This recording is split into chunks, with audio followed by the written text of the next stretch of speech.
Hello everyone. So it's been a little while. Sorry about that. Doing other stuff, you know. So we're finally back to Nurse Love Addiction. Last time we did like hospital accident stuff. Blah blah blah. First term midterm exams are over.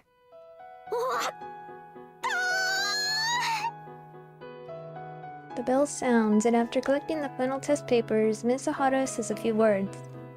My body trembles and I get slightly teary-eyed.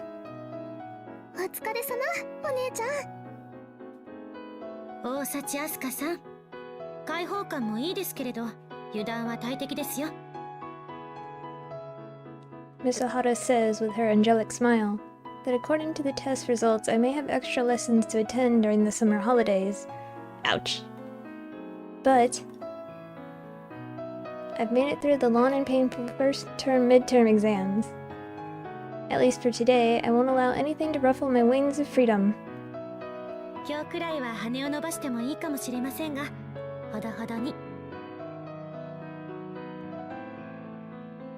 Saying this, Miss Ohara gathers the test papers into a bundle and leaves the classroom.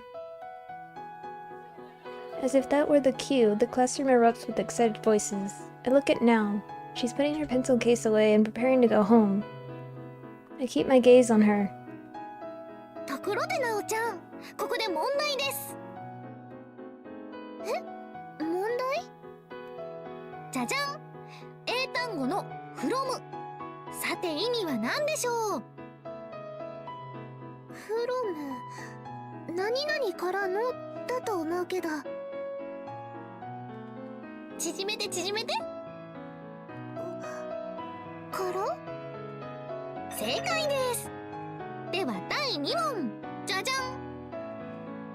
The little chingling noise. Now looks at me as if I've gone slightly mad.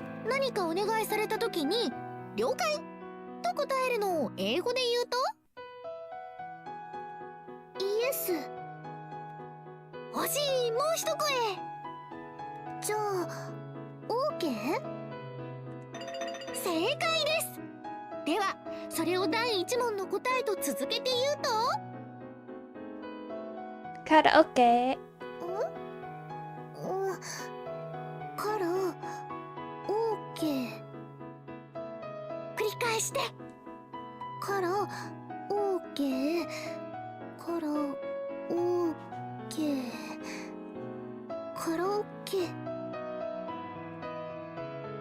Now says this blankly and then she laughs a little.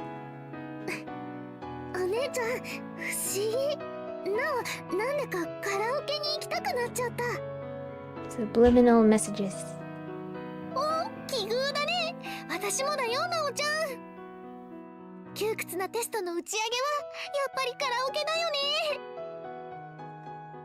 I confirm once again how great a sister Nao is as she goes along with my charade.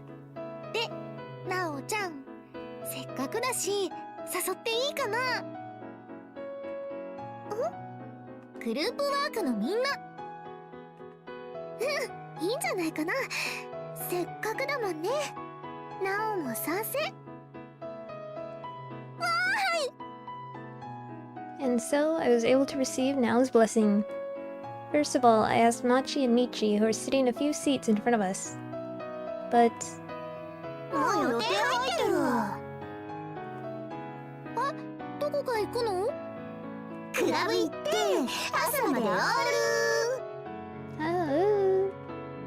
The two of them say it together as they look at each other for confirmation. Whoa, that's a whole other world to mine. In that case, it can't be helped. Next I ask...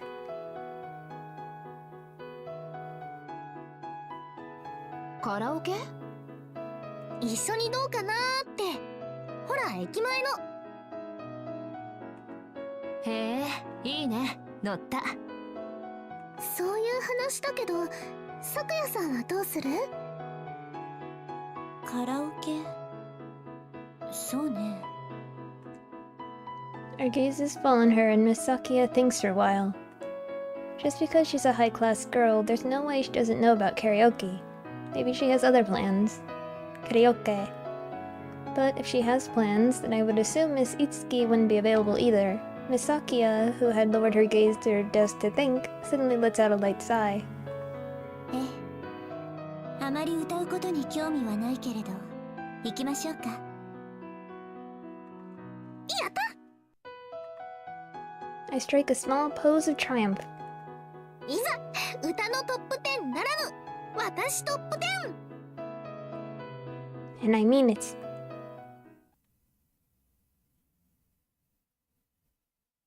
Karaoke. It's a place for fun and to play hardball.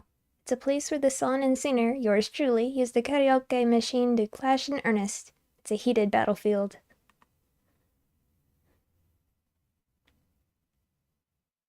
It doesn't matter whether you're good or bad. All that matters is that you sing your heart out. Points? Who cares about that? You just need to sing big with your heart and with everything you have.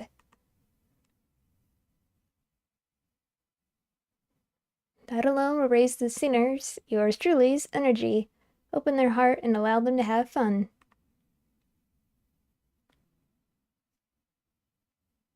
So much fun.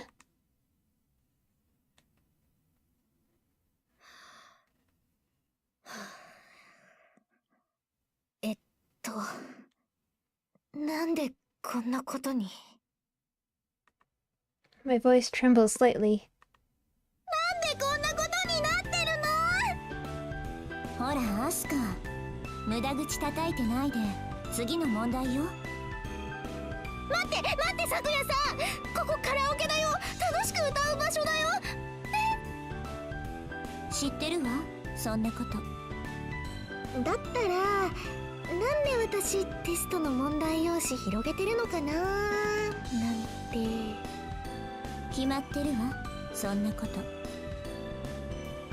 There's not a trace of hesitation in Miss Sakia's gaze as she looks at me. She speaks as if she's bringing down the blade of justice on my head. カラオケ部屋を使っての勉強会だからよ。したくないカラオケに来てまで勉強したくないよ。したくない。 Miss Itsuki, who's holding the microphone, laughs loudly, drowning out my desperate protest. はあ、笑える。ねえ姫、こっちは勝手にやってていいんだよね。ええ、ただ騒がしい曲はやめてもらえると助かるわ。了解。静かめって言うと、じゃああの辺りかな。 She presses buttons on the karaoke remote with the smoothness of someone used to using it. いつきさんばっかりずるい。これは差別だよ。区別言っておくけれど、座学は私よりいつきの方が成績がいいわ。おそらくクラスでトップよ。アスカ、まだ頭に残っているうちに自己採点を兼ねて間違えたところを集中的に復習するの。そうすれば記憶に根付いて忘れにくくなるわ。 I can't bring myself to tell her that I wouldn't mind forgetting. でもこんなの周りで歌ってて頭に入るわけが。集中すれば聞こえなくなるわ。問題なし。そんな。私の輝ける自由の翼が。そんなもの。 Miss Sakia laughs coldly.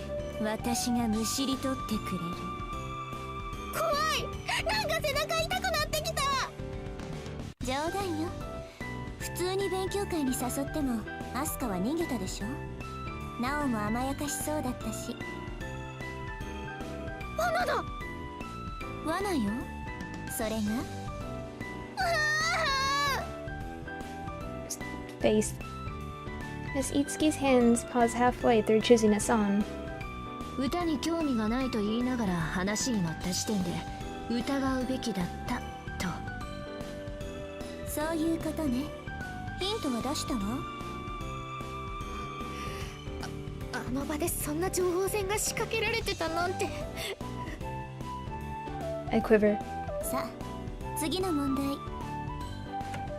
Just then the door opens and Now, who had gone to the drink bar, returns. 飲み物みんなの分持ってきました。お、サンキュー。ありがとう。なお、悪いわね。いえいえ。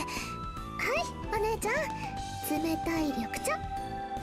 いつきさんはダイエットコーラで、さくやさんはアイスティーで、なおがオレンジジュースっと。なおちゃん、助けて。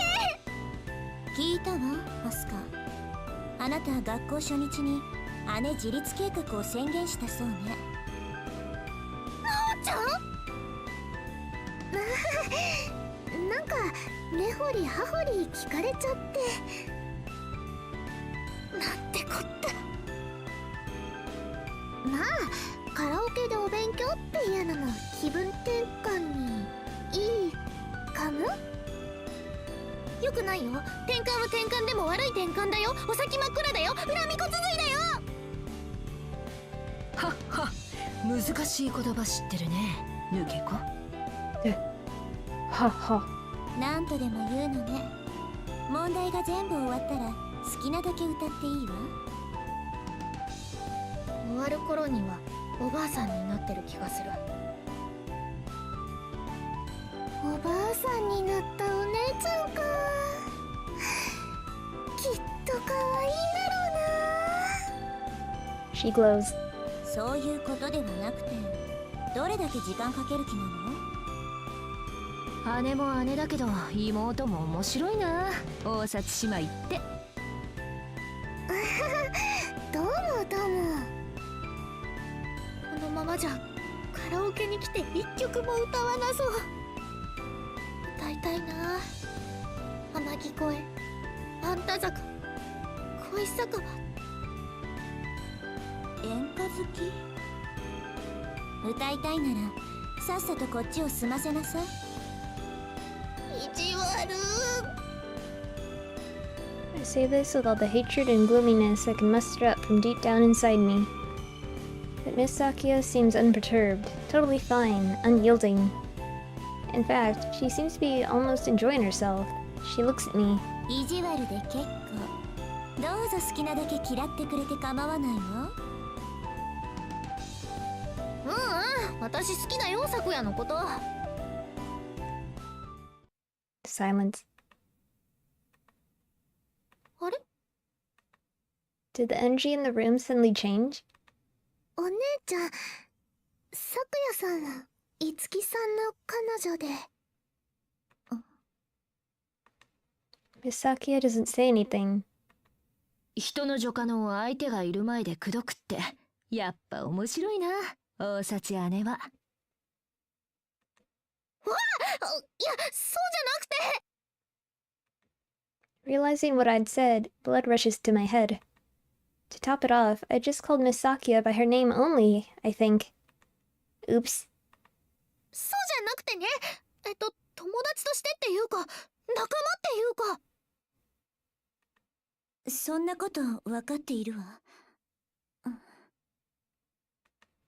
A tired sigh escapes Miss Sakia's lips. 問題、まるで進まないわね。少し休憩にしましょう。 Saying this, she gets up from the sofa, opens the door, and steps out. トイレかな。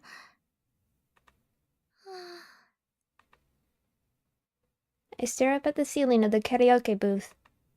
大札妹はさ、普段どんなの歌うの？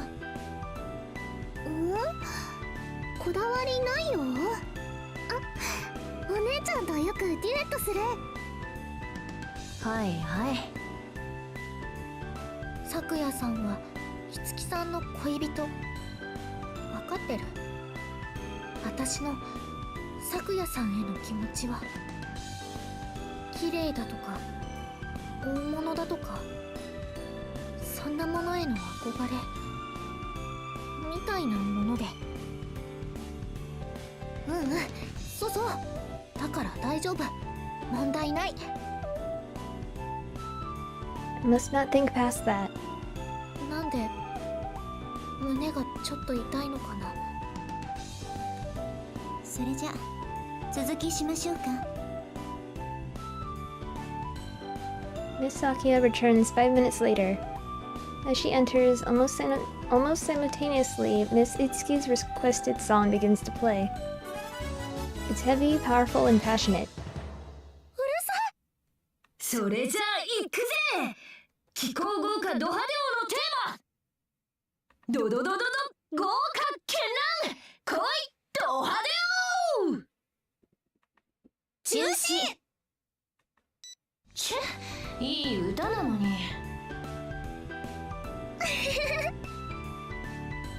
Miss Itsuki looks annoyed. In the end, even after the 3 hours of karaoke that we had signed up for finishes, I still haven't finished half the questions. Well, I'm the only one to blame for that. They leave the store without me having been able to sing a single song. I feel like I could cry. Under the evening sky, we walk together towards Hakaran Dormitory. 私は自業自得だけどさ。でもよかったのかな。結局咲夜さんも一曲も歌ってないよ。言ったでしょ、歌うことに興味はないって。本当だったんだ。ま、昨夜も機嫌がいい時は鼻歌くらいは歌ってるけどね。してないわ、そんなこと。してる。本人ほど気づかないもんだよ。そんなものかしらね。あ。 Listening to the two of them talk, I remember. In front of the dorm, Miss Itsuki going on a date with Miss Sakia. Miss Sakia had been humming then. She doesn't remember, but she looked like she was having so much fun. それとも楽しそうだったから？ Maybe she doesn't remember the details. Imagining this childish side to Miss Sakia amuses me. それにしても、ナオは大したものね。え？ナオ？あなたたち、食事から何から家事はすべてナオがやっているんでしょ？その上、アスカの勉強まで見て、苦労していそうだわ。苦労Now seems puzzled for a moment. してないよ、全然。いい笑顔だし、素で答えてるっぽいところがさすが姉とは大違い。お姉ちゃんがナオと同じは嫌だな。お姉ちゃんはお姉ちゃんだからいいんだもん。そういう話ではないけれど、ナオがいなければ今頃どうなっていたか。まあ、まず帝都看護に入れなかったんじゃない？結構難しいし、裏口でも使わない限り。あ、でもそれじゃあ学校でついていけないか。今ついてこれてるのかも怪しいとこだけどさ。Miss Itsuki says, grinning at me. Usually, I wouldn't care. In fact, I would enthusiastically agree and proudly brag about now. But for some reason it gets to me.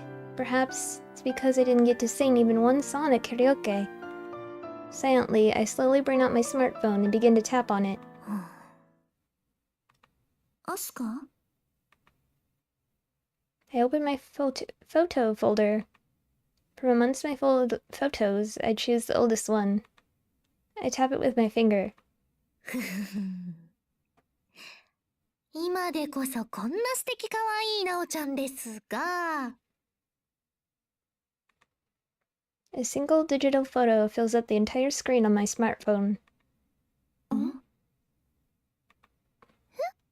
お姉ちゃん？まさか！実は中学まではクールな悪い子さんだったのです。激レア写真ドーン！やめてお姉ち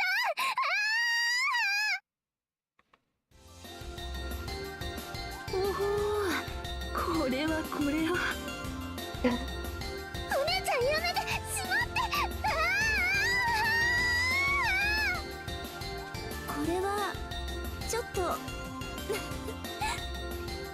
アイシャドウ濃、スカート長、般若のブローチ。手首に巻いているのはシュシュ？女の子らしさも大事にしているのね。やめて。レアでしょ？えへん。もうなんでまだ残してるの？何度も消してって言ってるのに。やめて。いや、これはこれで可愛いと言えなくも。ええ、そうね。ある意味愛らしさがごめんなさい。でしょでしょ、私のお気に入りです。 I nod proudly. ちなみにこの頃悪い子友達から呼ばれていた名前は氷の夜叉。お姉ちゃん。 We're dead. Now turns on me with a dangerously threatening air. なお本気で怒っちゃうよ。すいませんでした。 I bow so low my head nearly touches my knees. There's no way I could do something so dangerous as actually upsetting now. I delete the photo and put away my smartphone. 人に歴史ありというところね。さくらさんもいつきさんも忘れてね。恥ずかしいから。ええ、誰にも触れられたくないこともあるから。あの木刀に彫ってあった字ってなんて読むの？キラー。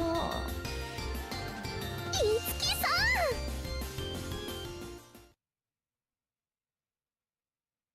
That night, after exchanging goodnights, we go to our beds.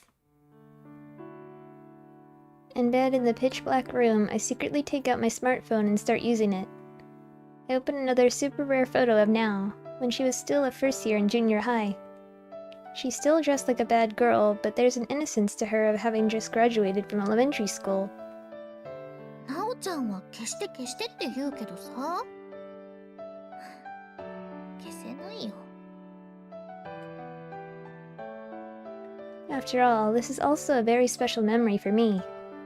If you looked at us now, you'd think we'd be able to enter a competition for the world's closest sisters and probably win, but when we were small, that hadn't been the case. When she was small, Now had been a quiet, doll-like younger sister. I'd never seen her get mad, laugh, or do anything like that. In fact, she hardly spoke, and when I used to ask her to play with me, Now never went along with it. When I would go outside with my friends, Now would stay home alone or go out on her own. I remember thinking I had a weird younger sister, but I was busy playing with my friends and I didn't have much time to think about Now. I wasn't really interested. Then one day, when we were in 6th grade at elementary school, Now came home from a walk in Odd State. I'd been home at the time. ただいま。 Now appeared to be her usual self and had spoken as if nothing had happened. But her appearance and her clothes. Her jacket was a little ruffled up and there were spots of blood all over. Seeing this, Mom had quickly checked Now's body, but she hadn't been hurt. The blood had belonged to someone else. 別に何でもない。 Now said nothing, neither to me or our mom. But the next day I found out what had happened. Rumors had spread about how a local bully, a junior high student, had, half in jest, picked on an elementary school student and had herself taken a beating instead. Now was a ferocious fighter. I hadn't known and was shocked to hear it. Because of that one incident, Now somehow became well known amongst that type, the bad girl type. By the time she was in junior high, she seemed to be surrounded by these girls who, without invitation, volunteered to become her henchmen. Now thought it was a hassle, but she let them be.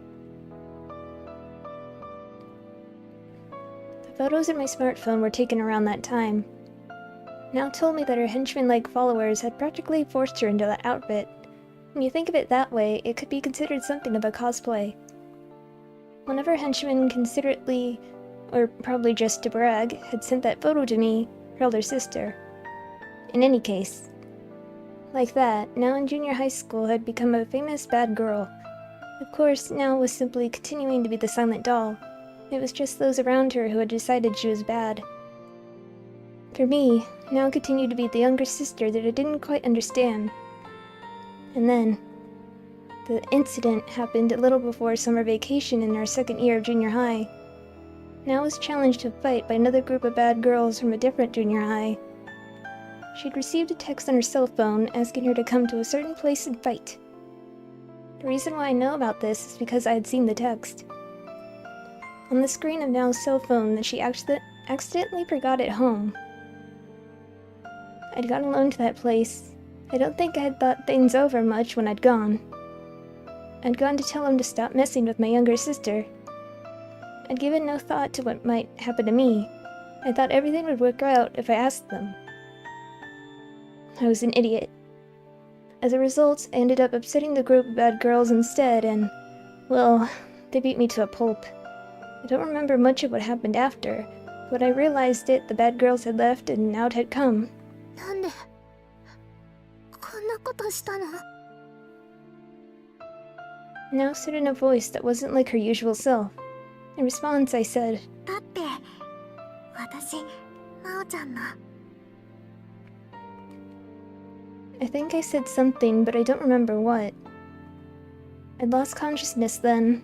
When I came around, I was in a hospital bed. Near my bed were my parents and Now. Now's eyes were filled with tears. なおちゃんの泣き顔初めて見た。かわいいな。 I had thought blurrily. In the end, due to this incident, Now had retired from being a bad girl. Being busy with work, my parents weren't able to visit me much in the hospital. Instead, Now had taken it upon herself to take care of me. It had been around this time that I told her she was my miracle drug. I was hospitalized for about a week. My body had been surprisingly strong and I had no major injuries or broken bones. My hospitalization was mostly for recuperation and to run precautionary tests. Now had waited on me hand and foot during that time, and by the time I had left the hospital, I was completely reliant on her. And here I am now. It was a short hospitalization, but it's a precious memory for me. あ、でも There is one mystery that remains to me. A memory as precious as that, and yet, on the last night of my week in the hospital, I can't seem to recall what happened. It's missing completely from my memory. I wonder why. まあ物覚え良くない方ですけどそもそも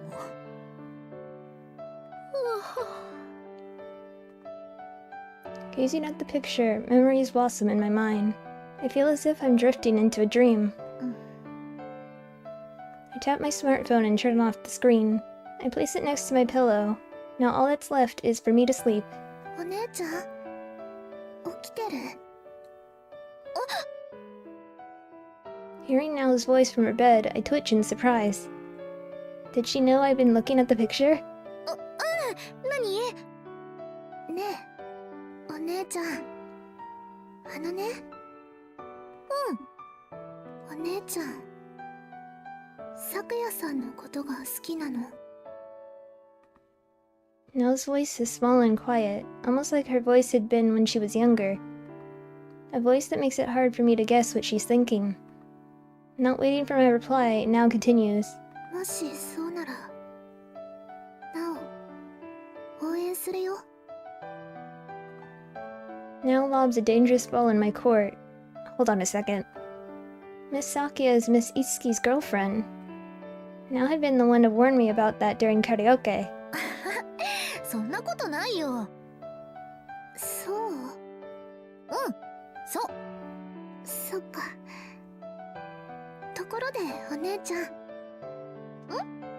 胸の大きい女の人とちっちゃい女の人、どっちが好き？ Now what? 何その質問！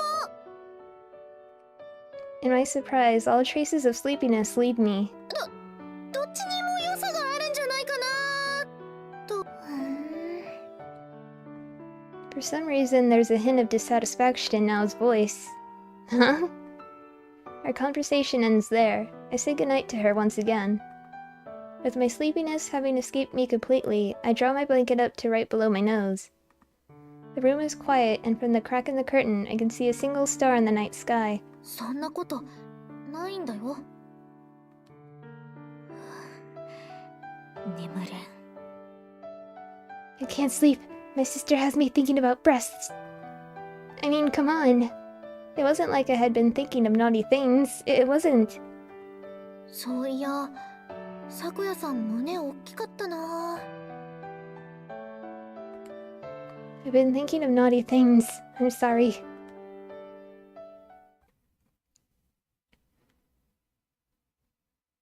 白衣性愛情依存症。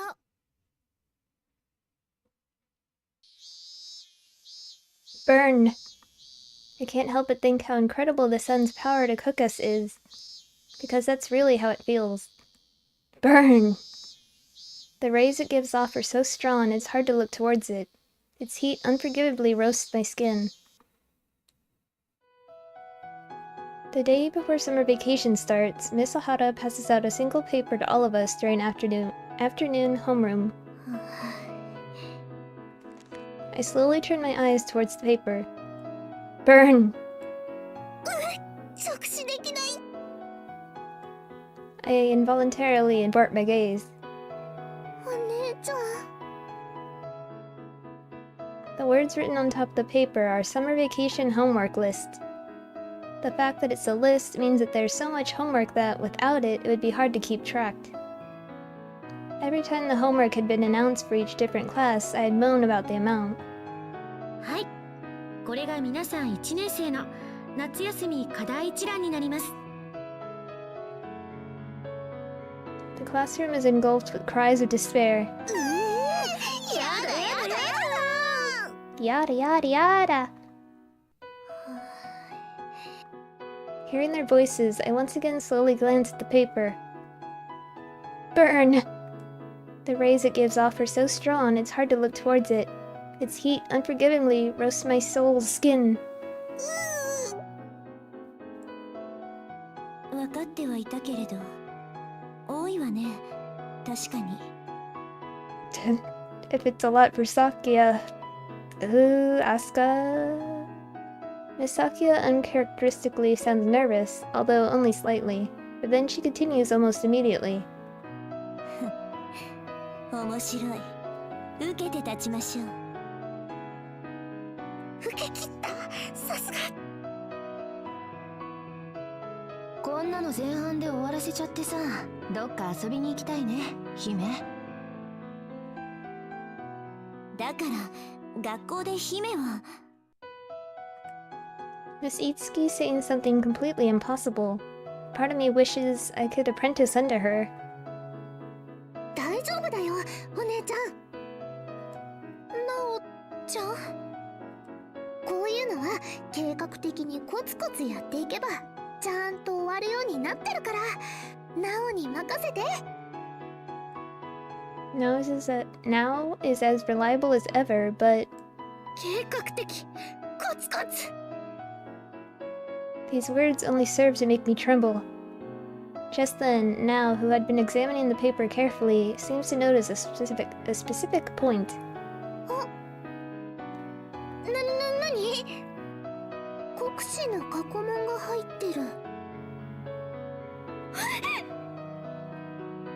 The national qualification exams that await us before graduation, test drills from these, in other words, workbooks. はい。まだ皆さんの実力では満足な点数を取れないと思いますが、早いうちから慣れておくことは大事なことですからね。自分の現在の実力と合格ラインにどれくらい距離があるかを把握するのが目的です。Asuka is like right at the beginning. そんなのしたら心が折れるよ。 How far I am is probably the distance from the Earth to the stars. 5年分か。結構多いな。思ったより大変そう。なおちゃんが恐ろしいこと言ってる。休み明けには各授業で課題の確認テストも行われますから、しっかりやるように。先生も恐ろしいこと言ってる。夏休みの間、実習室は開放されてますので、技術の復習を行うのも大事ですね。休み明けから看護技術も実習もどんどん進んだ内容になっていきますから、これまで学んだことは完璧にしておきましょう。I'm beginning to grow dizzy.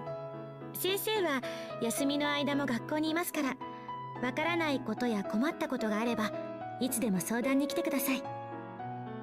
あ、でも代わりに課題をやってくれというのはダメですよ。 Come on, Sensei, do it. Miss Ohata was probably making a clever joke, but the class seems drenched in utter gloom. Only Miss Itsuki seems unaffected. あら、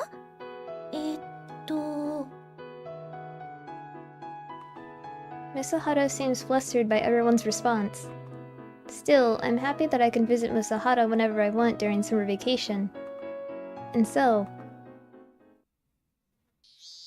summer vacation finally begins. 夏休みってなんだっけ。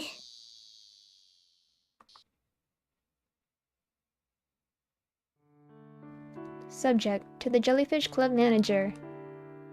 That night, I get a text from Yuki for the first time in a while. Hello, have you started summer vacation already? I'm doing well. The results of the tests I took today were good. Do your best too, Asuka. My despairing heart recovers a little.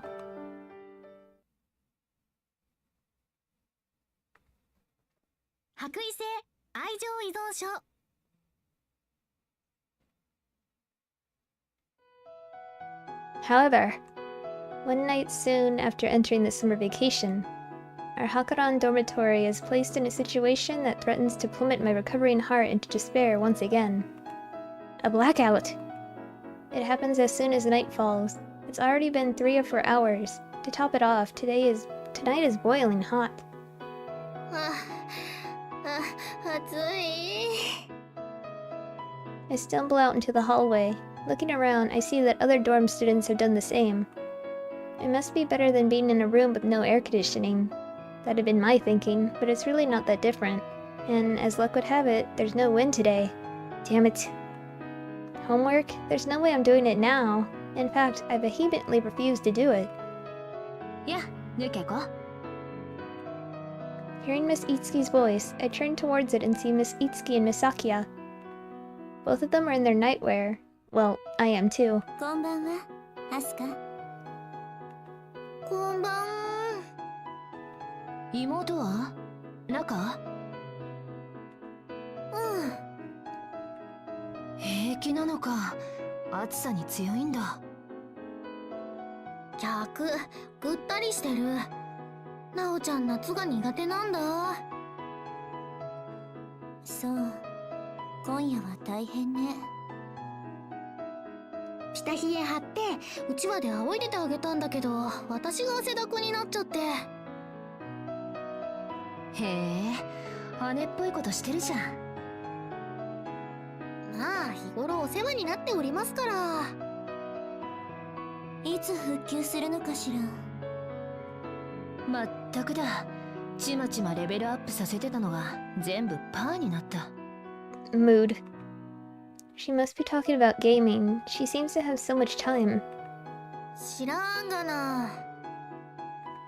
Still worried about now, I can't seem to think of any polite reply. いやね。こうして話してるだけでも汗が出るわ。またシャワー浴びる？姫。そうね。あとは内側からも冷やしたいところ。 Miss Sakia's words suddenly make me realize. あ、そうか、アイスだ。アイスだ。アイス買ってきて差し入れしてあげよう。私いいお姉ちゃん。I have some change on me since I've been thinking about buying a juice from the vending machine near the dorm entrance. さくやさん、いつきさん、じゃね。アスカ、その格好で？ Yes. 平気平気、すぐだもん。I sprint away from the two of them, off to do good. 寮近くのお店は同じように停電なんじゃん。 Oh no, the ice cream's all gonna melt. 店によっては発電機置いてるところもあるって言うけど、あそこは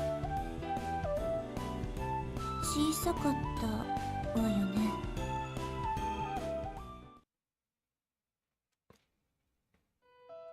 Store closed until power returns. The small convenience store on the route to school, which probably used to be a mom and pop shop, is heartlessly closed. In front of the dark store is one blunt notice paper. まさに矛盾。 In that case, I'll have to head towards the station. It's on the opposite side past the dorm. In my pajamas? I guess it can't be helped. It's for now. あ、さすがに明るい。 Around the station, showing no signs of being affected by the blackout, everything's bright. It's already late at night. It's not often that I come to the station at this hour. Especially in my pajamas. え？ I scramble into a nearby convenience store. The clerks look surprised to see me dressed in pajamas, but I buy 2 cups of ice cream. 溶ける前に戻らなきゃ。 And so I run back down the road I came. I'm soaking in sweat. No time to think about it. Perhaps because I'm in a rush, or perhaps because it's dark due to the blackout. I make it all the way to the small convenience store, still suffering from a blackout before I realize I've overshot the turn. In the moonlight, I can read the notice that says, "Store closed until power returns." なんでまたこっち来てるの私。 Just then, しょぼーん。 oh no, Sensei's dying and she's gonna take one of our ice creams. 大さ。 Or not. Huh, I thought I saw Miss Ohara, but I can't see her anymore. And was she dressed in a tracksuit? お？気のせいだったのかな。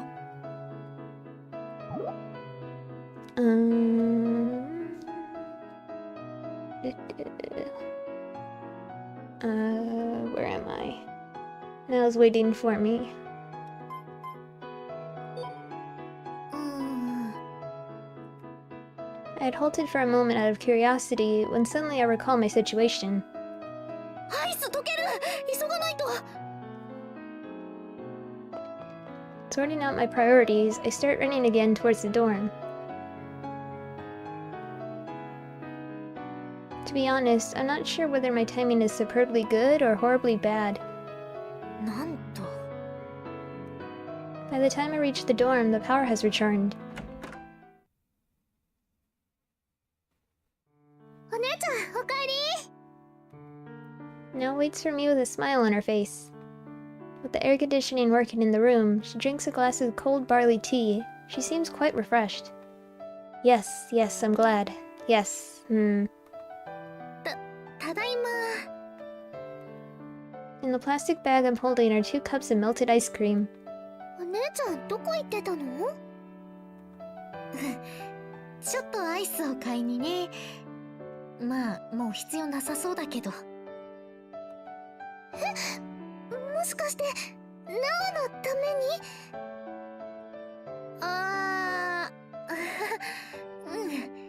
うん。でももう溶けちゃってるし、ダメかな。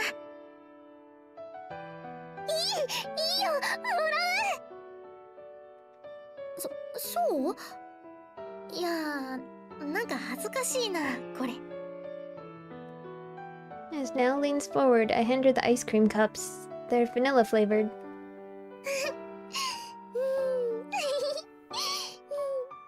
お姉ちゃん、ありがと Nell laughs shyly and begins to eat the soggy ice cream. I feel oddly embarrassed, too. う。とってもうまいじかな。Now, can you not be weird when I'm not doing your route, please? くすぐったすぎる。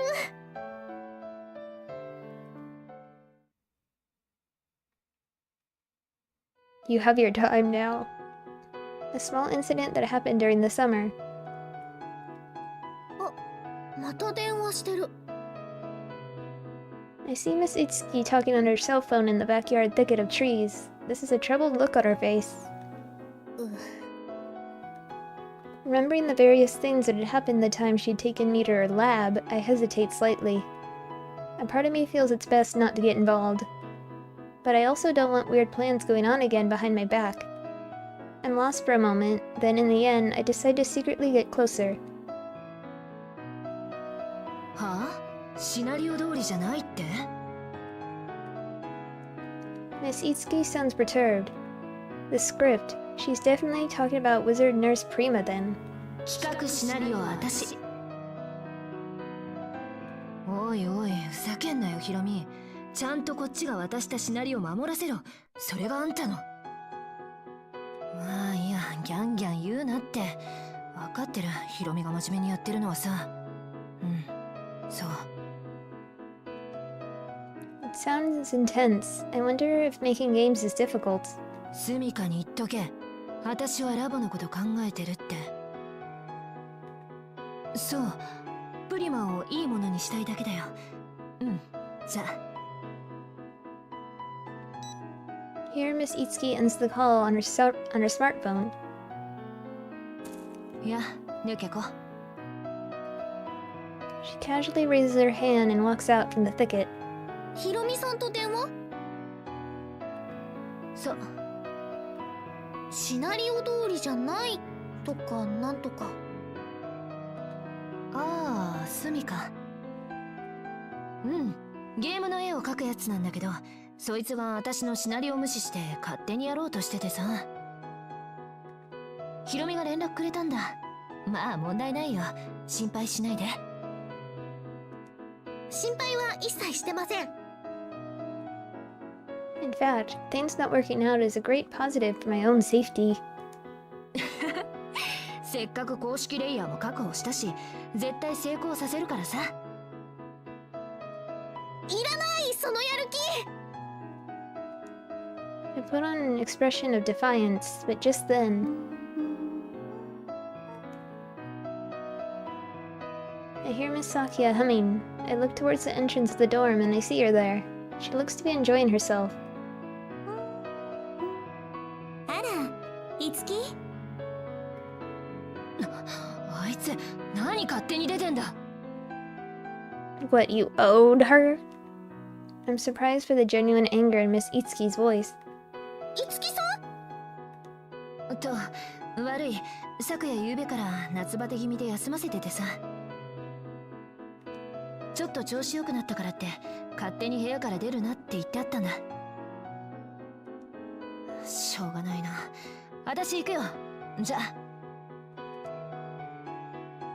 Miss Itsuki waves her hand at me again and walks away. お大事に。I see Miss Itsuki grab Miss Sakia's arm forcefully and take her back into the dorm. Miss Sakia seems to obediently follow her. なるほど。I don't know exactly what I mean by iced tea, but I whisper it anyway. Naruhodo. One day, こんにちは。 Machi and Michi, the two inseparable friends, came to visit us in our dorm. いらっしゃい、二人とも。どうぞどうぞ。さあ、何して遊ぼっか。ワクワク。お勉強が先だよ、お姉ちゃん。だよ、アスカちゃんとろ。 The two of them speak in perfect unison. 言ってみただけだい。 Machi and Michi had contacted us. They had suggested that it could be effective to do homework together with members of our group. I couldn't have asked for a better suggestion. サクッチとイッチも来ればいいのに。ああ、誘ったけど一部屋に6人は多いだろう。て。サクッチ、イッチン？ I had answered without giving it a second thought that they meant Miss Sakia and Miss Itsuki, didn't they? 私たちそう呼んでる。They look at each other as if to agree. 私なんてまださん付けなのに。いや、待て。あだ名か。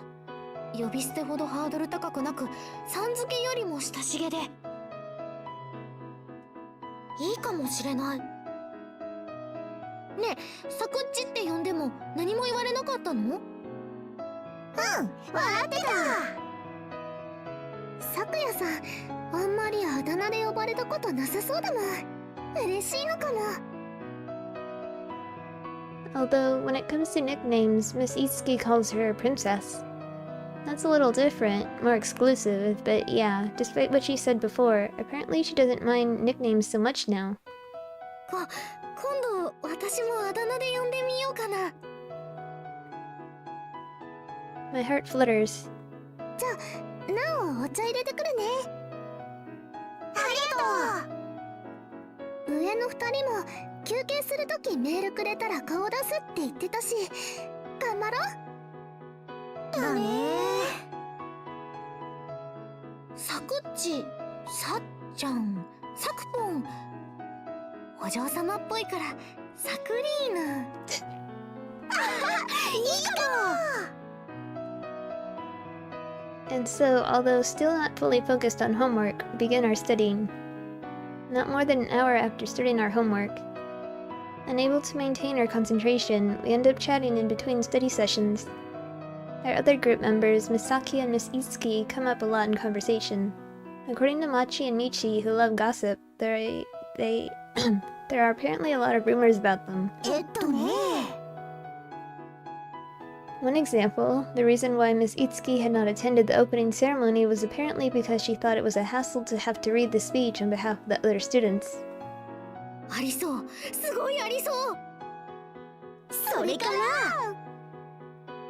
Apparently, the reason why Miss Sakia had not attended the opening ceremony and the reason why she had been late to register at the dorm was because the Takeda family had plans to make a dorm exclusively for Miss Sakia near the academy.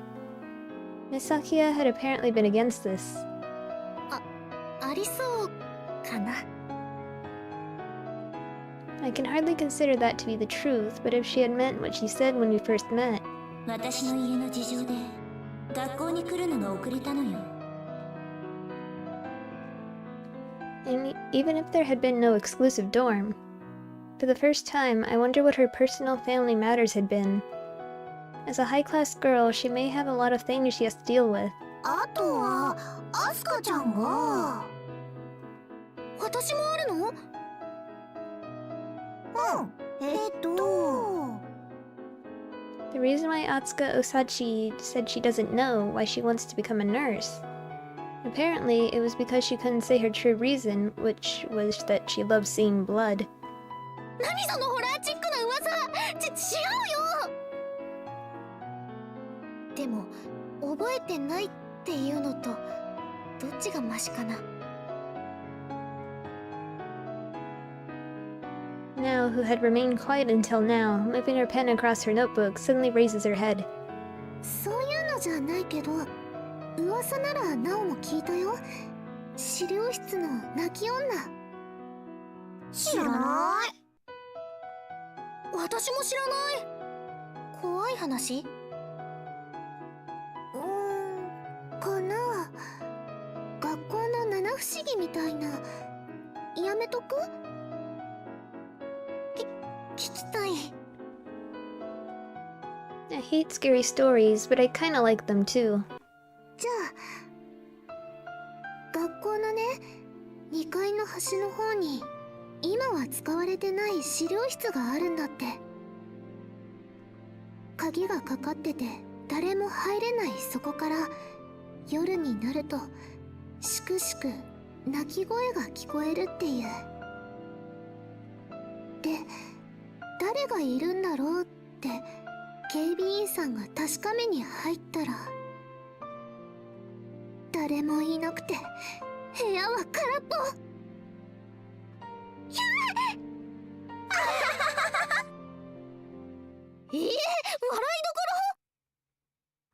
って嘘くさい。ありがちだよね。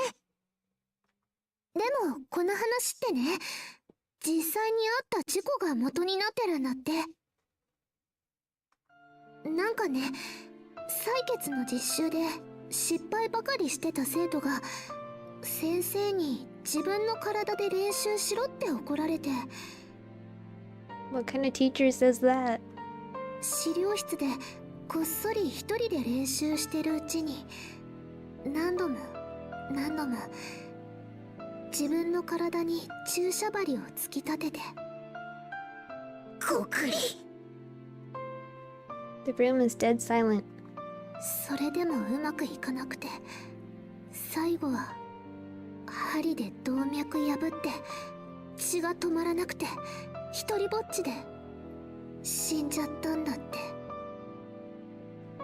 だからしくしく泣いてるのはよく聞くと痛い血が止まらないってやめて怖いよなおちゃん。カクカクブルブル。こんなの作り話だよ。自分の体で採血の練習しろなんて無茶なこと先生が言うわけないもん。 That's what I'm saying. 資料室で練習っていうのもちょっとね。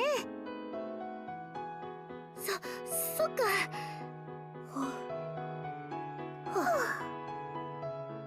Now looks at the clock. もう半分休憩みたいになっちゃってるけど、休憩にしよっか。イエーイ Machi, Michi, and I exchange high fives. フルーツ白玉冷やしてあるから出すね。6人分あるから、お姉ちゃん上の階にもメールしてくれる？はーい。 She's referring to Miss Sakia and Miss Itsuki who live upstairs. I take my smartphone out, type a message, and then send it. By the time Now has finished laying out the bowls of fruit salad on the table, the two of them have arrived.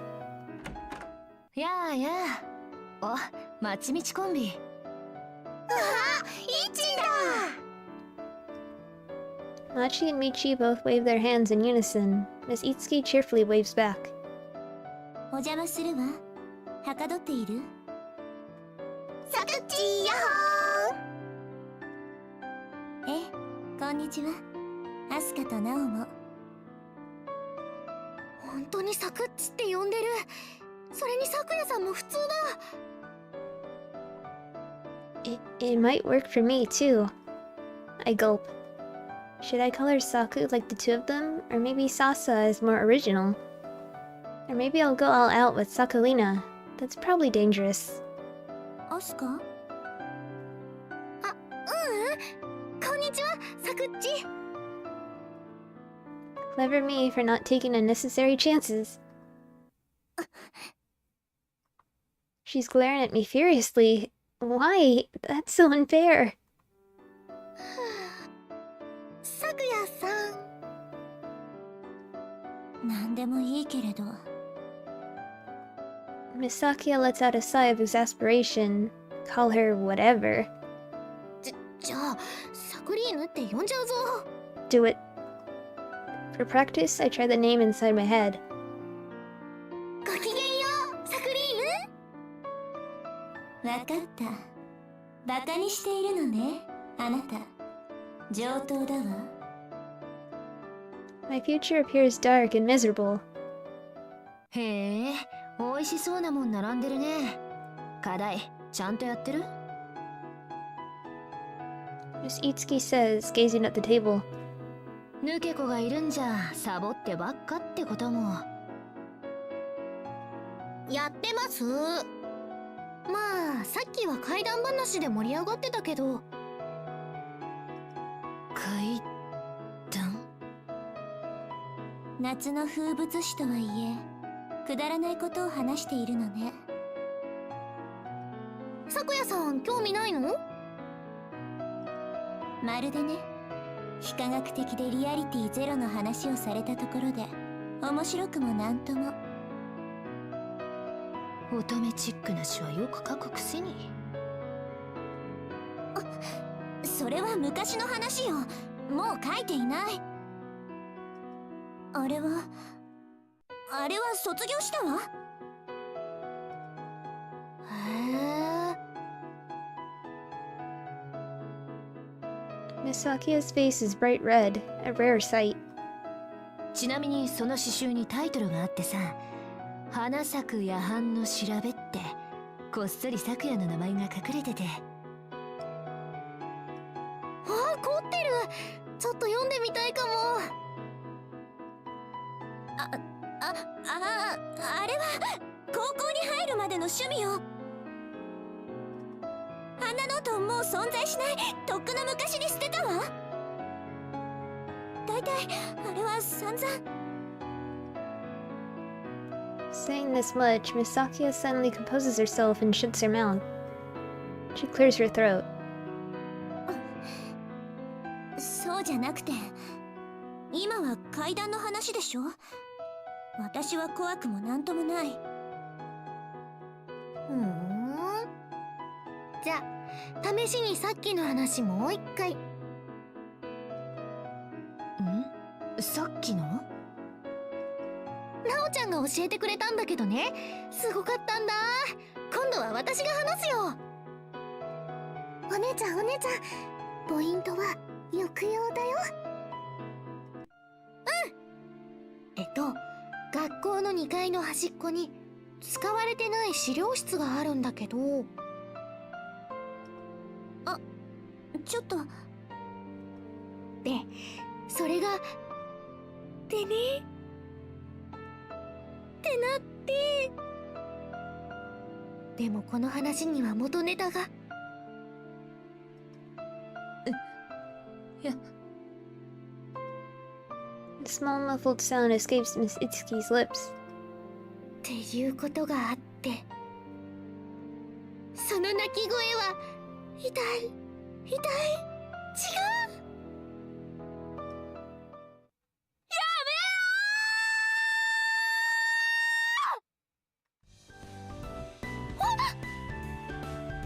Miss Itsuki's voice suddenly erupts, startling me. マジやめろ、ふざけるな。怖すぎるだろその話。それ以上禁止。いつきさん？あ、涙目。いつきなのよ、階段が苦手なのは。好きなやつの気は知れない。だって怖いじゃん。そうなんだ。I'm pretty scared of them myself, but I think I found her weakness. お姉ちゃん、悪い笑い漏れてる。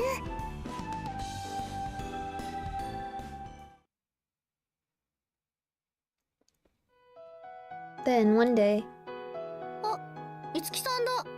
何やってるんだろう。 I spot her in front of the dorm. She appears uncharacteristically solemn. いつきさん。ああ、抜け子か。どうしたの？ボケーっと間の抜けた顔してるけど。本家に言われた。いや、別に。Since I'm the dummy girl, I guess that makes the authority on stupidity. ちょっと考え事。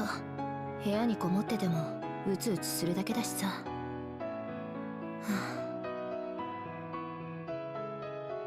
またため息。だからどうしたの？ Thinking she must be troubled about something, I attempt to make myself useful by listening. 別に。 Miss Itsuki brushes me off. She doesn't seem to consider me someone she can confide in. Alright, so I do belong to the Jellyfish Club, but...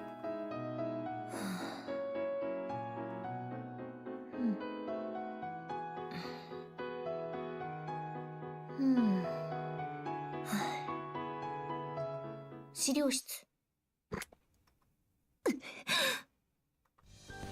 I mumble it quietly and she jumps with surprise. This makes me feel surprisingly good.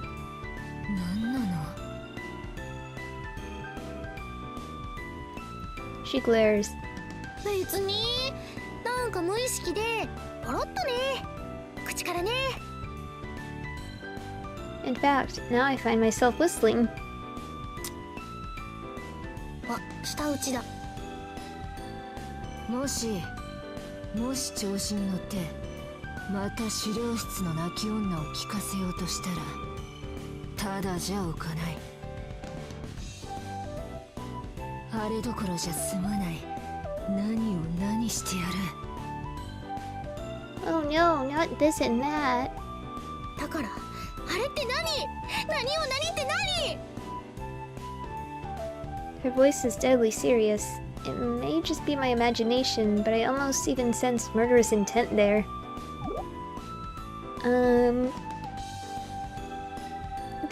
What? Let's see. Tease her. わかった、言わないよ。資料室の泣き女。 I'll tell you a different ghost story. あ Miss Itsuki does her best to hide it, but I can sense her relief. And so I say, ところでね、いつきさん、博愛寮の非常階段あるでしょ？あ、あるね。それが出るんだって。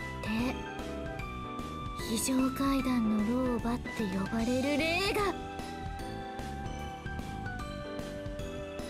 てめえ、ふざけんなー！ Miss Itsuki panics. だって資料室の泣き女の話しなきゃいいんでしょ？だから違う話。 I gloat a little, a rare occasion. Miss Itsuki glares at me, but eventually, かなわねえな。 I seem to catch her muttering. Then she lowers her gaze, and once again, a solemn expression appears on her face. もしかして咲夜さんと喧嘩した？ Somehow, I seem to feel that for Miss Itsuki to become like this, Miss Sakuya would somehow have to be involved. 喧嘩？私が咲夜と？うん、そう。しないよ。ありえない。 She says plainly, and with not a hint of hesitation in her voice. もう一生分済ませてるから、それは。 I feel that this is not a world that I can easily step into. 嘘だよ。嘘なの？さあ、どうだろうね。抜け子には内緒。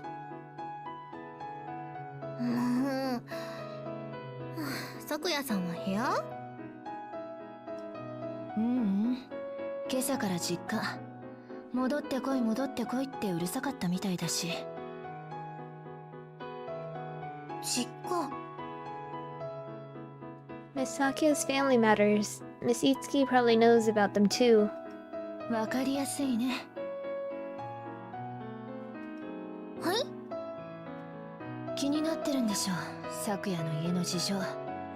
聞くなら本人からどうぞ。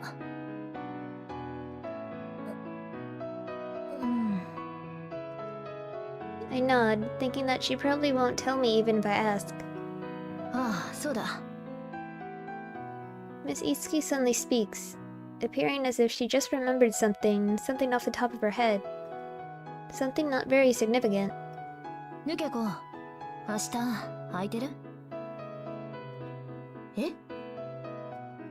I give her a blank look. Miss Itsuki smiles mischievously. 空いてる。よね。 No. No, I am not. But I have to say yes. There's a concept known as fate. It means a force that cannot be seen by the eye. There's even a concept known as fatalism. Fate. I don't know if it really even exists. But looking back and thinking, I probably should have done that instead, but how much would that really have changed? Anytime you find yourself thinking like that, then I think that is fate. I don't think I'm explaining this well. The crux of the matter is this. 愛と癒しと母心の使者ウィザードナースプリマがハイパーキュアッと萌え萌えナーシング What exactly is happening with the two girls in the swimsuits over there? セーブします Oh, we're going to Comiket. 安らぎと優しさのドリルヒーリングパンチであなたの心を完璧癒しちゃうのです You strike poses in front of the crowd. サークル萌え萌えラボラトリーが制作中のウィザードナースプリマ当ブースで体験版頒布中です I advertise in front of the crowd of people. Blank. My mind is utterly blank. Blank. An angelic smile Miss Ohata would be proud of is pasted to my face. But my mind is a barren wasteland. I'm surprised I even know the words barren wasteland. Noise, sweat, noise, sweat, noise, sweat, noise, sweat, noise, sweat, noise, sweat, noise, sweat, noise, sweat, sweat, sweat, sweat, sweat, sweat. There are waves of people. They cluster about. A vortex of heat. Humidity. I feel like I'm in a tropical jungle. いいわ大札さんじゃなくてプリマフォトジェニック Click, click, click, click. The shutters go off. Countless flashes flickering across my field of vision.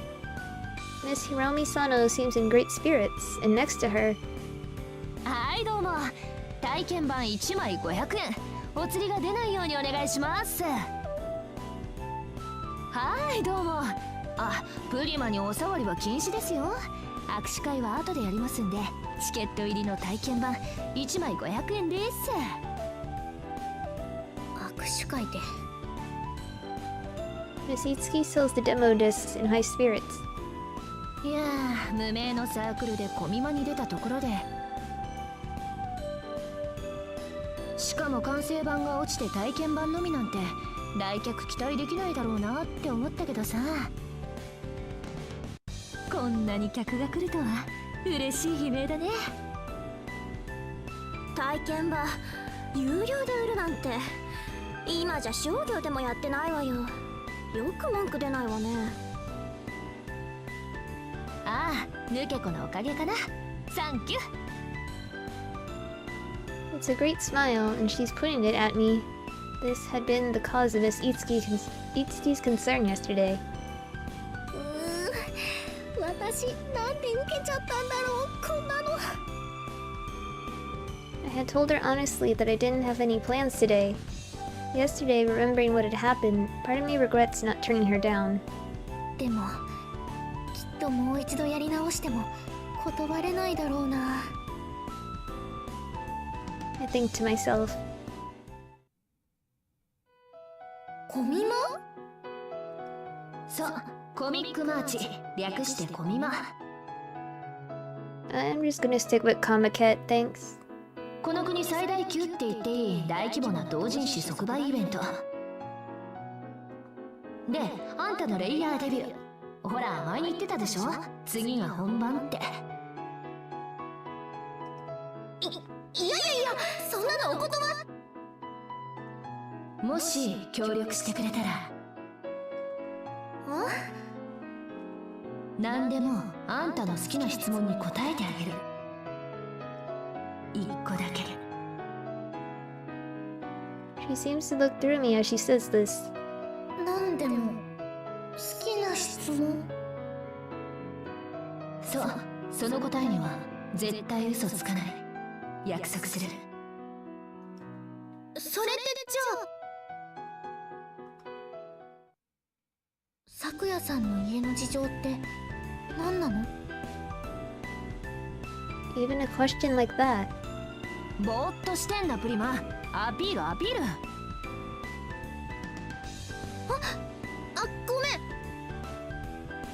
くんしっかりやれよな。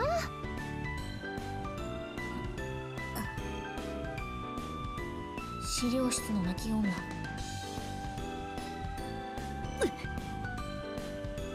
I hadn't said it in that loud a voice, but Miss Itsuki responds. She looks at me with eyes that promise to murder me. She'll answer any question I want.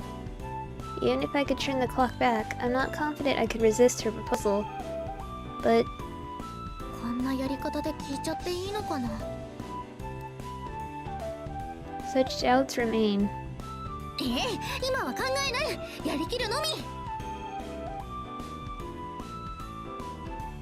Facing the crowd, I take a deep breath. I can feel the many eyes that have gathered to watch me. ちょっとそこ行くあなた。心にバイラス飼ってませんか。そんな時は多い日も安心。ウィザードナースプリマがトリルヒーリングパンチで根こそぎ分解。あなたの心をふんわり仕上げにしちゃいます。 I give a dazzling smile to the crowd of people. 2番の工場なんか適当だな。 Written by Miss Itsuki, but... Click, click, flash, flash. I can hear the sound of shutters clicking. Countless flashes flickering across my field of vision, eyes focused on me. Oh dear, this is a little dangerous. どうしよう。私ちょっと気持ちよくなってる。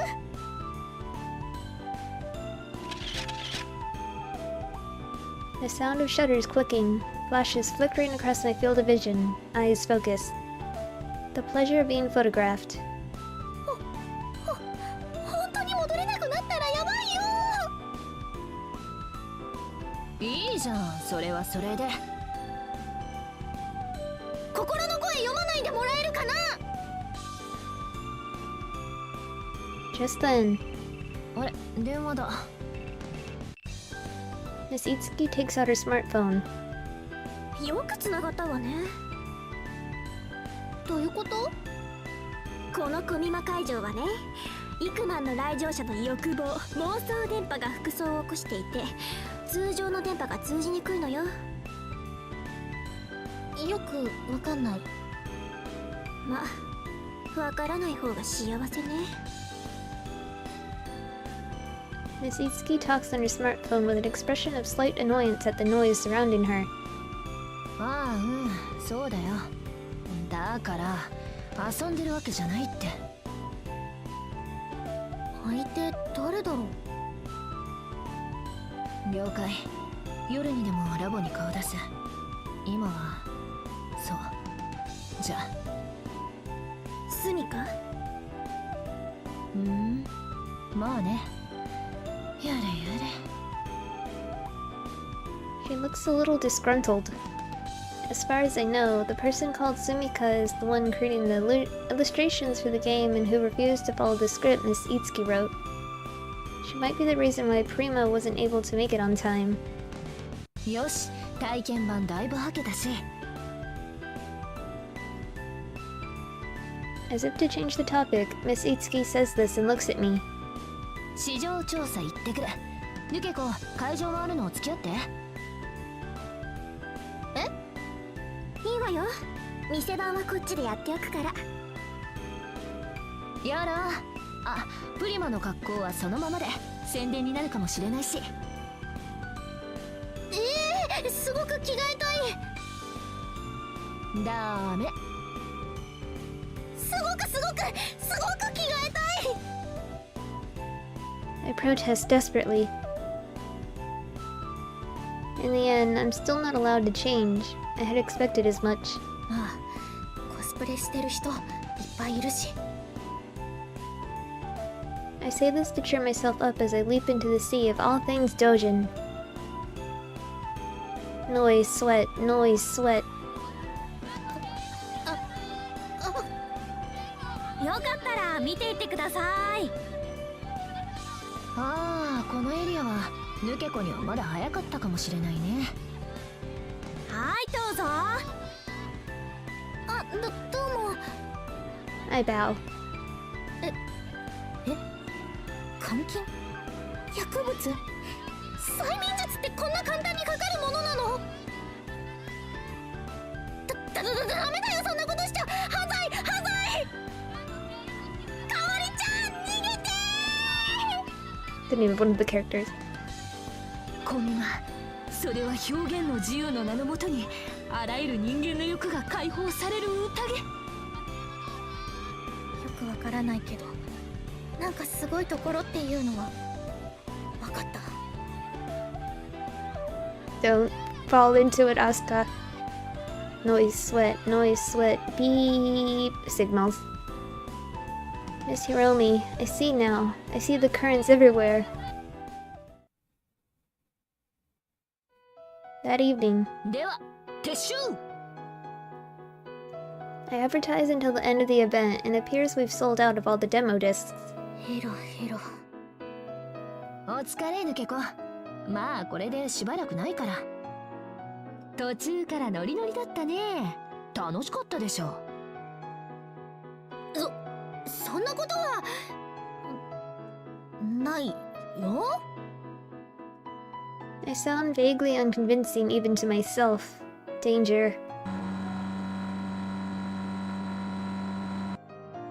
We return from the coma venue to the city center by train. Then we hop onto Miss Itsuki's big scooter together and we begin our ride home. Oh, I'm wearing tracksuit bottoms underneath. そういや、今日は妹になんて言ってきたの？いつきさんのバイトの手伝いってギリギリ嘘じゃないラインで。なるほど。なんでそんなことになってるのって不思議そうだった。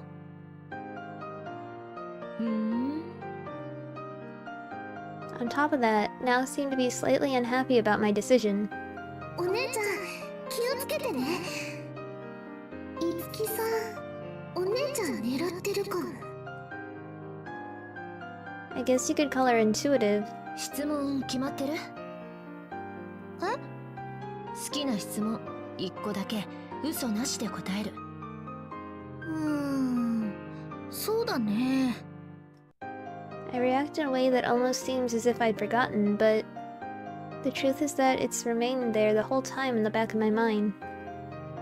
What are Miss Sakia's family issues? At first, my purpose for all of this had been to ask that. But やっぱりそれを他の人から聞いちゃうのってなんか違う気がするし。 right now, my feelings lie towards learning more about Miss Sakia and Miss Itsuki. 決まってるよ。じゃ、どうぞ。さくやさんといつきさんの馴れ初めってどんななの？あ？それ？知りたいなって。ミーハーだけど。そんなのでいいんだ。そうだよ。嘘なしで。ね。ああ。 Miss Itsuki's voice trails off as if to muddle her own words. I'm not sure whether she's remembering or blushing. Then her words begin to flow as if traveling on currents of the wind. 幼なじみなんだ。私と咲夜。親同士が昔から付き合いあってさ。わあ、セレブ仲間。まあ、そういうこと。親に連れられて入院してる咲夜のお見舞いに行ったのが最初だったかな。I recall Miss Sakia saying that she had been hospitalized for a long time when she was small. それからの縁、退院してからもよく会ってた。家はそんな近くないんだけど。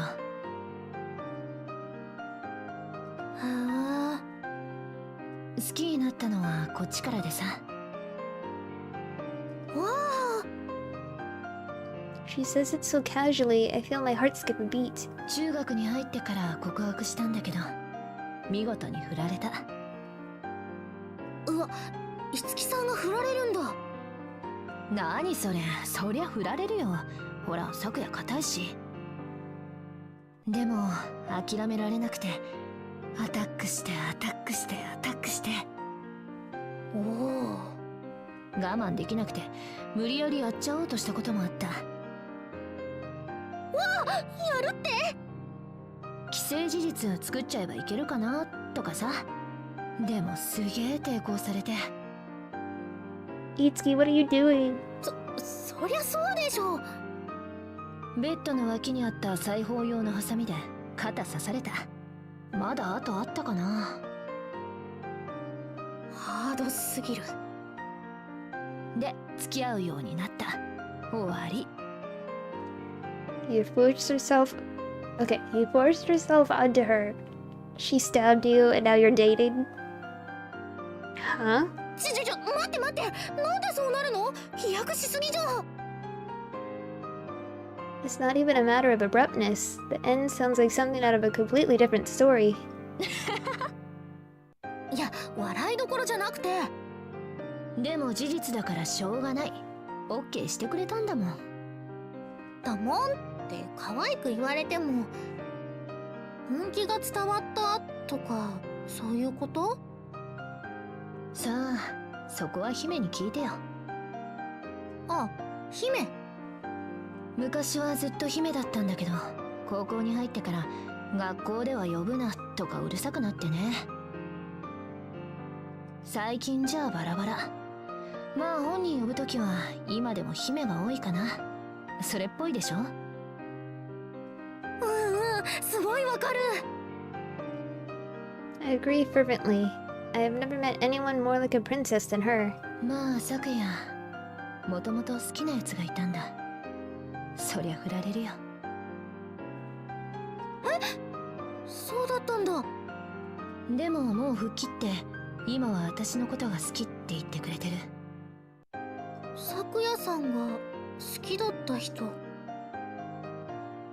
As I consider what type of person it could have been, Miss Itsuki speaks as if spitting out the words. 自己中で乱暴で性格悪くて最高にムカつくクソ女。クソ女って。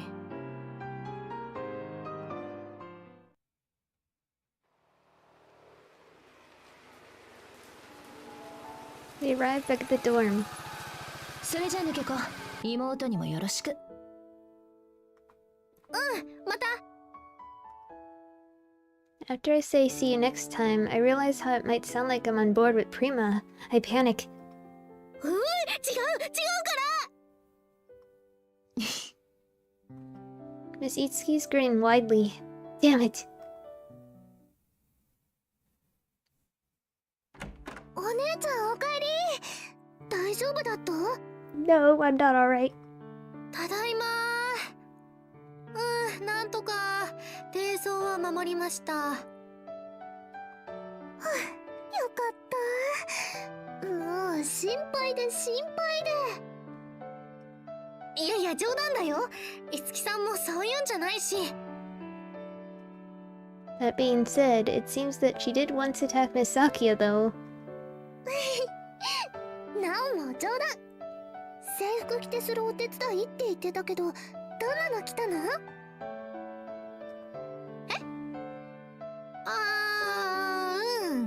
可愛かったよ。写真撮ってきてくれた？ありません。いや、ほらお仕事だし。楽しみにしてたのに。Now puffs her cheeks, unhappy. Seriously, though, there was no way.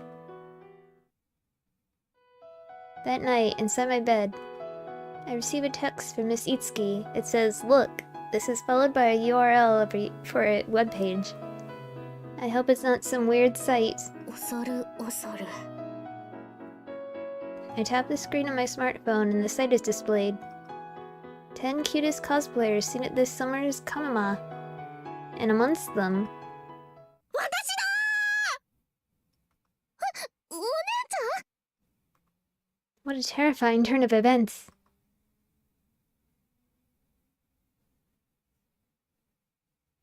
The next day in the morning,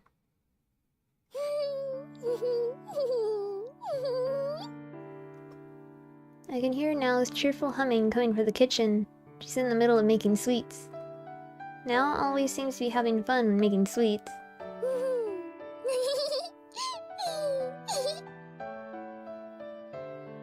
Maybe a little too excited. but today she seems to be enjoying herself exceptionally. Of course, there's a reason for that. よーし、あとは冷蔵庫で冷やすだけだ。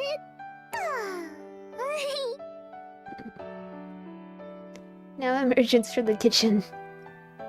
お姉ちゃん、今日はレアチーズケーキ作ったから3時のおやつに出すね。わーい。それまでは課題っと。さ、やろやろ。 Now sits at the study desk and opens her notebook. Her smartphone's placed next to it. Now uses her fingers to tap on the screen. かわいいお姉ちゃん。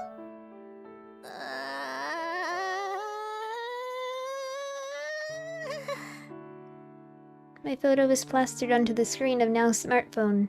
Well, Prima's photo, actually. She had found out. Well, he screamed in the middle of the night. In fact, knowing that it was just a matter of time, I told her myself. Last night. Formally.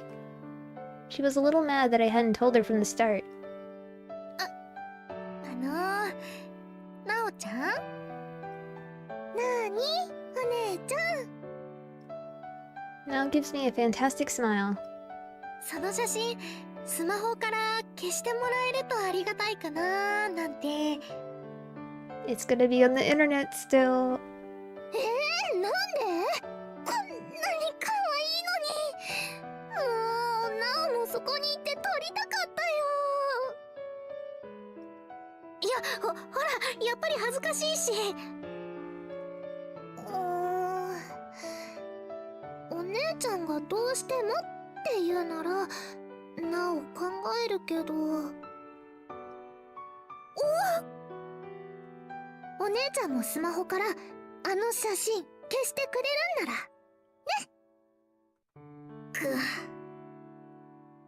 ね。An impish now sets the well-calculated terms. I don't want to delete it. わかった。せめてお？それ待ち受け画面にして常時表示してるのだけは小画面を。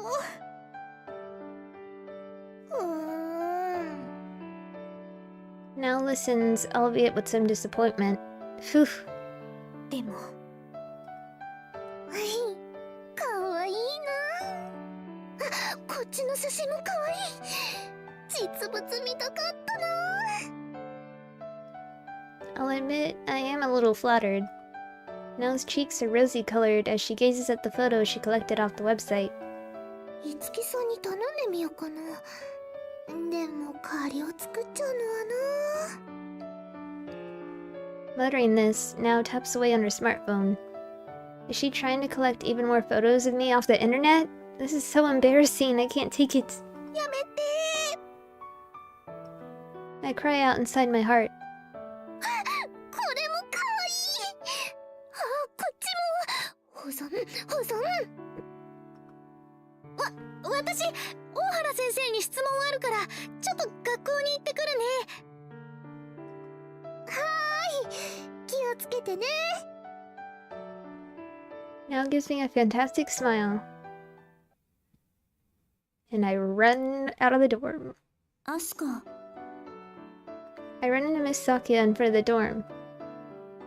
さくやさん、もう実家から。アスカ。 I was going to ask her when she had returned, when she calls out my name again. What is it? Miss Sakia seems to be acting odd. She seems melancholy. She looks at me with sorrowful eyes. ご愁傷様。大変だったわね。うわっ、さくやさんにまで知られている。あのメガネ女の仕業か。 That's the only possibility.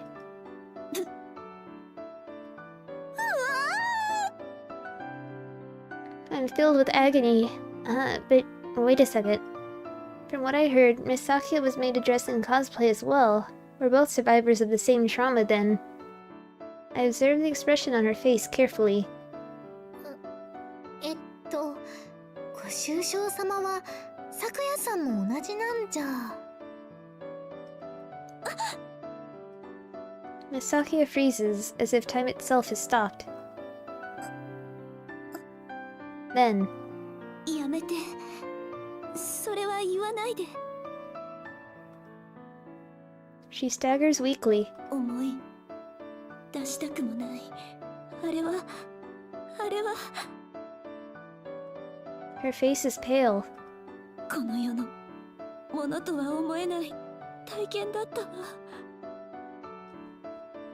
As if feverish, she places one of her hands against her forehead and sways back into the dorm.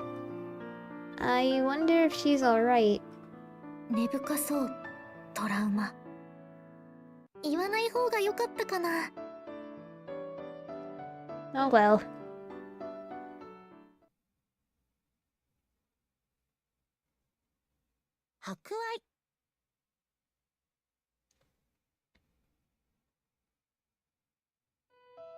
The academy is open even during the summer holidays. I first pay a visit to the staff room, but Miss Ohara isn't there. The other teachers don't know where she is either, but tell me that she should be within the school. 先生、どこだろ I walk down the hallway. う。いない。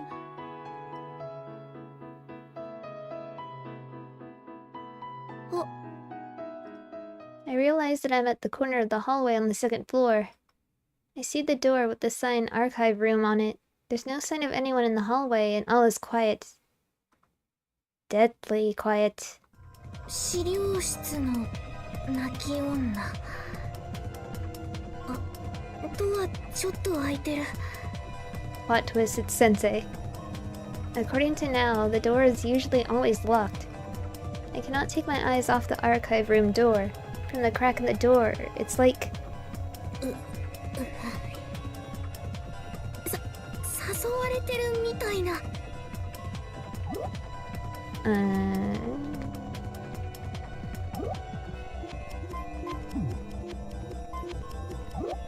ーブしました。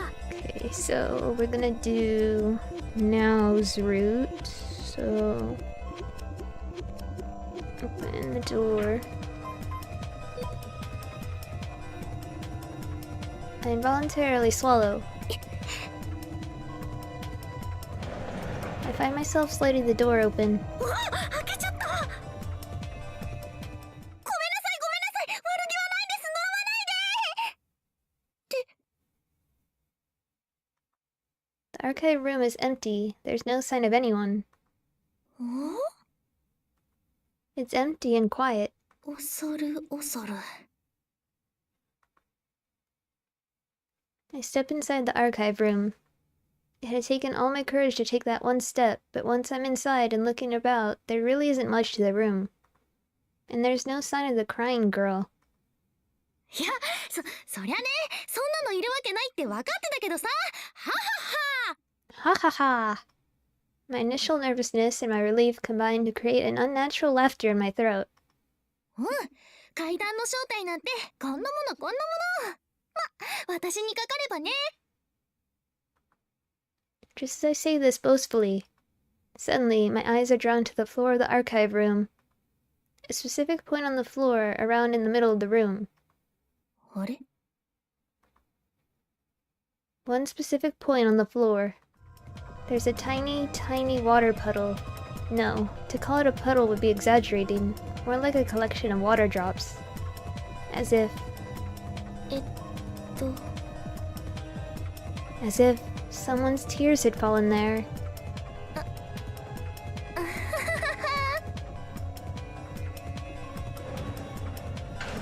As quick as lightning, I leap out into the hallway and close the door. 私は何も見てない。水滴なんて見てない。涙の跡なんて見てない。 I abandon the school and run back to my dorm.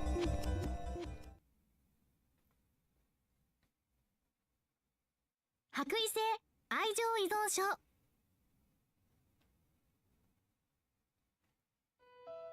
We enter the second half of our summer holidays. The days seem to flow by rapidly. I guess it's the same for all nursing students, but basically every day is tainted with homework. And so here, I will introduce you to a day in the life in the Osachi sisters' room. In the morning.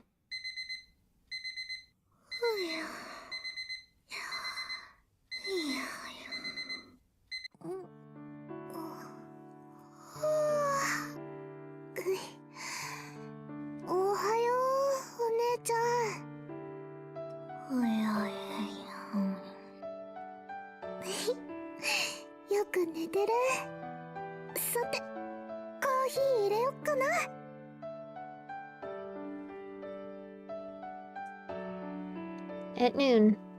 おはよう、なおちゃん。お腹減った。そろそろ起きるかなって、ちょうどできるところだよ。わーい。ご飯食べたら課題だよ。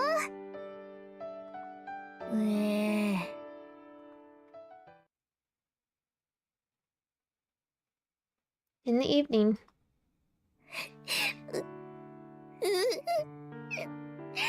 なおちゃん、頭が限界です。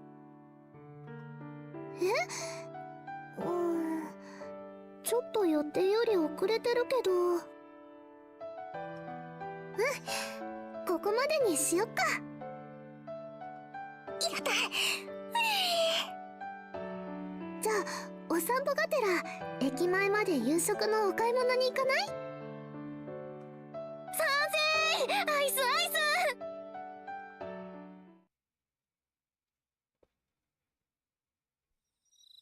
At night. ごちそうさま。おそ松様です。さーてと、漫画でも読もうかな。あ、その前に課題の続きやろ、お姉ちゃん。さっきの続き。なおちゃん、だってここまでにしよっかって。ちょっとだけこういうのの積み重ねで後が楽になるからね。正論反対。ちょっとだけ。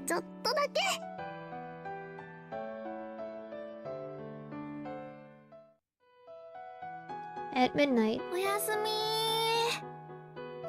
おやすみ、お姉ちゃん。もう寝てる。おやすみなさい。You know what they say, sleep well, grow well.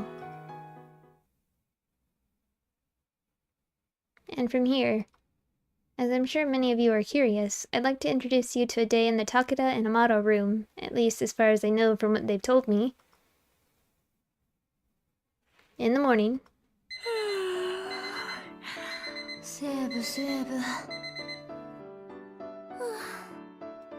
おはよう、いつき。また朝までゲーム？おはよう、姫様。これから寝るとこ。体に良くないわ。そういう生活スタイルを続けていては。わかってるって。じゃあ、おやすみ。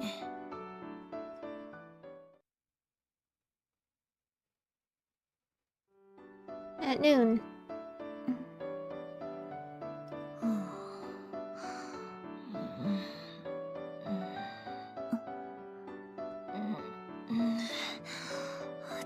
トイレ。あ、姫？何？そこ間違ってる。そう、そこはそっちじゃなくて、こっち。じゃあ、おやすみ。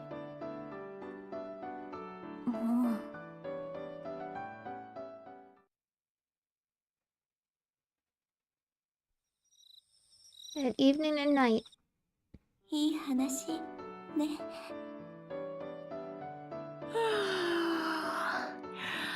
おはよう。あれ、目赤くない？そんなことはないわ。やめて。寝すぎて腹減った。食堂行こう、食堂。んでゲームの続きやんなきゃ。まったく。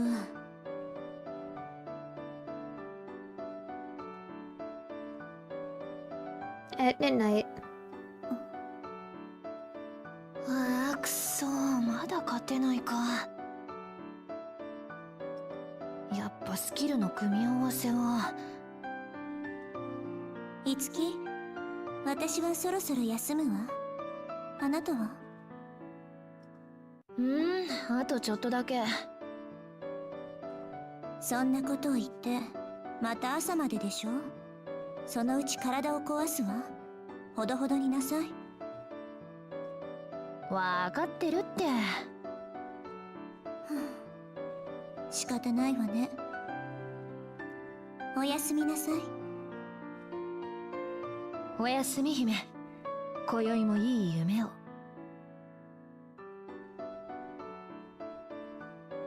I wonder when Miss Itsuki actually does her homework. Never. 博愛。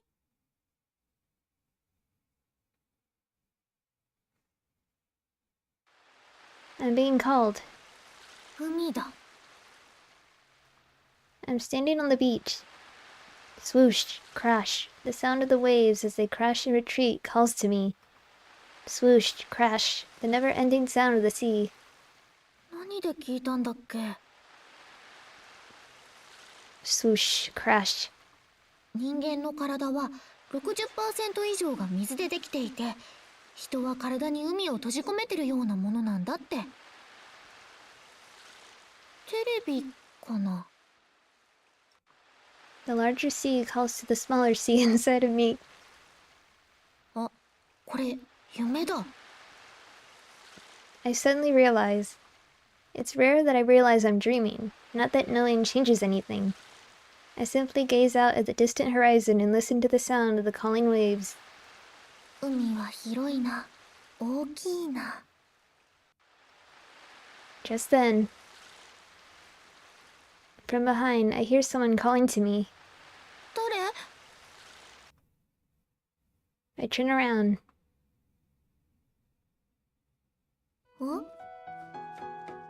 I wake up inside my bed. The air conditioner in the room is set to low, but my skin is slightly damp with sweat. I can hear the sound of Now cooking in the kitchen.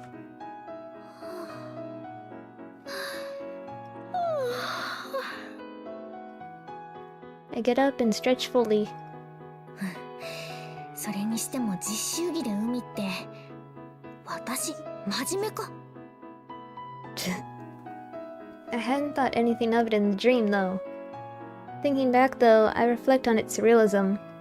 Well, I guess that means I'm a good girl who doesn't forget that she's a nursing student even in her dreams. 後ろから私を呼んだの、誰だったんだろう。The dream had ended as I turned around and I hadn't been able to catch a glimpse. お姉ちゃん起きた？おはよう。おはよう、なおちゃん。もうすぐお昼ご飯できるから待っててね。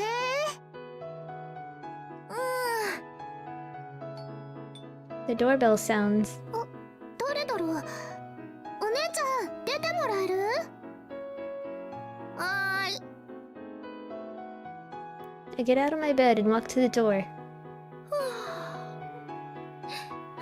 ーい、ただいま。 Click. I open the door. や、サマー、抜けこ。サマー、いつきさん。Sama. それ挨拶？またおかしな。 Standing in front of our room are Miss Sakia and Miss Itsuki. 夏に使える万能挨拶、今寮で流行り中だよ。よかったら咲夜さんも。遠慮しておくわ。こんにちは、アスカ。おはよう。 As our greetings span different time zones, Miss Sakia frowns slightly. It's currently lunchtime. まあいいわ。で、どうしたの今日は。ああ、それなんだけどさ。Miss Itsuki says with a meaningful smile. ぬけこ、明日空いてる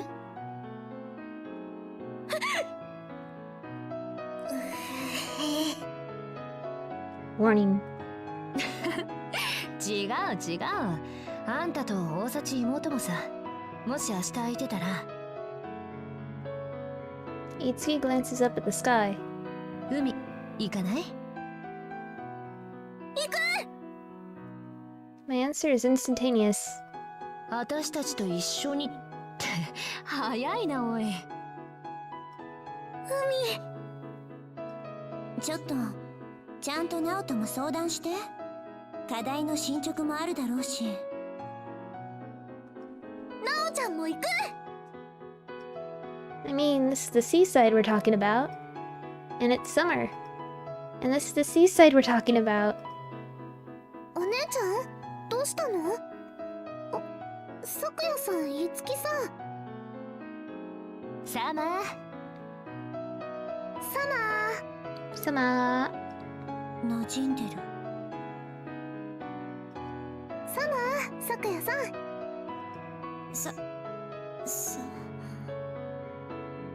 こんにちは、なお。こんにちは、さくやさん。なおち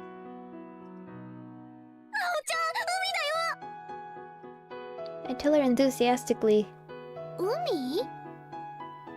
海？やっぱり今日見た夢はお告げだったんだ。これはもう行くしかないよ。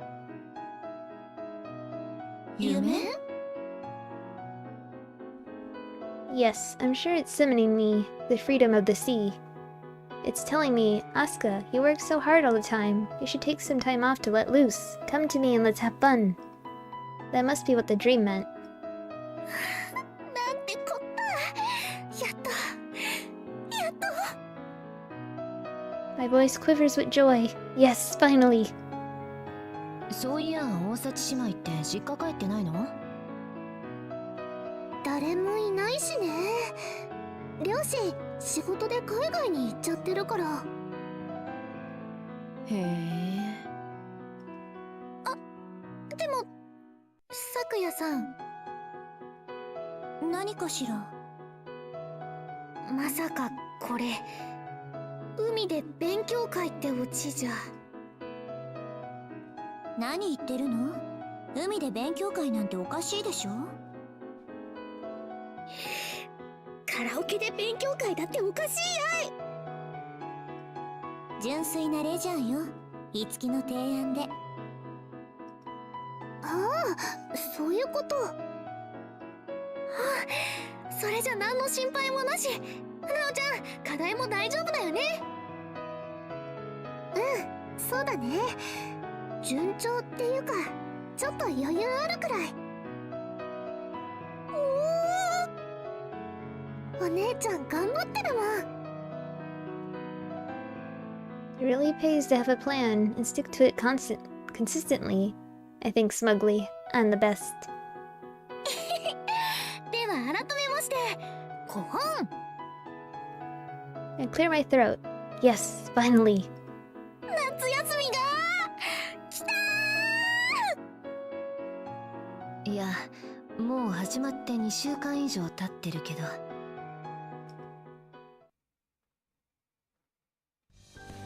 And so the next day, それじゃ行きますか。お前ら忘れ物ねえの？おー、私の夏ゲットだぜ。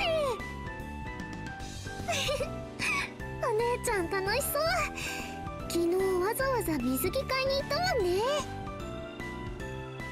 はしゃぎすぎよ。たかが日帰りの海水浴に。あれ？誰かさんも水着新調してたような。あれは私は去年のものがきつくなっていたから。へえ。 hey. Our eyes are drawn toward Miss Sakia's breasts. どこを見ているの？やめなさい。いいじゃん、減るもんでなし。私も胸では姫にかなわないからな。何を食べたらそんな大きくなるんだろう。 Now says seriously. いいから行くわよ。 Miss Sakia turns away and briskly walks off towards the station. Her face is flushed red. By the way, according to Miss Itsuki, she had invited Machi and Michi from our work group. But when she'd called, 今スイスの親戚の家ミチもいるよ。いるよ。 wow, じゃ、行こうか。off we go on our vacation.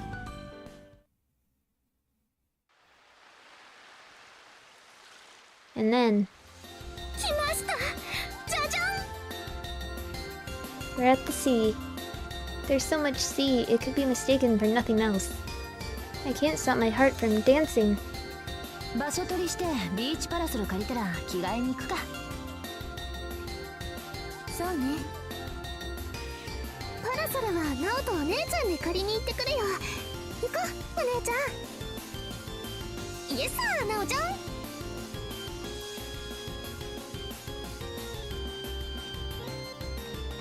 And so we find ourselves a spot.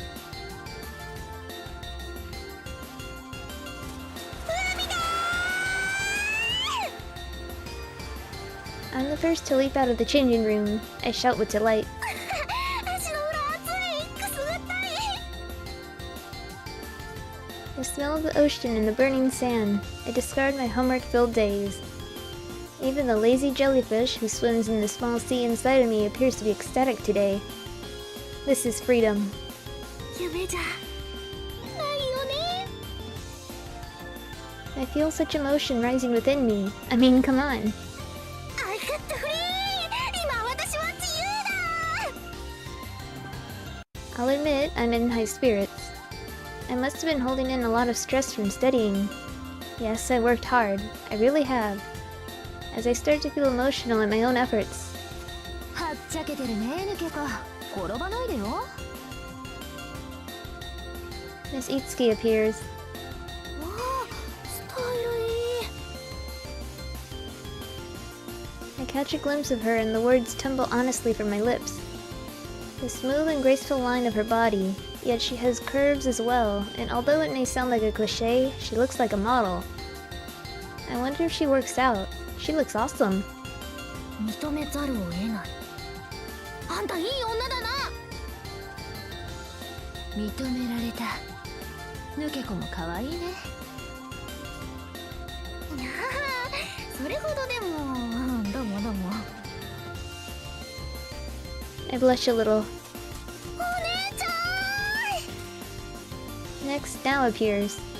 お姉ちゃん可愛い。すっごく似合ってるよ、その水着。そんな、なおちゃんこそ。 Yes, undeniably better. I had known just how pretty Nao was from before, but seeing her at the beach in a bathing suit like this, she's so pretty it makes me want to grab her in a tight embrace. I feel the pride of an elder sister. 素敵な女の子に育ってくれてお姉ちゃん嬉しいよ。何お姉ちゃんたら。これから嫁にでも出す親か。 And then, 浮かれてるわね。気持ちはわかるけれど。 the headliner, Miss Sakia, appears. Yes, first of all, her boobs are amazing. I had known this already, but her aura of greatness extends to her chest as well. Looks of awe are plastered to mine and Nao's faces. おお。まったく。 But perhaps now that she's in a bathing suit, regardless of her staring, she holds her head high. Wow. A well-bred girl, distinguished, beautiful, and she even has big boobs. Exactly how many attractive qualities does she have? すっごく綺麗だよ、咲夜さん。ありがとう。素直に受け取っておくわ。アスカもよく似合っているわね。いやー、照れますな。 It had been worth going going to buy a bathing suit yesterday. I'm certain today will be a wonderful and fun day. I flap my shining wings of freedom.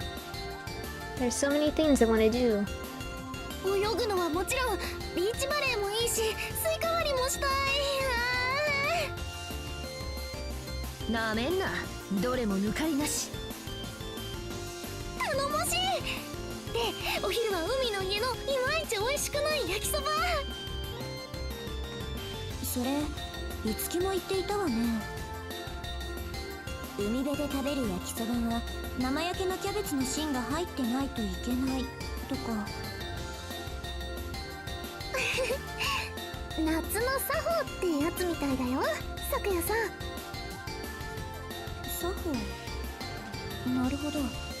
なら私も食べてみたいわね。Miss Sakuya nods thoughtfully. さて、それじゃあ早速泳ぐわけだけど、その前に準備体操？それも大事。でもね。何？いつきさん。ほら、忘れちゃいけない夏の作法、まだあるでしょ？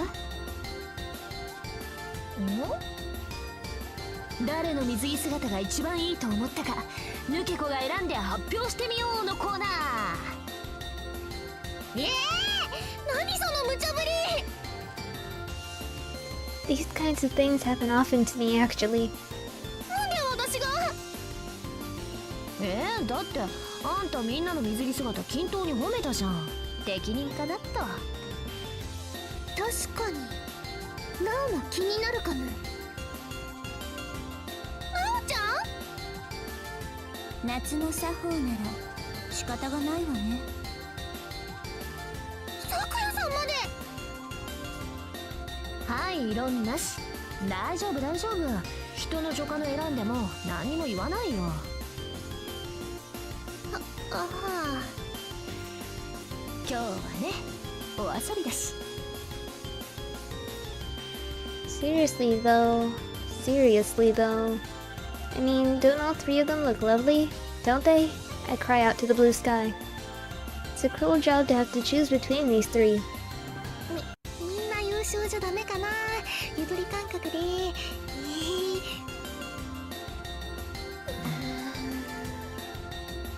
Stabbing glares. I guess not. I thought it was all in good fun.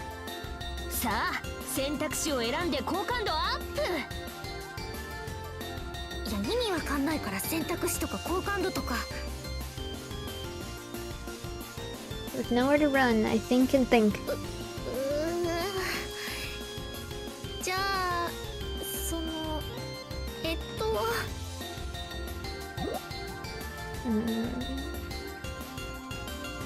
Okay, make a save. セーブしました。 Okay, now. なおちゃんです。やったー、ありがとうお姉ちゃ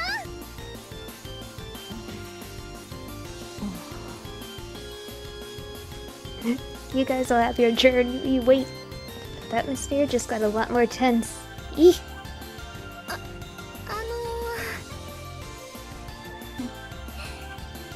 私も同意見だわ。賛成よ。可憐だものね。お、満場一致か。おう、ならいつきも。そう、一人だけ水着がワンピースなのもむしろポイント高い。なんと。照れちゃうな。どうしよう、お姉ちゃん。いやー、自慢の妹ですから。We reached a peaceful decision. What a relief. What a relief.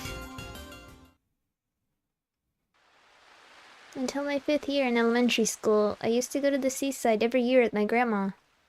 When Now was still a quiet doll and my parents were busy with work and hardly home, my grandma and I used to go, just the two of us. My grandma had surfed a lot when she was younger, and she boasted to me, anyone who didn't know me around these parts was an amateur at best. At the end of that summer, my grandma had died. In the summers that followed, going out with my family or my friends ended up substituting the pool for the sea. My grandma had often told me about her love for the sea, and I loved her for being that way. Each time we came to the sea, we used to throw sea slugs at each other, with our bare hands, of course.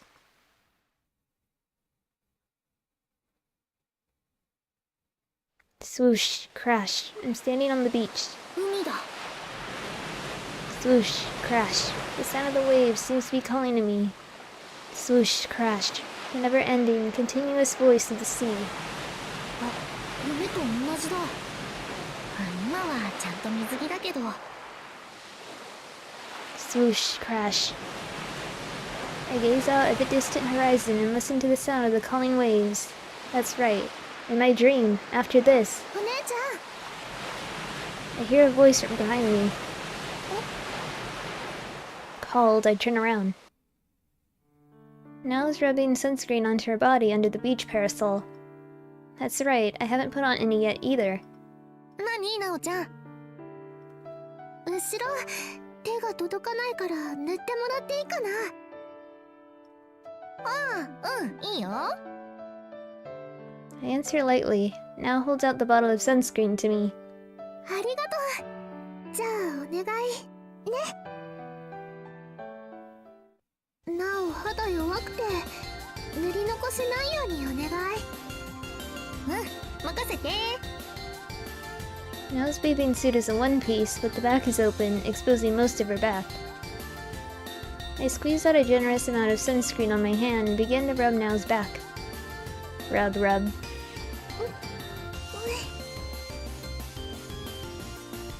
Rub, rub.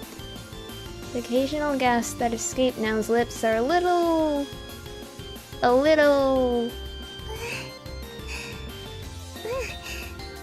んな感じで横の方も。 Now, please. I rub and rub so that I don't miss anywhere. Nell's back trembles suddenly. お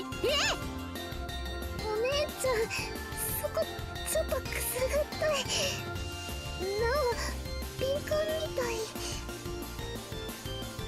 There's embarrassment in Nell's voice. ごめん。大丈夫。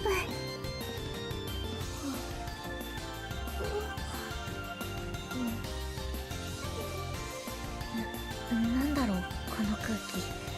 日焼け止め塗ってるだけなのに。この辺はそっと。 Rub, rub. お姉ちゃん、あんまりそっとなのも逆に。そっか。どうせくすぐったいし、ちゃんと塗らなきゃダメだから大丈夫だけど。I carefully rub, rub. でも今日は嬉しい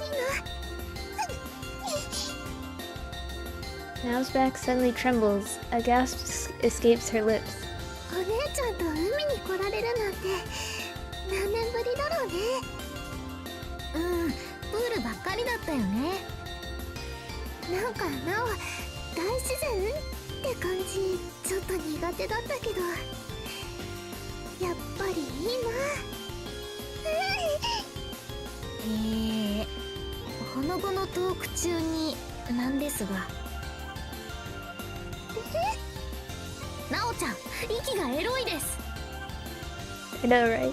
やだ、だってくすぐったいのも。お姉ちゃんのこと誘ってるのかもよ。 Nope.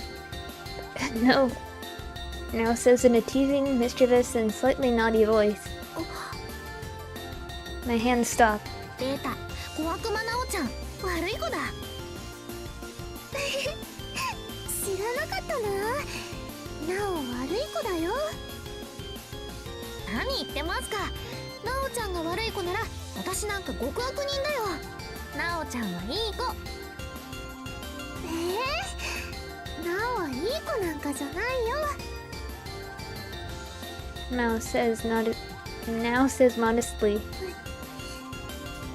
子なんかじゃないもん。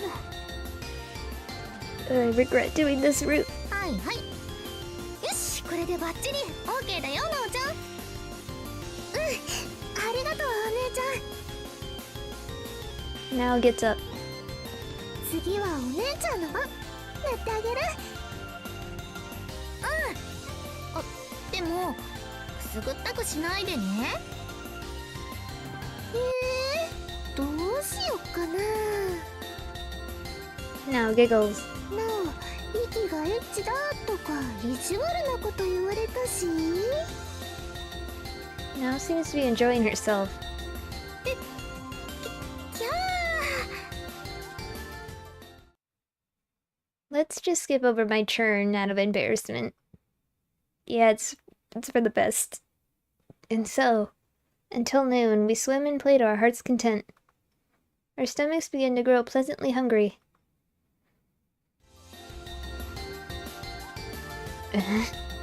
So we decide to buy a plate of fried noodles for each of us at the beach hut.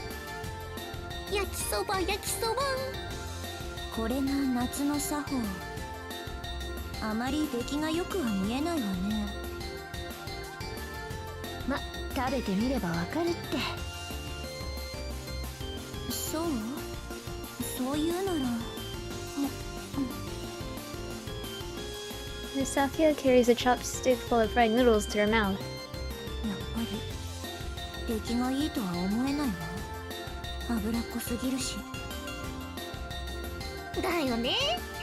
まあなおちゃんなら10倍美味しい焼きそば作れるんじゃないかな。やだお姉ちゃんたら。へえ、そうなの。なおならこれの100倍は美味しく作れるよ。言うね、大幸妹。でもきっと夏の海で食べる焼きそばにはかなわないんだよね。どんな本格的なのも。そんなものかしらね。 Miss Sakia doesn't seem convinced. さて、これ食ってちょっと休んだらデザート行きますか。スイカ割ってさ。 The sky is clear, a perfect day for watermelon splitting. じゃ、誰から行く？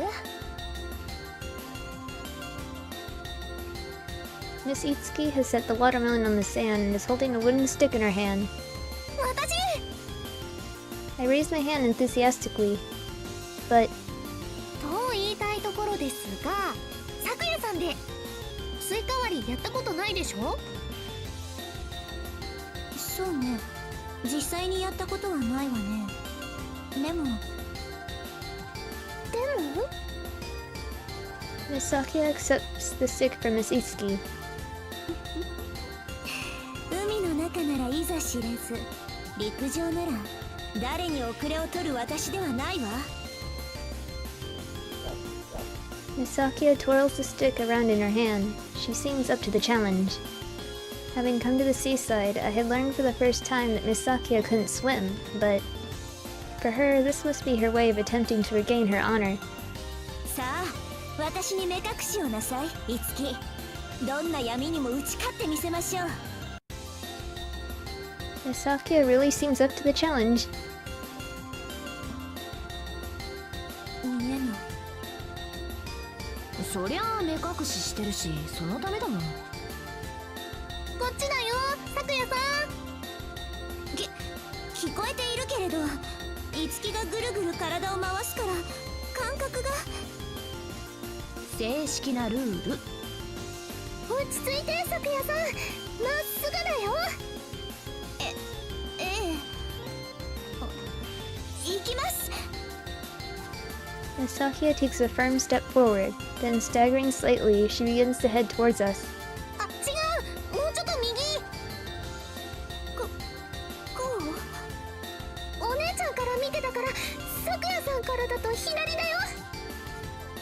わかったわ。アスカ、ちゃんと言って。ごめんごめん。あ、行き過ぎ。左じゃなくって右に修正。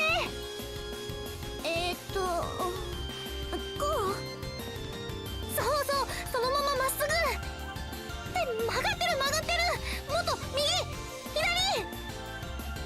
くや後ろ後ろ。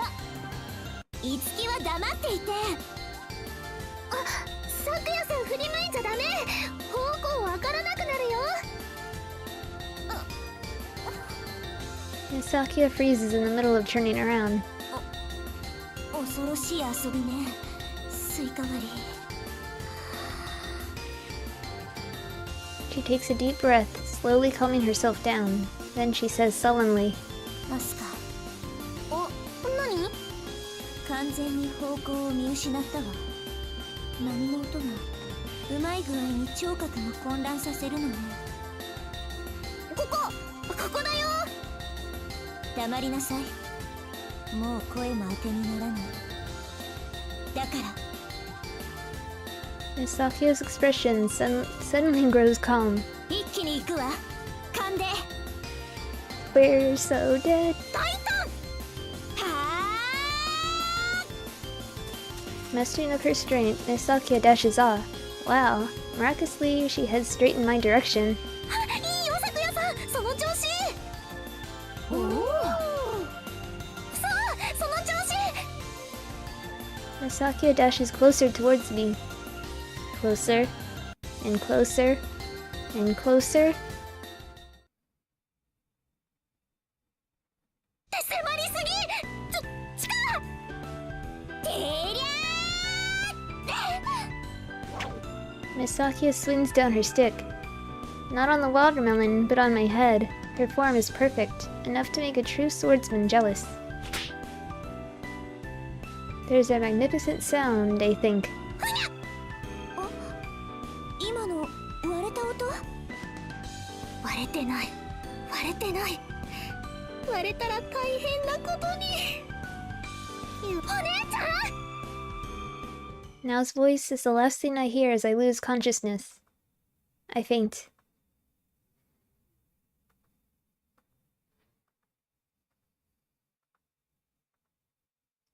看護師って知ってるか？え？だから私が看護師になって中と守って。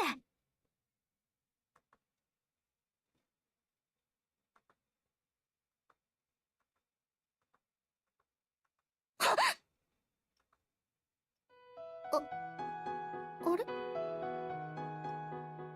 お姉ちゃん。なおちゃん。 Swoosh, crash. I can hear the sound of the waves. When I wake up, I find myself lying on Nao's lap under the parasol. Ugh, my head feels dizzy. お姉ちゃん、大丈夫？Answering, I raise my body. 頭どう？まだ痛い？え？あ、そっか。私、さくやさんの棒が頭に当たって。怪我はないみたいだったけど。大丈夫みたい。もう痛くないし。二人は？ Looking around, I see no sign of Miss Sakia or Miss Itsuki. 頭冷やせるものがないかって海の家に。そうなんだ。どれくらい寝てた？ほんのちょっと。まだ10分も経ってないよ。起きなかったらどうしようってなお心配で。大丈夫大丈夫。 I answer with a laugh. I really am totally fine. でもなんだろう、夢見たような気がするんだけど。 I can't remember it at all. Well, it was a dream, so there's no point in worrying over it. どうしたのお姉ちゃん？なんでもないよ。アスカ。お、抜け子起きてた。 Miss Sakia and Miss Itsuki hold up a bag of ice cream in their hands. それアイス？はい。頭を冷やせそうなもの、こんなものしかなくて。平気平気。それよりアイス食べたい。本当なんでもなさそうだね。だから言ったろ姫。でもごめんなさいアスカ。謝ることないよ、遊びだもん。私こう見えても頑丈だし。いい音したな。スイカより中身詰まってないんじゃない？可能性はある。あ、スイカはあるよ。スイカ割りは中断しちゃったからそのままになってる。じゃあそれも食べよう。スイカ割りはいいや。 My mood grows calm and relaxed as I say this. のんびりしよう、のんびり。クラゲっぽく。 In response to my suggestion, everyone seems to grow less tense. Swoosh, crash, the never-ending sound of the waves. Floating and drifting softly, this is me in my original state of being. Swoosh, crash. I'll eat ice cream and watermelon while listening to the sound of the waves calling to me. Just then, Miss Itsuki picks up her smartphone, which had been placed with her other belongings. She looks at the screen. 悪い、私ちょっと別行動。Saying this, she walks away from us. なんかさっきもスマホ鳴ってたみたいだけど。ラボかな。 I deduce this from Miss Itsuki's vibe. The cutesy laboratory club, currently in the middle of designing a game. Since they hadn't been able to finish in time for summer, apparently they're aiming for a winter release. I wonder if there was some kind of emergency. Miss Sakia scowls. Miss Itsuki had said that she pretends not to notice. 放っておきましょう。そのうち戻ってくるわ。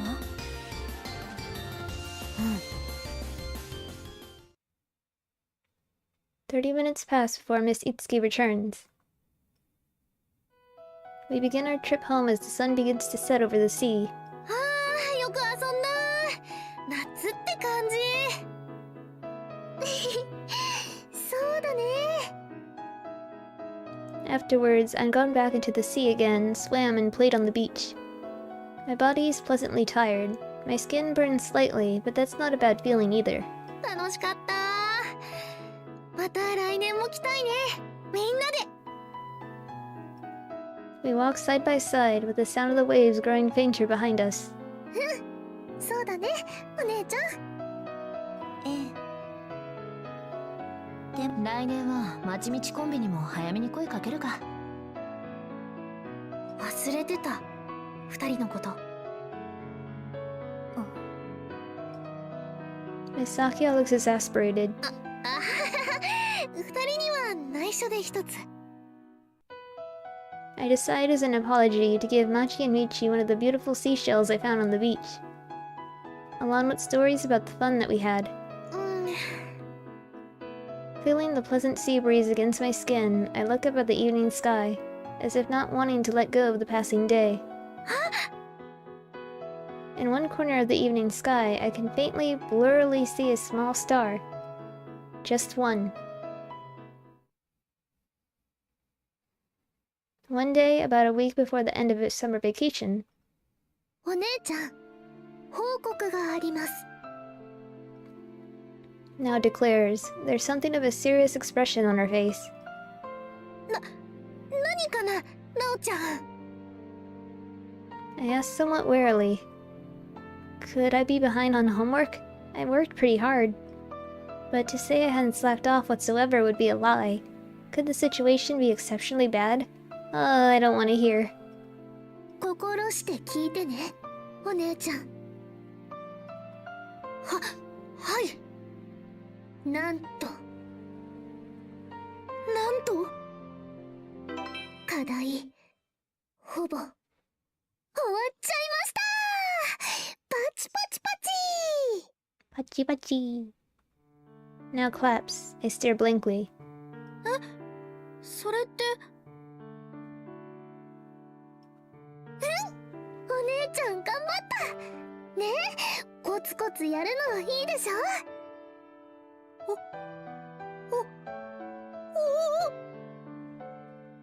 I'm trembling.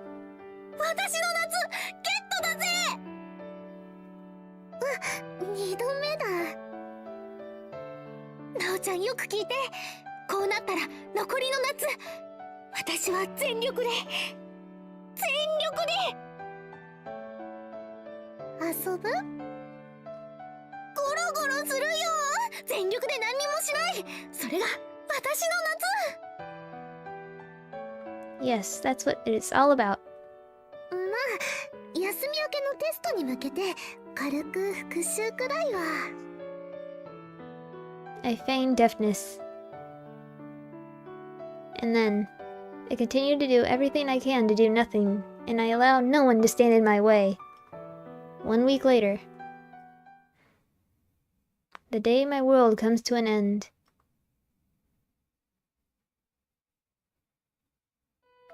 The night of August 31st arrives. I stand facing the wall.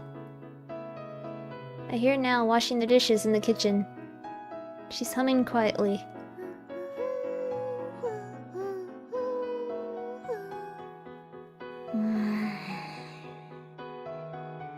In front of my eyes, a calendar is tacked to the wall. August is a photo of a bright blue sky with the days starting from the 1st all the way to the 31st below. We had circled every day that passed, and slowly the dates had been eaten by the circles. Today, the 31st had been finally circled as well, with a squeaky red pen. Next to this, written in Nao's handwriting, are the words, "Let's do our best at school from tomorrow." The night of August 31st arrives. Summer vacation has finished. School begins from tomorrow. There are tests to confirm how well we did our homework. The difficulty of our classes and our training will go up, and most likely, new homework will be distributed. The difference between before and after summer vacation apparently makes everything before it seem like child's play. 課題は大変だったけど、海にも行って、この1週間はゴロゴロして。 My fun summer vacation will be over. 誰が決めたんだ。 I breathe out the words from between my teeth. 認めない。 I express myself resolutely. 私は認めない。こんな紙切れ1枚に終わらされるなんて。 The calendar. I speak as if I were rebelling against the heavens themselves. なおちゃん。何？お姉ちゃん。 Now sticks her head out from the kitchen. 私の夏休みはまだ終わらないよ。ずっと終わらないんだ。はあ。終わらせてたまるもんか。そんなわけで家出します。うん、いってらっしゃい。お財布持ってる？もう遅い時間だから気をつけてね。うん。 Then I leave my room. 久しぶりだな。お姉ちゃんのプチ家で。ゴールデンウィークは大丈夫だったんだけど。 It's an Osachi specialty. Asuka's end of vacation mini runaways. Well, it never takes me long to face the reality that there are no summer vacations that don't end.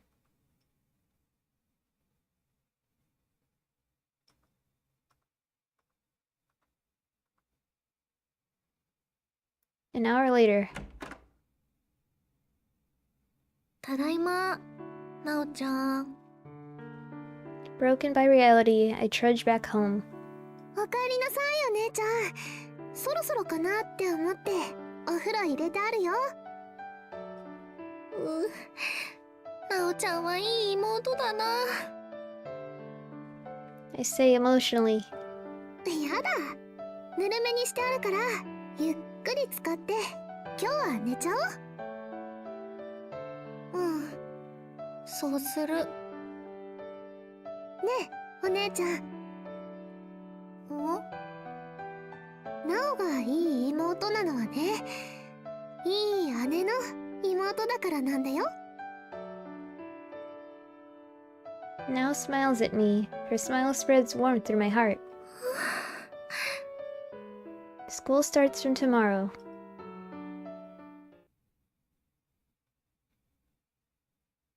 The next morning, while I was sleeping, I received a text from Yuki. I guess school starts tomorrow at Taito Nursing. I'm so jealous. Once I get well, I'd like to study there as well. I want to study a lot. When I get there, please teach me the ropes, Asuka.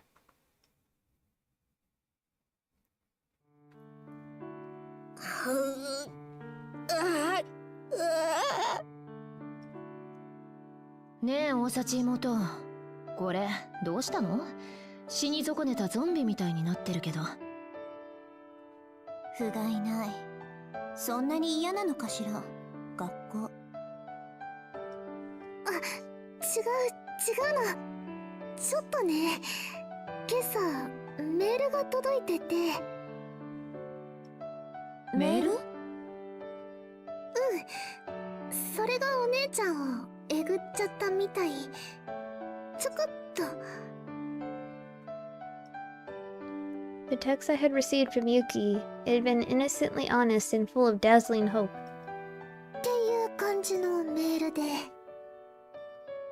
ああ。太陽が、希望の日差しが、痛い。眩しい。The clear September sky shines down at me mercilessly. その子も相手が学校から逃亡を図ったとは思ってないだろうね。やめなさい、いつき。結局アスカは逃げなかったのだから。本気で逃げる度胸もなかっただけのようだけど。言い過ぎだよ、二人とも。ねえ、お姉ちゃん。ラオちゃん。ナオは信じてたもん。投げ出すようなお姉ちゃんじゃないって。Nao's radiant glow. I sustained major damage. 一番えぐってるのは大幸妹なんじゃないの？アスカがしっかりすればいいだけのことよ。まったくやればできるくせに。ナオに背中を押されたとはいえ、課題1週間前には終わらせていたのでしょ。ま、そうだね。いくら妹がいても本人がやる気ゼロじゃさ。だよ。私やればできる子？ I show faint symptoms of recovery. ちらっと聞いたけど、ナイチンゲール賞取るんだろ？ Miss Itsuki is grinning widely. 誰から聞いた？ってまあ、まちみちちゃんか。Yes, that day when Machi and Michi had come to study. In between periods of study, I had talked about it. I mean, I had said it lightheartedly as a joke. And the two seem to get along well with Miss Itsuki, so it's not surprising they've told her. But I don't know how I feel about Miss Itsuki knowing. 違うわ、いつき。ナイチンゲール賞をあえて辞退するのよ、アスカは。咲夜さんまで知ってた？うわ、そりゃそうか。I have nowhere to run. I'm red in the face. 大したものだわ。逃げたりくじけたりしてる暇はないわね。それじゃ。Miss Sakia's words are stern, but somehow cheerful. 逃げない。もう。多分 I hope she overlooks the slight lack of confidence in my voice. ところで大幸妹はさ、なお？大幸姉が本当に逃げてたらどうすんの？一緒にいるために入ったって話じゃん。なおもやめるよ。お姉ちゃん追っかけて。Nao says this nonchalantly. In fact, she almost seems cheerful. Wait, hold on. こっちの方がヤバい気がしてきた。責任重大ね、抜け子。Points to Nao. おい。 To think that I was holding Nao's fate in my hands too. Not that I didn't already know that. We run into the inseparable two in front of the academy. We hadn't seen them since the time they came over to study. あ、おはよう、まちちゃん、みちちゃん。おはよう。スイス帰り？すっごいよかった。It's been a while since I've heard the two of them harmonizing. Machi and Michi, back from Switzerland. They brought chocolate as a souvenir. Apparently, they bought it at the main branch of a famous worldwide chain. They're so cool.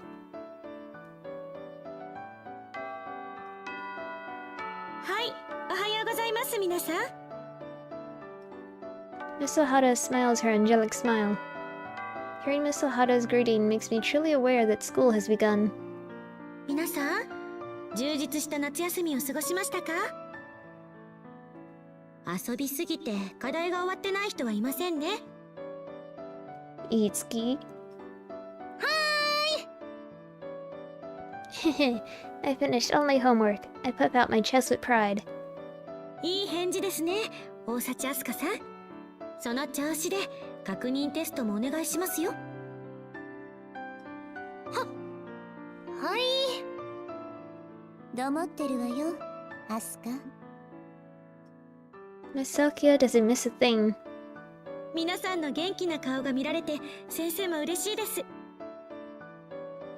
今日から10月まで前期後半の授業が始まりますから、しっかり学んでください。それとこれから冬休みまではいろいろと大きなイベントがありますから、その説明をしますね。Miss Ohara looks around the classroom and continues. まず、これはイベントとは違いますが、今月下旬に2度目の病院実習が行われます。This is not gonna go well. 病院？ゆきちゃんに会える？ But Miss Ohara continues indifferently. 皆さんには前回行った病院とはまた別の病院に行ってもらいます。看護師になればどのような現場に配属になるか分かりません。ですから学生の間になるべく様々な現場を見ることはとても大事ですよ。Of course, things wouldn't work out that smoothly. Having not responded to her last text yet, I had thought I would have something to write about. Too bad. ただ、大幸あすかさん。はい。あなたたちのグループは前回と同じ病院に行ってもらいます。本当ですか？先方、主任たっての希望でそうなりました。どういうことかわかりますね。Don't make a fool of myself. あなたの反省とその履行をこの目で確認したいと主任はおっしゃっていました。そのため特例で認められたんです。A small buzz fills the classroom. I hear words such as peed herself in the hospital, and the chief was furious. The shame. なんかおもらしすると快感を覚えるんだって。それでおかしな感じで話広まってる。I need to correct them later, but right now, more importantly. またゆきちゃんの病院に行けるんだ。I know I shouldn't be in high spirits, but I can't help being a little happy. よし、帰ったらメールしよう。よかったね、お姉ちゃん。病院実習に関しては後でプリントを配りますから各自確認してください。次、10月には2年生の待望式に1年生のあなたたちも立ち会います。I can hear voices of excitement. Even though it may not be our own capping ceremony, it's still something special for us. Next year will be our turn, as long as I don't get set back a year. そしてその次、11月、まだ先の話ですが、当校の文化祭が行われます。Once again, excited voices can be heard. There truly are a lot of events to come. 文化祭か。なんかね、1年生は大変なんだって。Now whispers to me. お、大変って？うん。2年とか3年の人は実習や国試受験の勉強で忙しくて文化祭に労力割けないんだって。だから1年がその分も盛り上げなきゃいけないとか。なるほど。外部から来られる方もいると聞くし、恥ずかしいものは見せられないわね。Miss Sakia seems pretty enthusiastic about it. I wonder if she likes school festivals. 私は面倒。家で寝てたい。Miss Itsuki shows very little enthusiasm. I can somewhat relate to that. ファッションショーとかやるらしいよ。ファッションショー？聞いた。ナース服のファッションショーでしょ。いろいろあるらしいからね。へえ。ヌケコはプリマコステ出てみるか。あれナース服ベースだし。お断りだ。Just as I raise my voice in protest, there's the sound of a loud clap. はい、静かに。まだ先生の話は終わってませんよ。冬休みまでいろいろありますが、まずは Miss Ohara looks from each student's face to the next. 明日からの課題確認テスト頑張ってくださいね。 Silence descends in the classroom.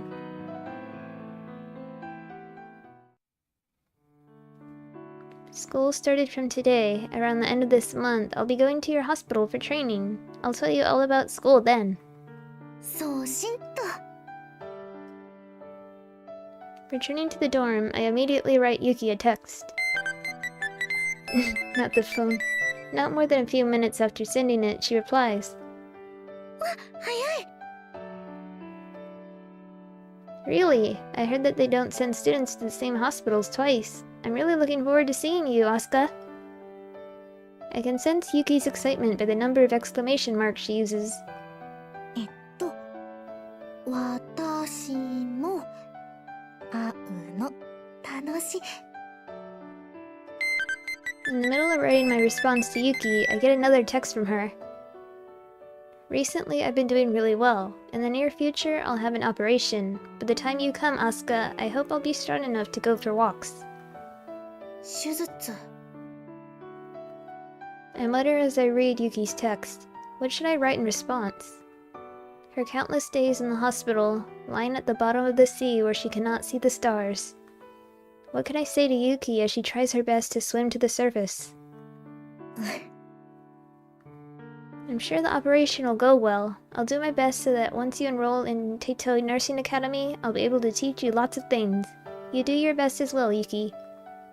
It takes some resolve for me to send it. Do my best. Those words that I sent to Yuki, I feel as if I cannot easily betray them. でも頑張るもん。 I send it. Her reply is immediate. It's a simple text. I will. I won't lose to any stupid disease. For a moment, I almost cry. お姉ちゃん、今日の夕ご飯だけど筑前煮と。 Now, who had been preparing dinner in the kitchen, sticks out her head. あ、なおちゃん、ゆきちゃんに頑張るって言っちゃった。そっか。 Told this suddenly, now looks surprised. Seeing the smartphone in my hand, she smiles. それじゃあ頑張らなくちゃね。なおも協力するから。よろしく。よーし。じゃあ今日からお勉強定食の難易度1段階上げちゃうね。おお。かかってこーい。I thump my chest in response. I swallow a comment asking her not to go too hard on me.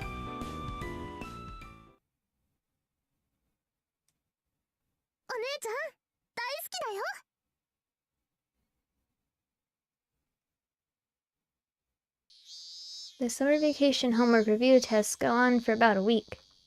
They're held every day for the first half of each class.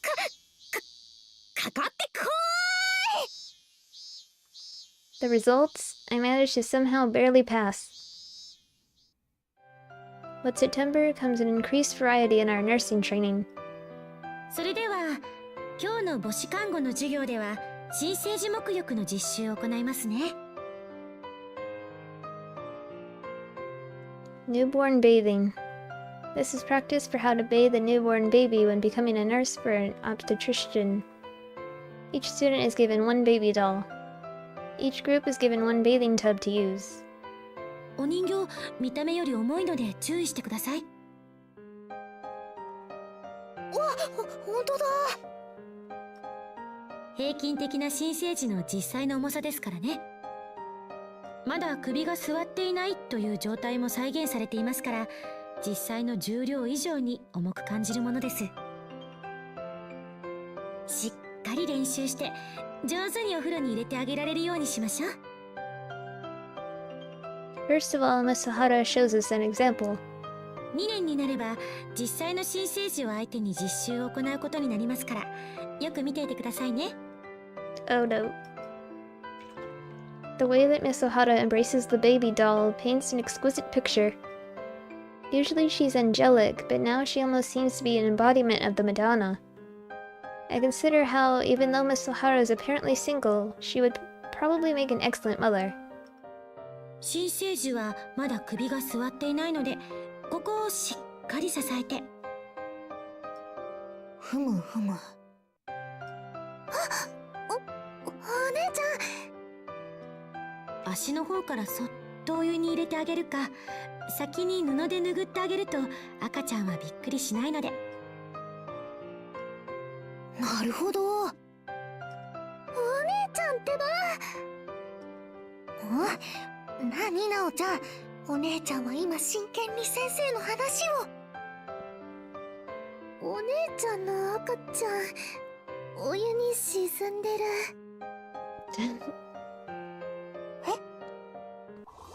In the short moment I had taken my eyes off it, my baby doll had drowned in the bathtub. 幼児虐待。いや、これはもう殺人事件だね。抜け子逮捕しないと。過失だよ。っていうか人形だから。実際の新生児と思って扱わなくてはダメでしょ。すみません。大幸あすかさん、反省する前にまずお人形をお湯からあげましょう。そうでした。 My days as a good mother seemed far off. One night, a week away from my second hospital training. Subject: to the Jellyfish Club manager. It's a text from Yuki. I'm finally starting to feel better from my operation. It was pretty difficult, but the operation was a success. I seem to be recovering well. I was told that I'm not allowed to walk for a while, but I hope we can talk a lot when you come to visit Asuka. She hadn't told me the date of her operation, so I hadn't been sure when to send her a text. With the day of my next hospital training approaching, I had just begun thinking about how Yuki was doing, whether I should text her or not. 成功したんだ。よかった。 Subject: that's great news! I was slightly worried, but I'm glad the operation was a success. It's important to not push yourself and to put your health first. Let's go for a walk when you get better, Yuki. I'll ask Miss Shionogi to let us talk tons. Shionogi. The day of my second hospital training. そわそわしているわね、アスカ。だってあくまで私たちは実習に来ているわ。主任や先輩の看護師たちに恥ずかしいところを見せないで。Misakia's words are a little sharp. ごめん、わかってます。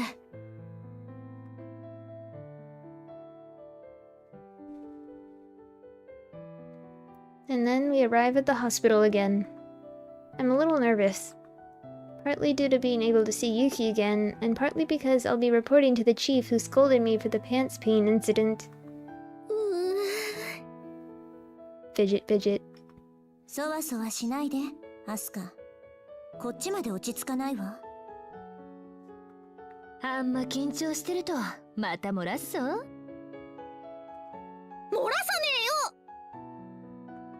えよ。お姉ちゃん、言葉遣い。深呼吸しよう。深呼吸。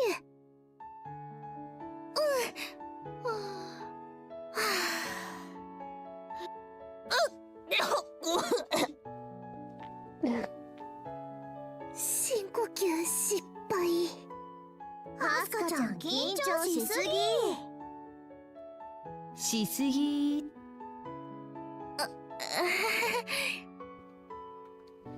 Well, I seem to have calmed down a little. Yes, I should be fine, I think. ゆきちゃん、驚くかな。 No, I'm here for training. I'm a nursing student. I need to shape up.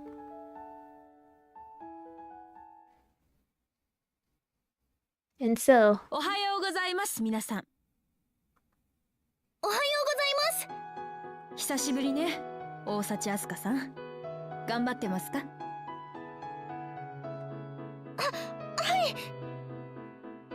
I had been prepared to immediately receive a scolding from the chief, but it looks like I managed to avoid that. But I think she's observing me carefully. 実習生にとっては2度目の病院実習です。今日は空きベッドのベッドメイキングと患者さんの簡単な正式を行ってもらいますよ。簡単なと言っても初めて患者さんの体を扱うことになりますから集中して行いなさい。In response to the chief's words, we nod with serious expressions on our faces. もちろん患者さんと顔を合わせたら挨拶することも忘れずに。I wonder if I'll be able to visit Yuki's hospital room. はい、では夜勤の方々。And just like last time, the nurses who had been on the night shift give their status reports. お久しぶり、大幸あすかさん。よろしくね。あ、塩野義さん、お久しぶりです。よろしくお願いします。 Today, I'll be assisting Miss Shionogi again, just like last time. I feel a little relieved. 大幸直です。よろしくお願いします。 This time, Now will also be accompanying Miss Shionogi. 同じ名字。もしかして姉妹？はい、妹の直です。姉妹で看護師目指してるんだ。仲いいね。それじゃあ行きましょうか。はい。 Led by Miss Shionogi, we leave the nurse station.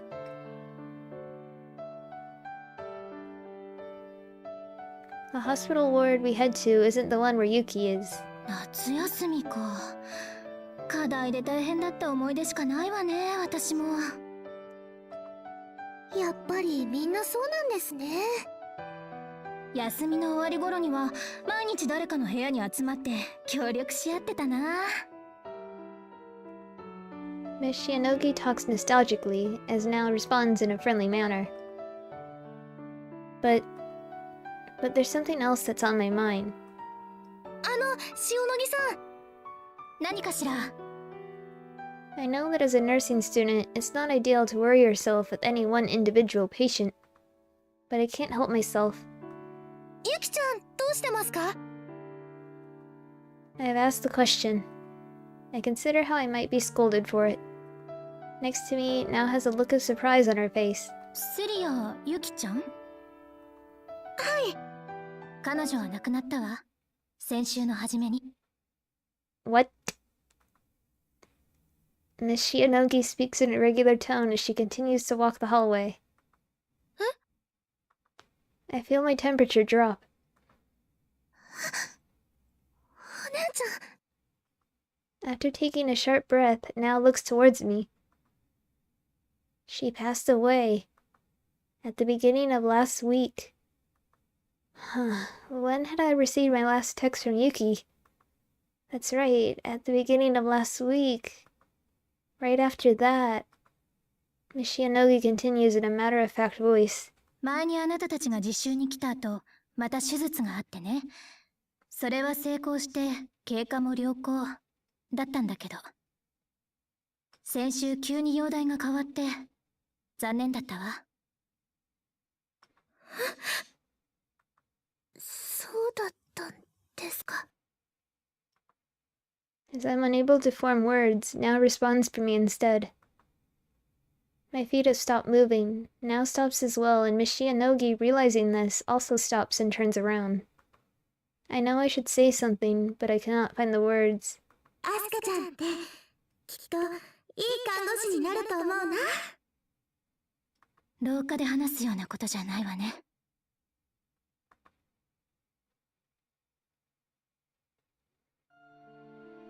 Led by Miss Shianogi, I return to the nurse station. The chief seems to have left, and there's no sign of her in the nurse station. 分かってると思うけど、会心があるからあまり時間は割けないわ。はい。With a gentle expression on her face, now remains silent. ショックを受けるなとは言わない。人が亡くなっているんだから。でも、そんな顔で患者さんの前に顔は出させられないわ。しっかりしてもらわないと。すみません。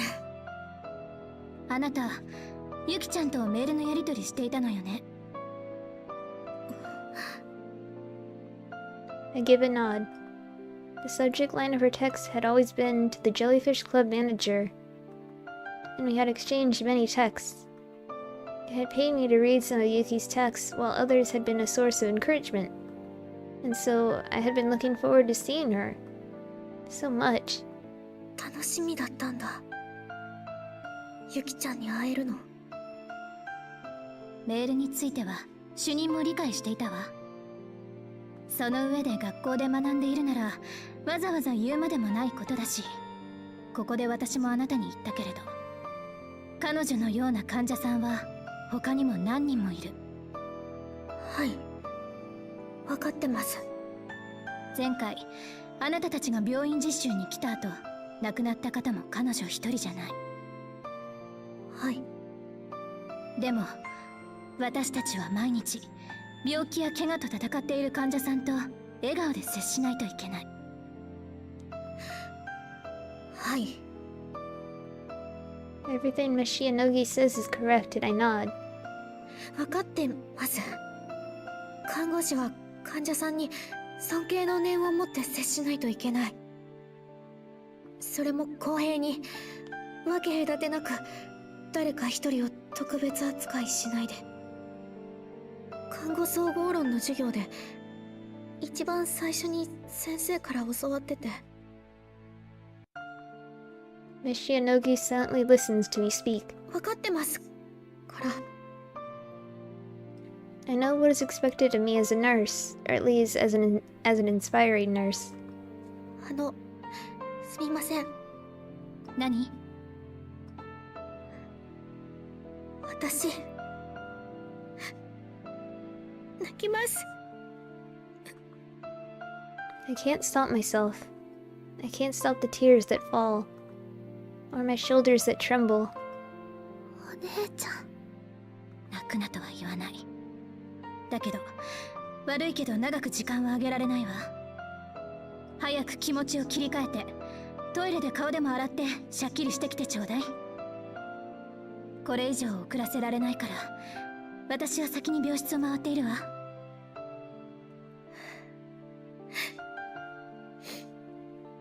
はい。I go to the bathroom and wash my face with cold water over and over again. I wipe my face with a towel and step out into the hallway. Nao is waiting there for me. She should have gone with Miss Shianogi. あ、ごめんね、なおちゃん。ね、辛かったら今日は休んでもいいと思うよ。なおから言ってもいいし。大丈夫。いや、大丈夫じゃないけど、でも大丈夫。そう。 My mind is still spinning. 塩野義さんのとこ行こう。遅くなっちゃう。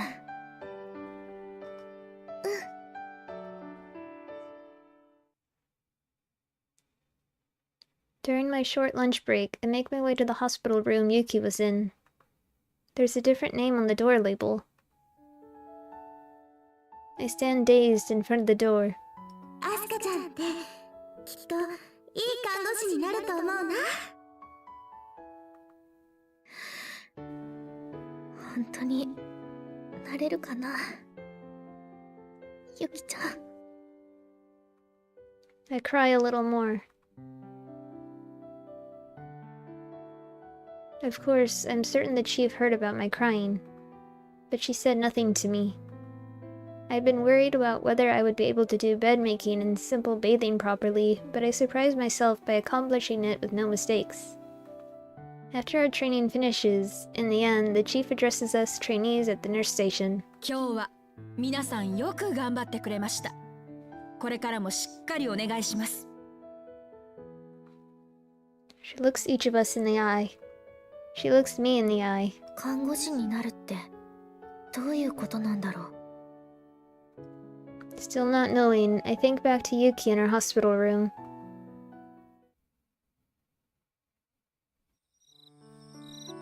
To the Jellyfish Club manager.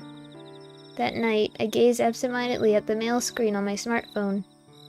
The subject line of each of Yuki's texts is the same. She probably took a liking to the Jellyfish Club story. ねえ、なおちゃん。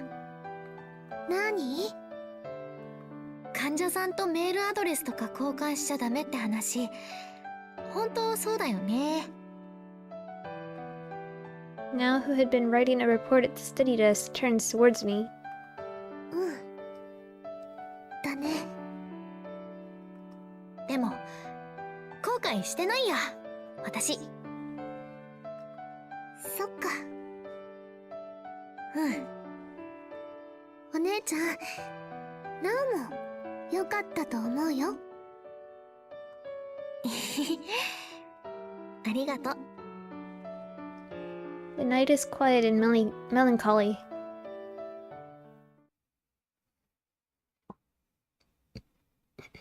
Still, we nursing students are not given much time to dwell in sentiment.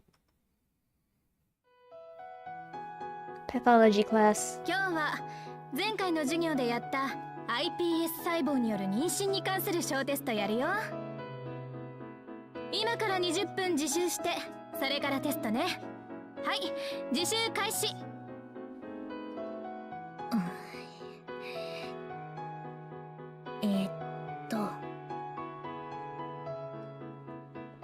I think everyone goes through something like this.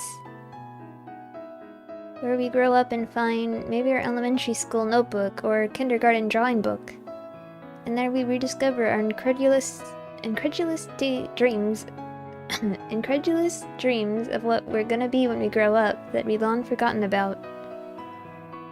And we say to ourselves, what was I thinking back then? Things like becoming the president. Or a Ghostbuster. Actually, those are the better ones. Sometimes you see kids who say they want to be a cabbage. Yeah, you thought you were gonna become a vegetable. And for me, I had written in my picture book, the girl who chased stars, that I would become a nurse. That's the reason why I'm here right now. そう。そうなんだけど、ね。 But there's a reason why I'm thinking back to the things I thought on my first day of school. If I said that I wanted to reconfirm my starting point, it would be completely untrue. No, this is nothing that cool. なおちゃんや。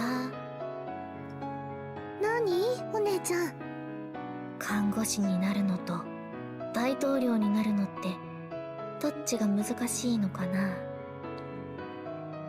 Well, I would assume a nurse because of a certain president we have. 複雑な問題だね。それは。I'm from the future. The answer is nurse. Now responds questioningly as I ask her without taking my eyes off the textbook. 難しいと思えば、何だって難しくなるわ。気の持ちようよ。Miss Sakia says coolly from the seat behind. そうそう。Miss Itsuki says from the seat next to Miss Sakia. でも簡単って思ったからって実際に簡単にはならないのがリアル。辛い。リアルだ。余計なことは言わない、いつき。This is something that I had heard later. During the hospital training we had the other day, Miss Sakia was also informed that one of the patients she had talked to a lot during the previous training session had died as well. Concerning this, Miss Sakia had said nothing, and I asked nothing. どう思ったのかな、咲夜さん。A part of me wants to ask her, but it's not something for me to just drop into the conversation. すみません。授業中失礼します。Saying this, Miss Ohara enters the classroom just around the time that the 20 minutes of private study is about to be over. Our teacher has a stern expression on her face. 先生？ Miss Ohara looks towards me. No, not towards me. 武田さん。She calls out to Miss Sakia behind me. はい。私ですか？ええ。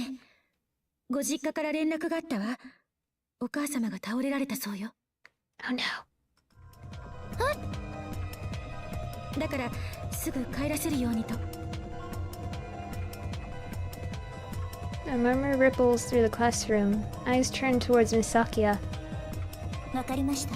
すぐに行きます。いつき、あとはお願い。オッケー、任された。Miss Sakia's voice sounds calm, and Miss Itsuki doesn't seem to have reacted much either. 咲夜さん。大したことではないわ。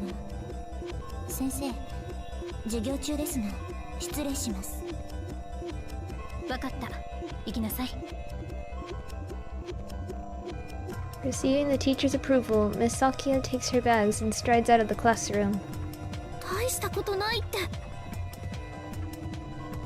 All I can do is watch Miss Sakia's back as she walks towards Miss Ohara.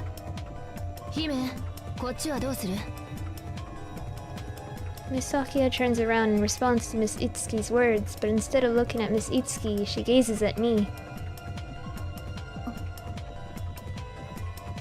Then she replies to Miss Itsuki. 話して構わないわ。おかしな気遣いをされても困るし。了解。それと、学校でその呼び方はやめなさい。After Miss Sakia says this in her usual voice, she leaves the classroom with Miss Ohara. But murmurs still continue to fill the classroom. はい、では自習終了ね。小テスト始めるよ。Cries of dismay can be heard throughout the classroom. 寮戻ったら話す。昨夜、今日は帰ってこないから。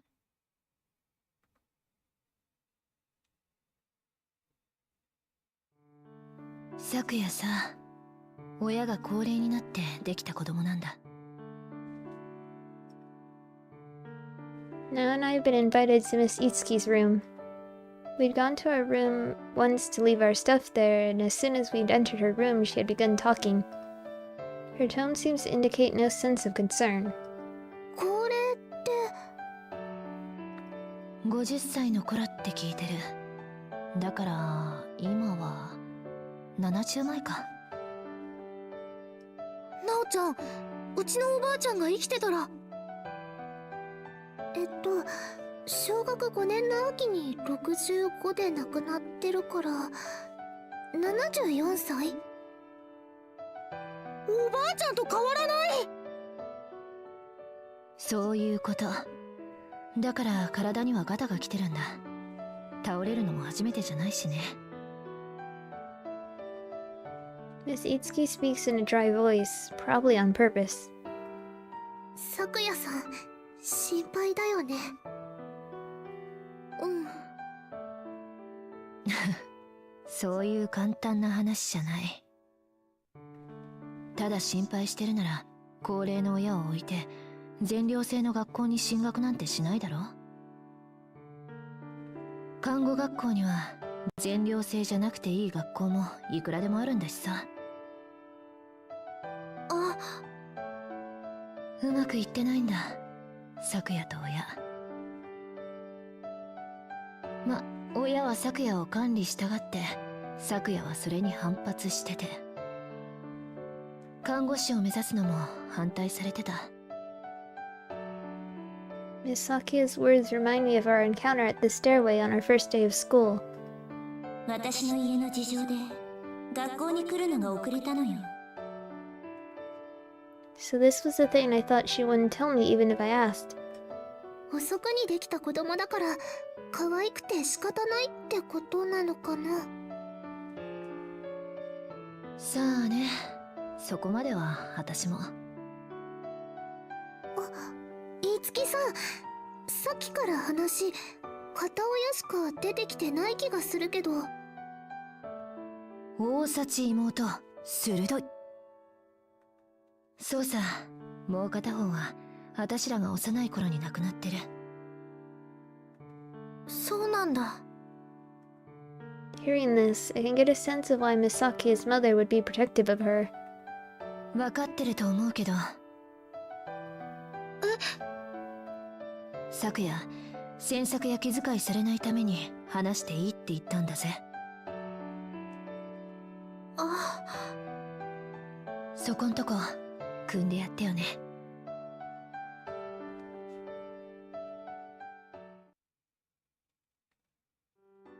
The next morning, on our way to school, we run into Miss Sakia and Miss Itsuki. おはよう、アスカ、ナオ。おはよう、さくやさん。おはよう、もう帰ってたんだ。始発で帰ってきたわ。それからいつきに昨日の授業のノートを見せてもらって。叩き起こされた。ただでさえ睡眠時間短いのに。ゲームのしすぎよ。どうせ私がいないからって遅くまで。そうなんだ。さすがに私も眠いわね。はあ、Miss Sakia lets out a small yawn.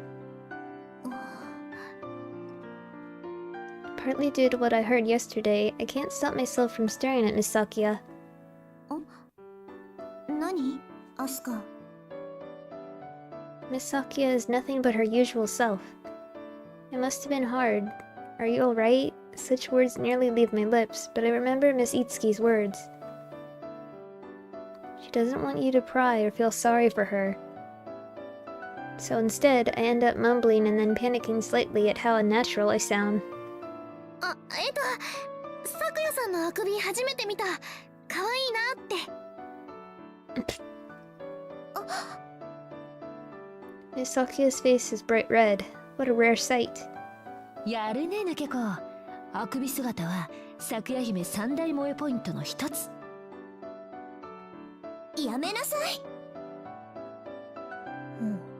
あとの二つってなんだろう。気になる。ないわ、そんなもの。バカな話はやめて。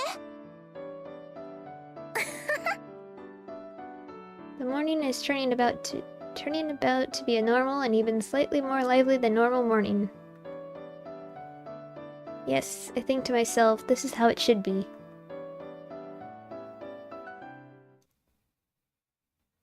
白衣性愛情依存症。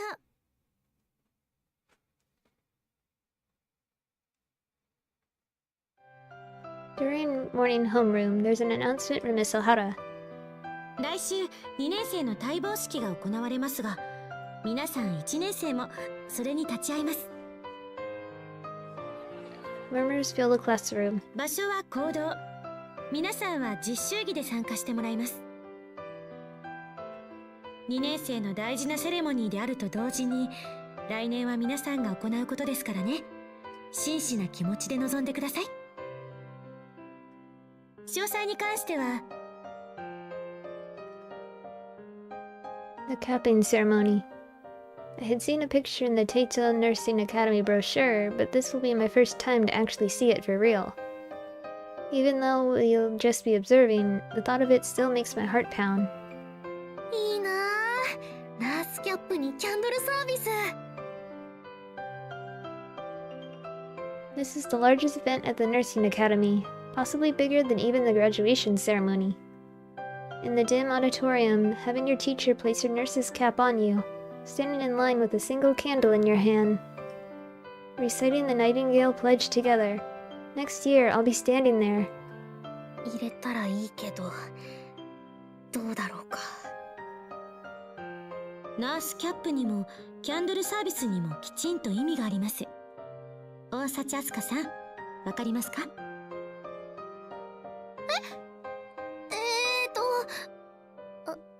りません。来年は自分たちの番ですから覚えておいてくださいね。純白のナースキャップは清潔さを、ナイチンゲールが夜間手にして巡回していたキャンドルは分け隔てなく明かりを投げかける誠実さを。どちらも看護師にとって大事なことを象徴しているんです。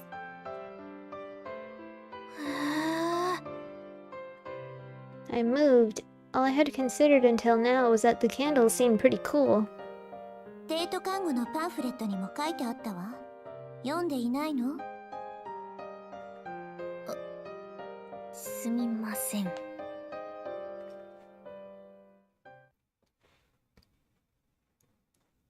Even if the ceremony isn't for us, as it draws closer the more nervous I get. The capping ceremony is just that important. One of the things that you realize at the capping ceremony when you actually attend? 注意。 Yes, the capping ceremony is hot. The auditorium doors and windows, of course, are closed and the air conditioning has been turned off to prevent the terrible situation of candles from being blown out. The auditorium is filled with trapped, stuffy heat. アスカ、静かに。ごめん。 The principal is standing on the podium along with several other teachers. Miss Ohara is also standing at the corner of the podium, reading the names of the second years. In front of the podium stand the second year students, and behind that we first years. The names of the second years are called individually, and they go to stand on top of the podium. お姉ちゃん、これ。 From my right, now hands me a handkerchief. ありがとう。空調聞いてないから蒸すね。I wipe my throat with my handkerchief and then go back to watching the capping ceremony as it unfolds. One by one, the second years walk up onto the podium. The principal places a nurse's cap on their heads, then they take a single candle and walk up to the candle held by the statue of Nightingale. They light their own candle and walk to the back of the podium to stand in a row. They walk unadorned and solemnly. きれい。 The countless floating candles light up the podium as I hear Miss Ohara's voice reading the names. It touches my heart. I peek a glance at Miss Sakia's profile on my left and Miss Itsuki's next to hers. Miss Itsuki's expression is relaxed. Miss Sakia is composed and dignified. I cannot read anything from their faces as they gaze towards the podium. I turn my eyes towards the podium as well. The second years standing in a line appear solemn and show no sign of merriment. 来年は私もあそこに。 I try to imagine it, but cannot seem to. I cannot imagine myself in this far-off world of stars. Miss Ohara reads the last name, and silence falls in the auditorium. Then Miss Ohara's soft, solemn voice begins to flow again. ナイチンゲール聖詩。 The Nightingale Pledge. We first years have also received the text and an explanation from Miss O'Hara.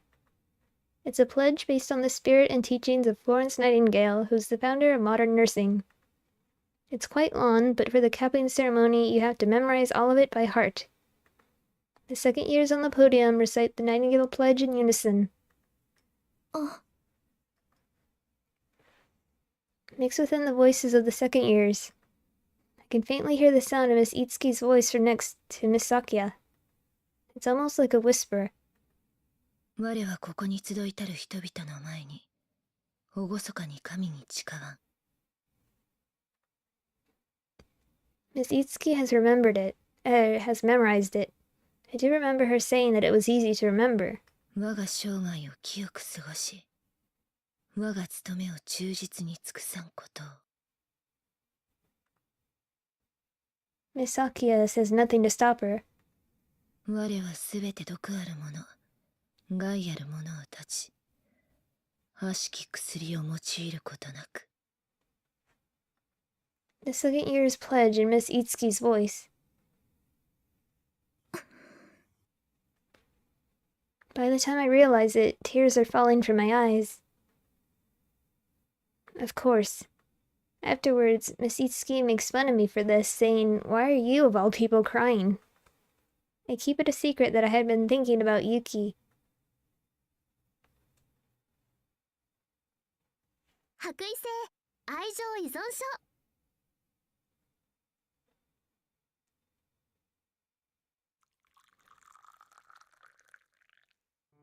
秋めいてきたね。Now says as she gazes out of the window. ほんとだね、なおちゃんや。I agree as I drink the hot tea now is made. お姉ちゃん、おばあさんみたい。猫と縁側で日向ぼっこしてゴロゴロ過ごしたいよ。お供はおせんべかな。やわやわの濡れせんべいさんでお願いするよ。硬いの苦手なんでね。本格的だ。We make idle chat on a holiday afternoon in autumn. もう秋か。夏に比べると空が高く感じるよね。おお、文学的表現。そうかな。どんな秋になるだろうね。Now smiles sheepishly with the autumn night sky behind her. There seems to almost be some special meaning behind her words. A contemplative expression crosses my face as I think it over a little before saying, 穏やか希望。"This is my sincere wish, as ever since being admitted into the academy, everything has been hectic." Now laughs a little. なおもそれが一番だよね。でも来月には文化祭もあるし、また忙しくなるんじゃないかな。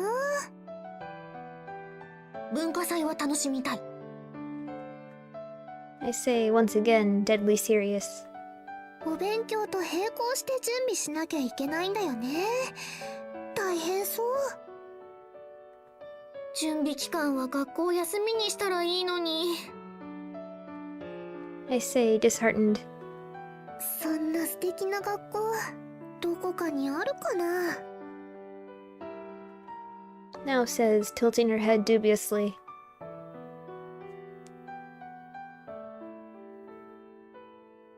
An autumn night. Watching the starry sky, I fall asleep, even as I wish to the stars for peaceful days.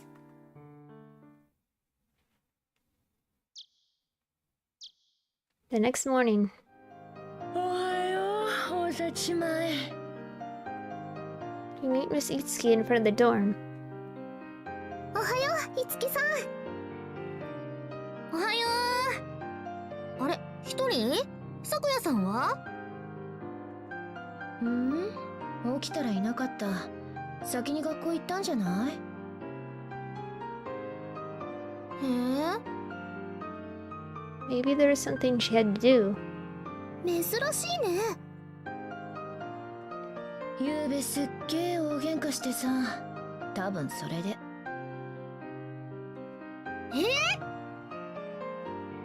A sudden storm. そうなんだ。Misaki and Miss Itsuki had a fight. あれ、ゆうべ声そっちまで聞こえなかった？結構な怒鳴り合いだったんだけど。聞こえないよ。聞こえたら飛んでってるもん。Not that I could have done anything, but still. あれっていうか、喧嘩なんてありえないって前。I remember her saying something like that.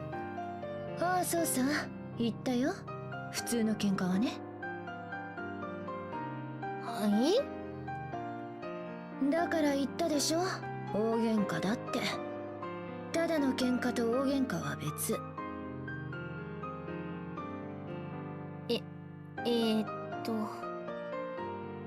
Miss Itsuki speaks in her usual casual, nonchalant tone. I don't know how to reply to her.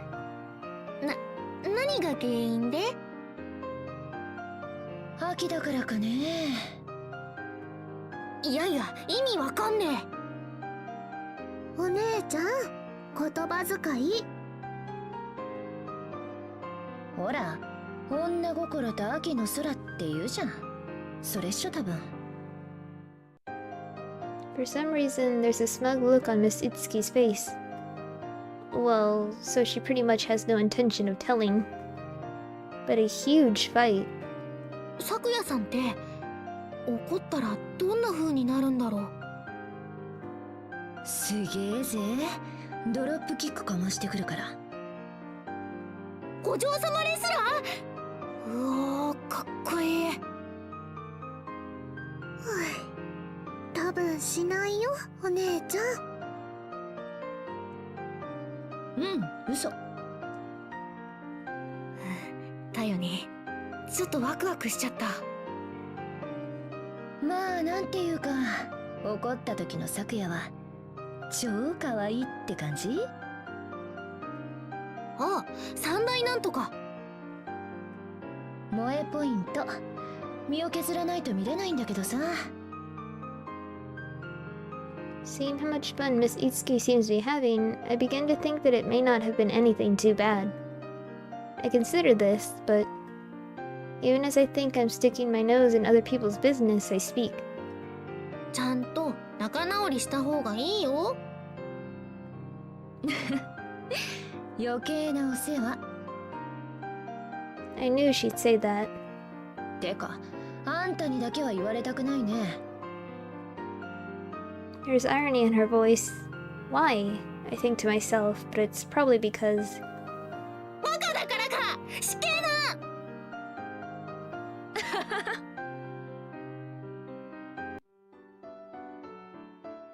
Arriving in the classroom, Miss Saki is there. おはよう。おはよう、いつき。 Miss Sakia closes her open textbook. The two of them greet each other as if nothing had happened, and Miss Itsuki sits down next to Miss Sakia as usual. Miss Sakia says nothing. おはよう、アスカ、ナオ。おはよう、咲夜さん。おはよう。今日は早かったんだね。早くに目が覚めてしまっただけよ。Miss Sakia says curtly, I guess you could say she's her usual self. We sit in the seats in front of them. In front of us, Manchi and Michi sit next to each other. おはよう。おはよう。 In response to their perfectly harmonized greeting, we sisters greet them in unison as well, a regular morning. ゆうべ、ゴーハラなことがあったからかしらね。Hearing the voice behind me, a shiver runs down my spine. Spiteful. そりゃ大変だ。二人、何かあったの？いや as the two of them are the focus of attention on a daily basis. There's a nervous energy surrounding the other girls, including myself, who observe them, creating a tension within the classroom. My stomach hurts. The door opens and Miss Ohara walks in. 皆さん、おはようござどうしました？ Miss Ohara seems bewildered by the odd tension in the air. Flustered, she says, やだ。今日何か大事なテストがあったかしら？ No, that isn't it, Miss Ohara.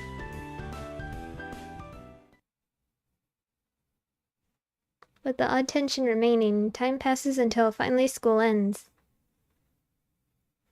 喫茶店学習発表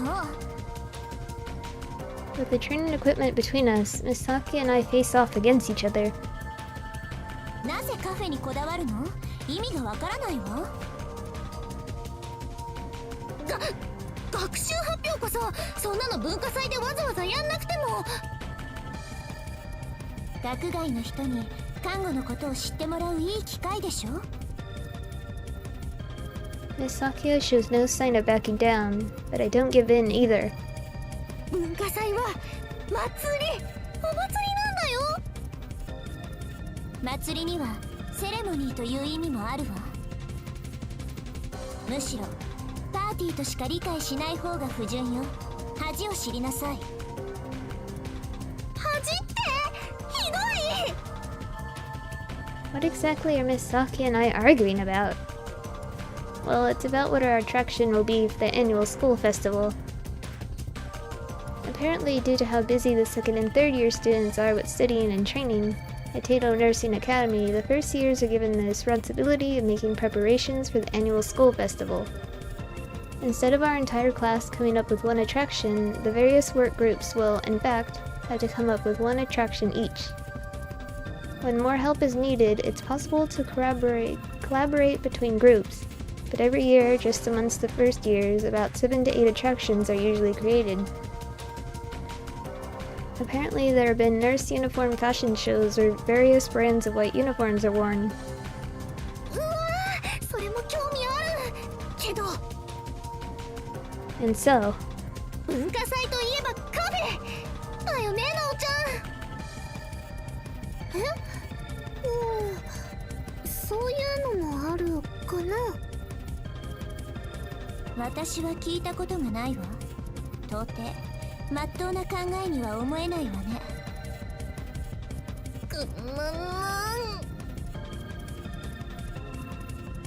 it had started after school. While we had been doing group work practicing our basic nursing training. 文化祭では喫茶店がやりたいね。 From this casual comment, my conflict with Miss Sakia had begun. だいたいアスカが言っているのはお遊び感覚のカフェでしょ。そんなことをするのは高校生までにして。看護学生である私たちがすることじゃないわ。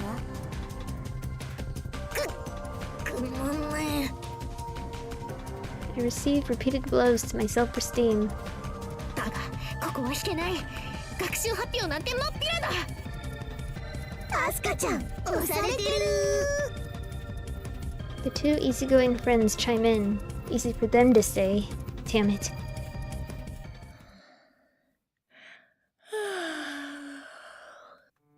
I cast a glance towards Miss Itsuki and see her gazing outside the window and yawning.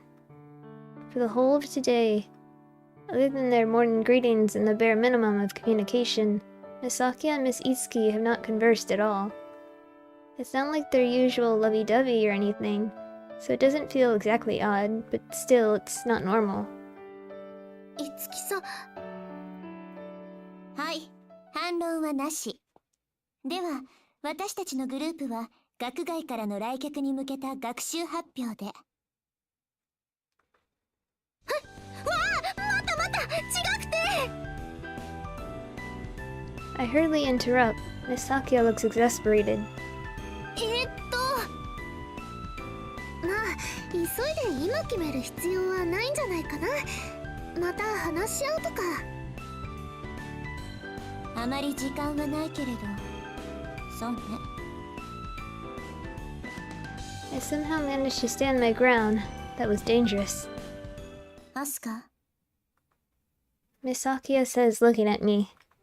私たちのことなら心配いらないわ。だから立ち入らないで。 Her voice is surprisingly gentle, and I cannot say anything in response.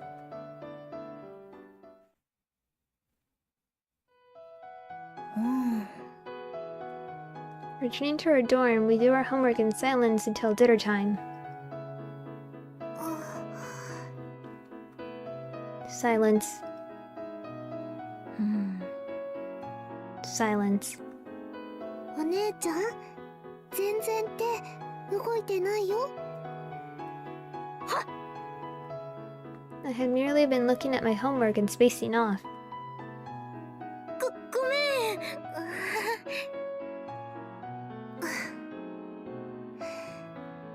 咲夜さんと樹さんのこと？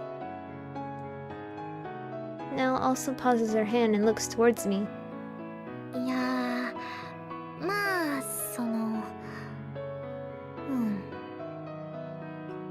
気になってるんだ。なおちゃんはどう思う？なおは放っておけばいいと思う。おお、クール。心配じゃないんだ。心配だよ。そうなの？二人のことが気がかりで、お姉ちゃんがお勉強に集中できなくなっちゃうのが心配。あいたたた。 Now's words cut me. なおはお姉ちゃんしか大事じゃないから。 Now has a serious look on her face. Am I just imagining it? なおちゃん、ひょっとして怒ってる？ちょっとね。怒ってるっていうか、やきもちかな。なお、心が狭いから。そんなことないやんか。 In my surprise, my words come out a little weird. Along with my surprise, I recall something. The night before summer vacation, when the four of us had gone to karaoke. お姉ちゃん、咲夜さんのことが好きなの？もしそうなら、なお、応援するよ。 I can't seem to connect the now of then to the now of now. Or maybe. Inside Now's mind, they're connected. That being said, I have an aversion to bringing up that conversation now. ほら、帝都看護のオープンキャンパスの時、お姉ちゃんが風邪ひいて行けなかった。それが？ Now's talking about the Taito Nursing Academy's open campus held in the winter of our third year of high school. Now and I were supposed to go together, but I wasn't able to because I had caught a cold. Now ended up going alone. I remember Now telling me everything she'd learned when she came home. なんで今その話するんだろう。その時ね、咲夜さんと樹さんも来てたんだ。そうなんだ。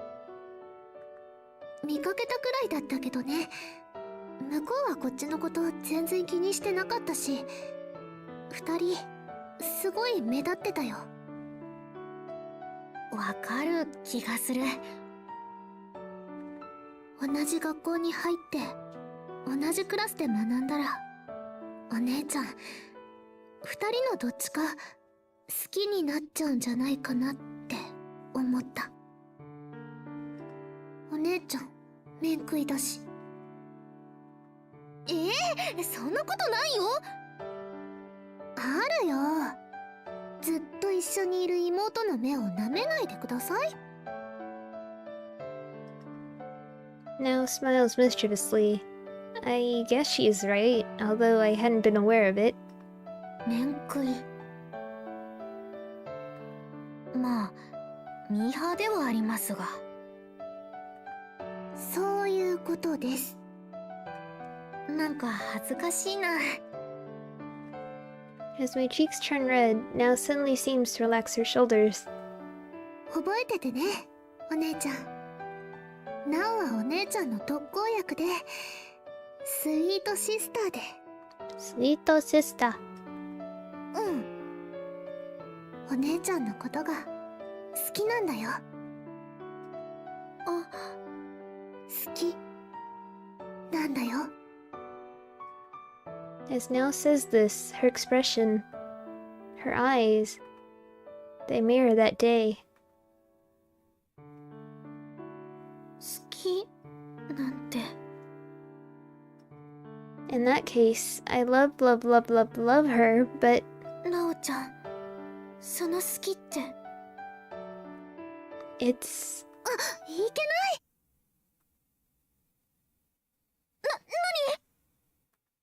Now suddenly raises her voice and I blink my eyes. もうこんな時間。お姉ちゃん、夕ご飯の準備するね。下ごしらえは済んでるから。Now stands up and strides over to the kitchen. I look at the clock. It's a little before 8 p.m. A surprising amount of time has passed. I can hear the sound of Now opening the refrigerator. ナオちゃん。I stare blankly towards the kitchen. ナオちゃんはいい妹で、私はダメなお姉さん。二人は仲良し姉妹で。Could the day come? Could the day come when we become more than that? But something like that. 想像できないよ。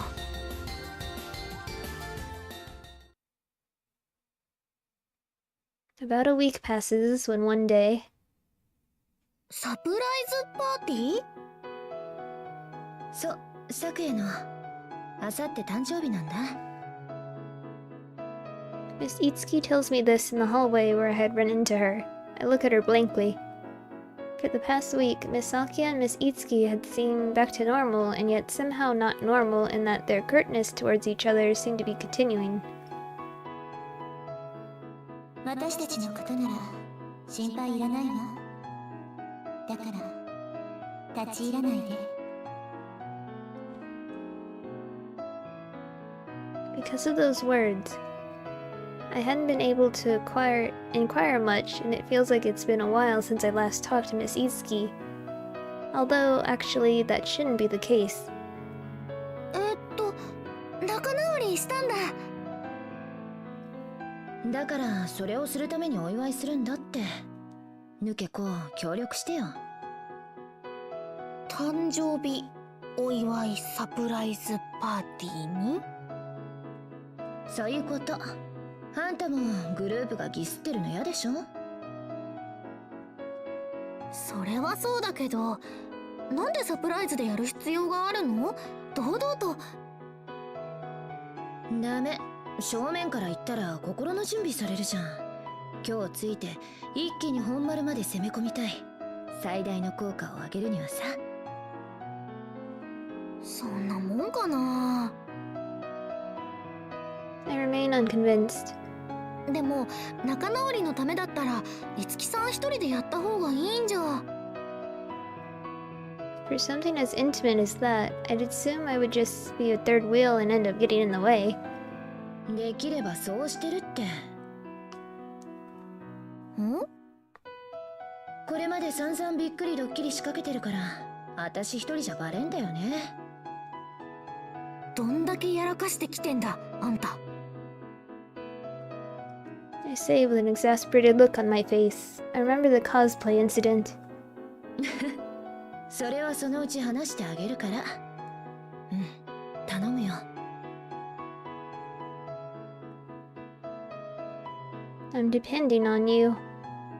I don't think Miss Itsuki has ever said that to me before. いや、別にいいけど。でも何すればいいの？簡単さ。ブツはこっちで用意する。当日私は姫の誕生日のことなんか忘れてるふりしてるから。打ち合わせした時間になったらヌケ子はブツを持ってバーンと部屋に入ってきてくれればいい。鍵は開けとくし。結構責任重大じゃないっすか。まあね、だから抜け子に頼むんだよ、他の子じゃなくて。わかった。やるよ。If this will mean the two of them will be able to make up, then I have no qualms about helping out. じゃあ細かい打ち合わせはまた。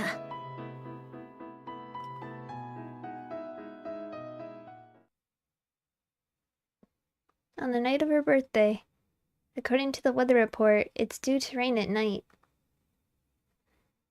30 minutes before Miss Sakia's birthday surprise. なんでこんなことに。お姉ちゃん、なんでこんなことに。お姉ちゃん、かわいい。 Now, calm yourself. Now is bursting with excitement. I'm aghast. 本物だ。お姉ちゃんかわいい。すごく似合う。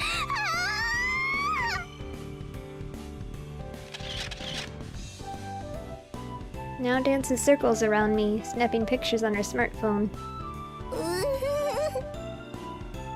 My face is bright red. How could it not be after displaying myself in this embarrassing cosplay in our dorm room in front of my younger sister? Wizard Nurse Prima. お姉ちゃん、こっち向いて。はい、目線ください。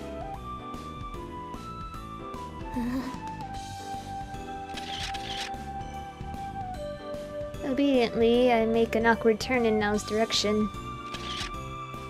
How did things end up like this? How else but through the machinations of Miss Fancy Glasses? Apparently, this is also one element in the events to surprise Miss Sakia. なんで断れなかった私。 The answer, because this is Miss Itsuki we're talking about. And I couldn't ask Nao to get me out of this either.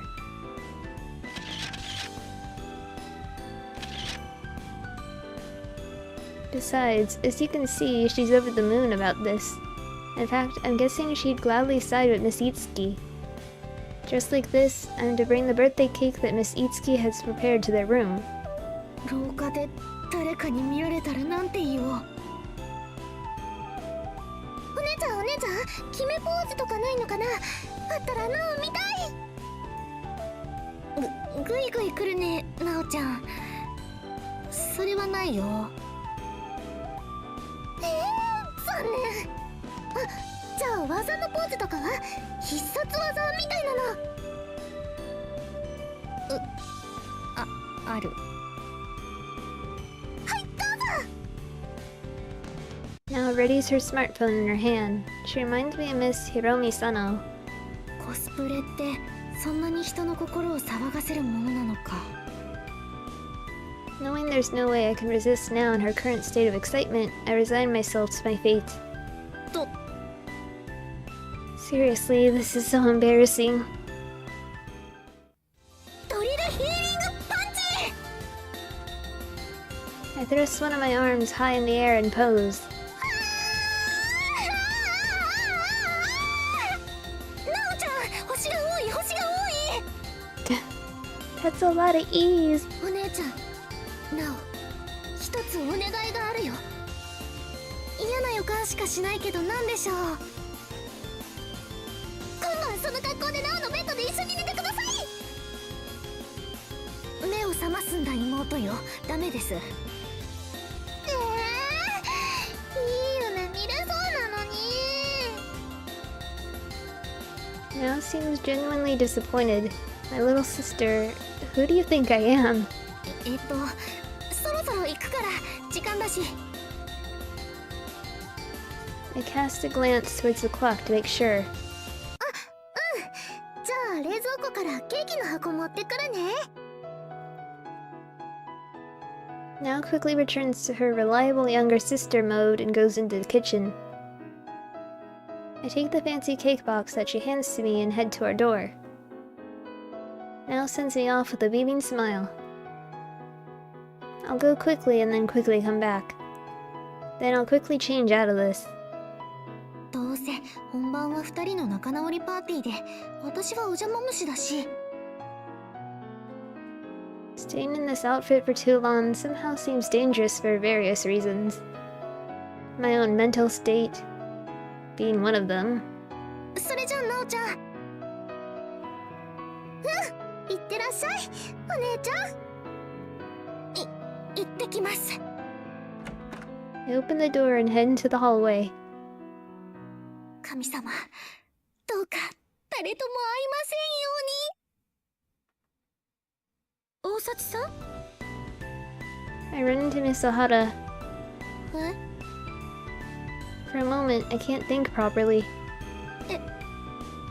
あれ、先生、なんで？ Why is Miss Ohara here? ええ、博愛寮の寮母さんと話があって、もう終わりましたけど。Miss Ohara stares as she looks me up and down, from the top of my head all the way down to my toes. 大幸さん、その格好。Huh? これはなんていうか。素敵なパジャマね。可愛らしいわ。それじゃあ先生、行きますね。With my words still caught in my throat, Miss Ohara scurries off.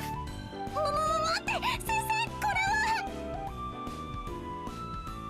Try as I might to excuse myself, the words don't come out, and all I manage to do is open and close my mouth like a fish. Then I hear Miss Ohara whispering quietly. 生徒の趣味嗜好はできる限り尊重する。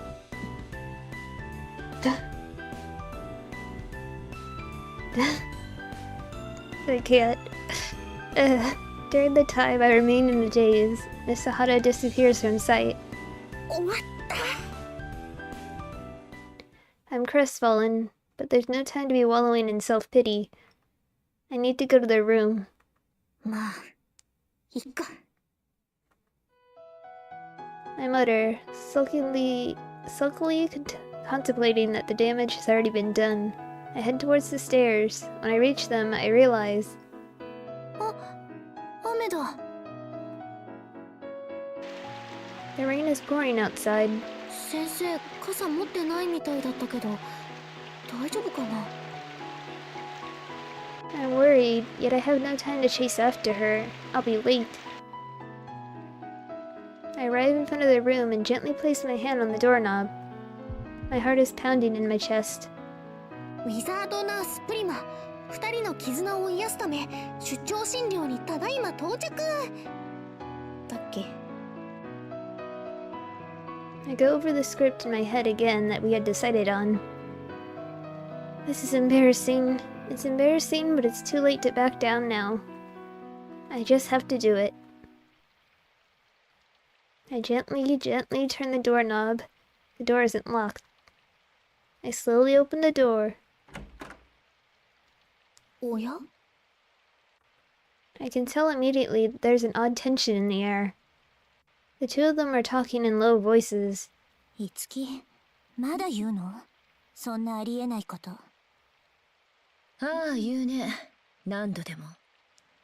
悪いけど本気だからさ。I open the door all the way and timidly step inside. The two show no sign of having noticed me. They stand in the middle of the room facing each other. そう。それじゃあ、次に私がどうするかは分かっているわね。Miss Sakia's voice. ああ。 Even as Miss Itsuki speaks, Miss Sakia raises her hand. Slap. A sharp sound rings throughout the room as Miss Sakia slaps Miss Itsuki on the cheek. I'm stunned. A combination of shock and confusion fills my head and courses through me, leaving me unable to move. I don't understand what's going on. あなたのその言葉は裏切りよ。かもね。撤回しないなら何度でもブツは。お好きに。知ってる？姫に平手打ちされるのはご褒美ってんだぜ。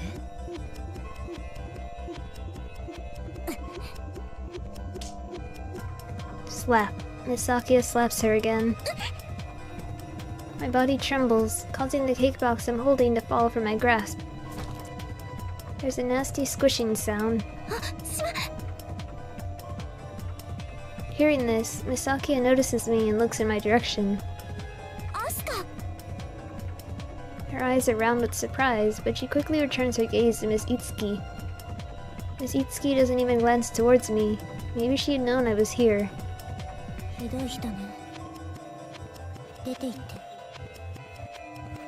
She sounds calm yet unyielding. Those words are not directed towards me. わかった。 Miss Itsuki also answers indifferently and turns towards the doorway where I'm standing.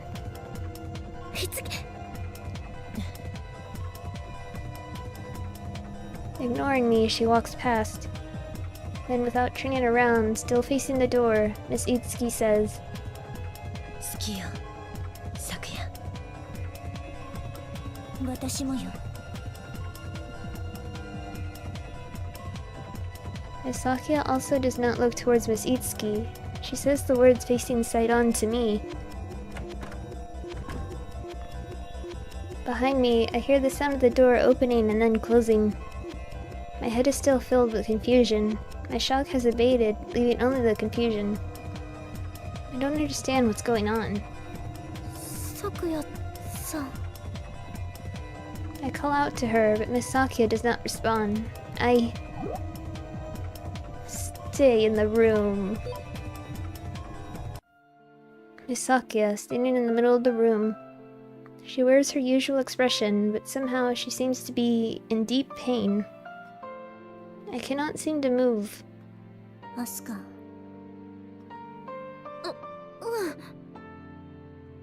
なんて格好してるの？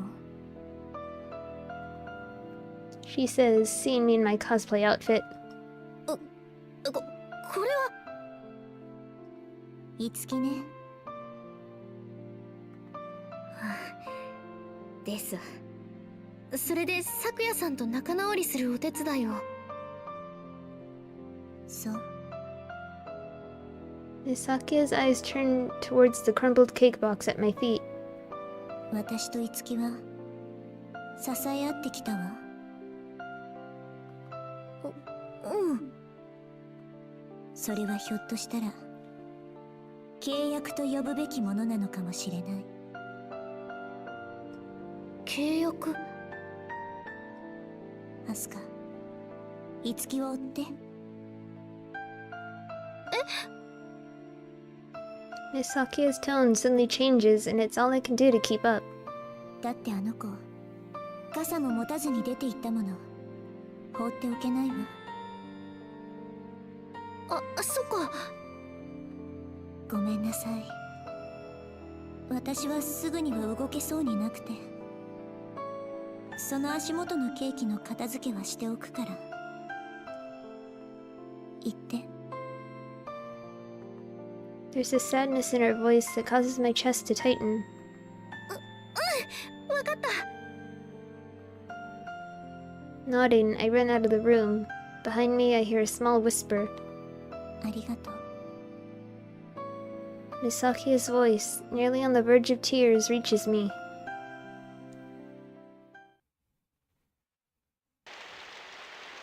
The rain has begun to fall harder. いつきさん。 Miss Itsuki has just begun walking away from the dorm without an umbrella in the rain. 駐輪場？ Leave, Miss Sakia had told her. ん？ああ、抜け子か。ヤホー。いや、ヤホーじゃなくて、傘もささないでさ。濡れるいい女って感じ？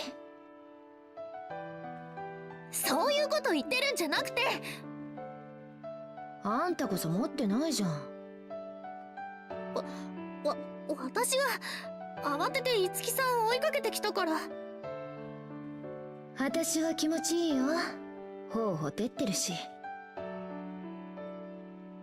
Miss Sakia presses Miss Itsuki presses her slapped cheek with one hand and laughs. 何があったの？何がって何が？だから。 Miss Itsuki appears to be her usual nonchalant self. Is she trying to evade my question? Well, I won't let her. 咲夜さん、平手打ちとか出ていけとか。 What had happened between the two of them? 昨夜家に戻りづらいからさ、もともと出ていくなら私って思ってたんだ。え？だからこれでいいんだよ。上々の結果。まあうちから通うには遠いけど、私はバイクあるし。っていうか。Miss Itsuki suddenly changes her tone. やっぱ寮でプリマの格好は変だね。笑える。誰がさせてんだ！ I involuntarily raise my voice. 大原先生にも見られちゃったし。あ、ダメだダメだ。はぐらかされるとこだった。 My shoulders shake as I take deep breaths. そうじゃなくて、何があったの？二人の間で。ごまかされとけよ。Miss Itsuki clicks her tongue with obvious annoyance. I may belong to the Jellyfish Club, but I'm not that easily manipulated. いつきさんの頼みで仲直り協力しようとしたんだから、聞く権利あるよね。権利ときたか。やるね。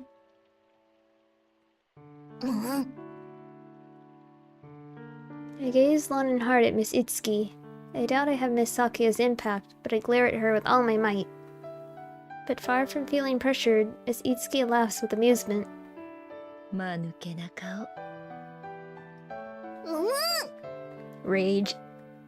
わかったわかった、言うよ。I nod. 前に言ったろ。昨夜もともと好きなやつがいたって話。あ、小見間？そう。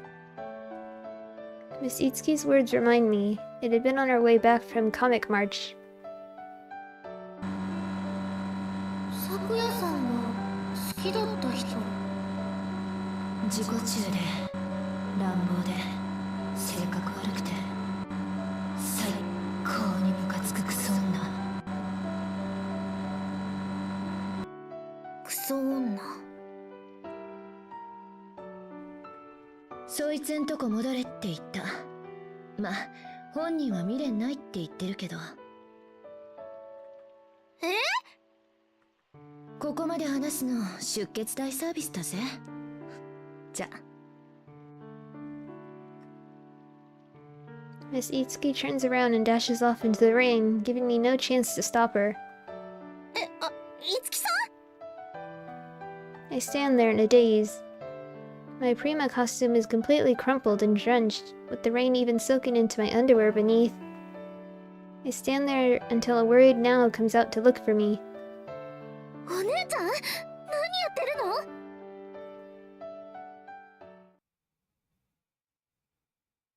の？ And just like I was always warned, I caught a cold. The next morning, my temperature is 37.2 degrees. ここ世話をかけるね、なおちゃん。いい子なしだよ、お姉ちゃん。こんな時こそお姉ちゃんの特効薬、なおの出番なんだから。ありがたや、ありがたや。 I'm completely in old woman mode. 今日は何にも考えずにしっかり休んで。学校のことはなおに任せてね。よろしく。それじゃあなおは学校行くから。お薬飲んで水分とって汗かいたらちゃんと着替えてね。お昼には一度戻ってくるから。無理しなくていいよ。ただの風邪だし。ダメ、心配だもん。じゃあ。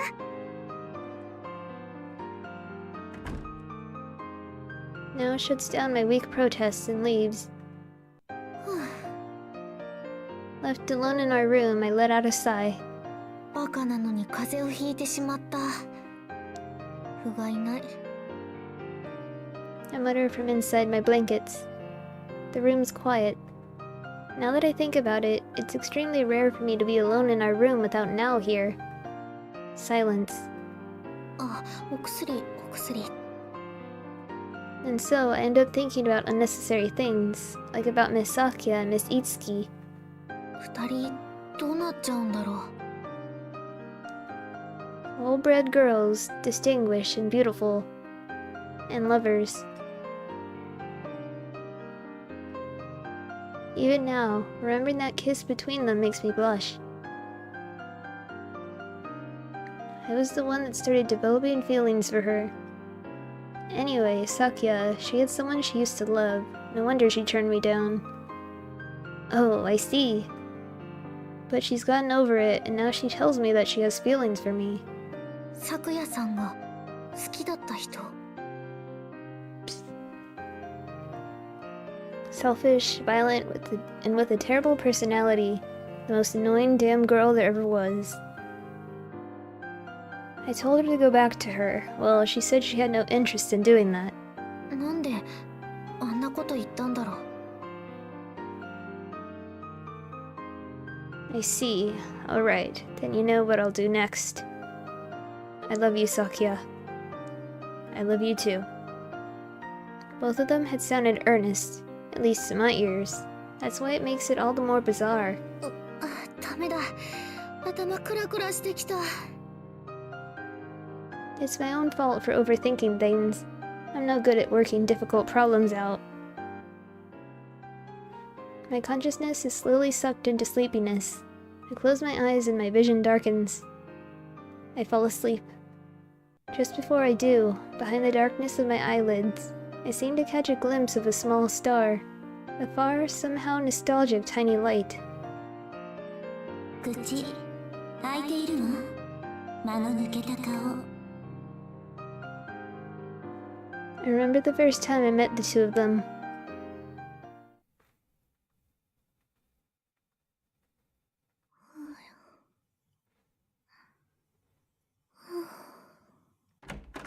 Click. I hear the sound of the door opening. My senses vaguely return to me. The sound of footsteps entering the room. お姉ちゃん、起きてる？起きてる。もしかして起こしちゃった？ごめんなさい。ね、大丈夫。I sit up and look at the clock. 具合どう？ Now asked me, perhaps due to having spent most of the morning deep in sleep, I feel a lot better. もうほとんど平気。本当？ Now touches my forehead. 熱は下がってるみたいだね。よかった。でしょ？お腹空いてない？食欲あるならお昼用意するよ。In response to Nao's words, my stomach growls. 食べる！カツ丼がいいな。食欲あるのはいいけど、それはまだ重いんじゃないかな。元気になったら作ってあげる。やった！何作ろう。あんまり時間かけられないから。Nao racks her brain. ねえ、なおちゃん。何？お姉ちゃん。咲夜さんといつきさん、様子どうだった？ I had given Nao a simple explanation of what had happened yesterday. How the makeup party plan had ended in failure. I hadn't told her about what Miss Itsuki had said to Miss Sakya, as I didn't know if it was my place to tell. Nao says with a contemplative look on her face. 普通だったかな。ほとんど喋ってなかったけど、最近そうだしね。そっか。二人の心配もいいけど、お姉ちゃん、今は自分の体ちゃんと治さなきゃダメだよ。うんだよね。 I give her a nod. お昼休みが終わるまでに戻らなきゃだからパパッと用意しちゃうね。ありがとうなおちゃん。いえいえ、おかゆの残り使って洋風おじやみたいな感じでいいかな。牛乳はどう？ Now enters the kitchen, and then she says to me from the kitchen, そうだお姉ちゃん。いい。学校終わったら咲夜さんお見舞いに来るって言ってたよ。うん、わかった。 but what should I talk to her about?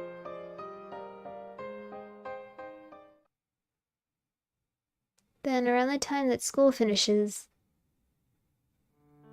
from the afternoon, feeling much better, I've been left with time to kill. So, still in my bed, 一人大喜利、写真で一言。はい。趣味はボランティア活動です。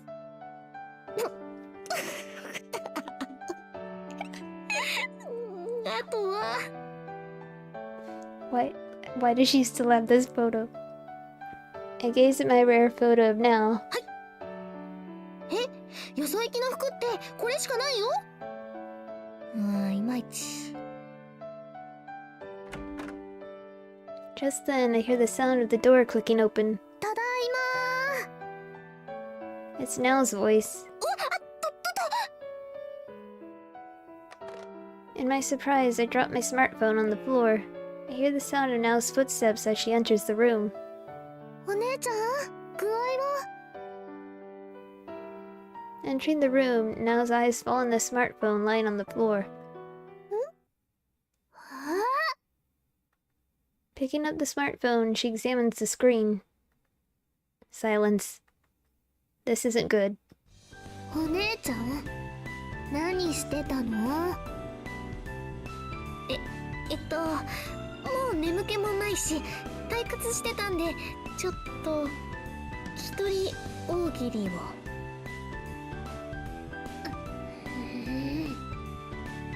I can feel Nell's wrath building like a storm. ごめんなさい。もう、なお心配で急いで帰ってきたのに、何やってるのお姉ちゃん。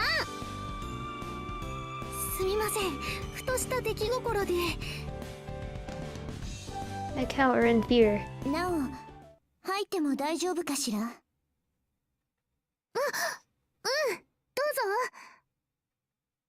お邪魔するわ。廊下まで声が聞こえたけれど、何を騒いでいたの？いや、私がお板を。もう。なお、お茶入れてくるね。咲夜さん、ごゆっくり。ありがとう、なお。Nell walks into the kitchen. なおから聞いたわ。昨日の雨で。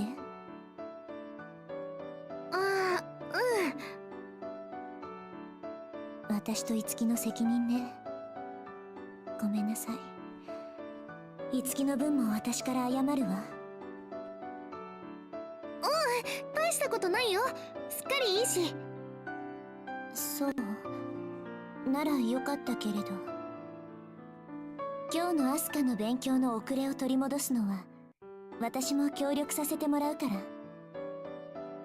結構です。優しいなおちゃんがいますので。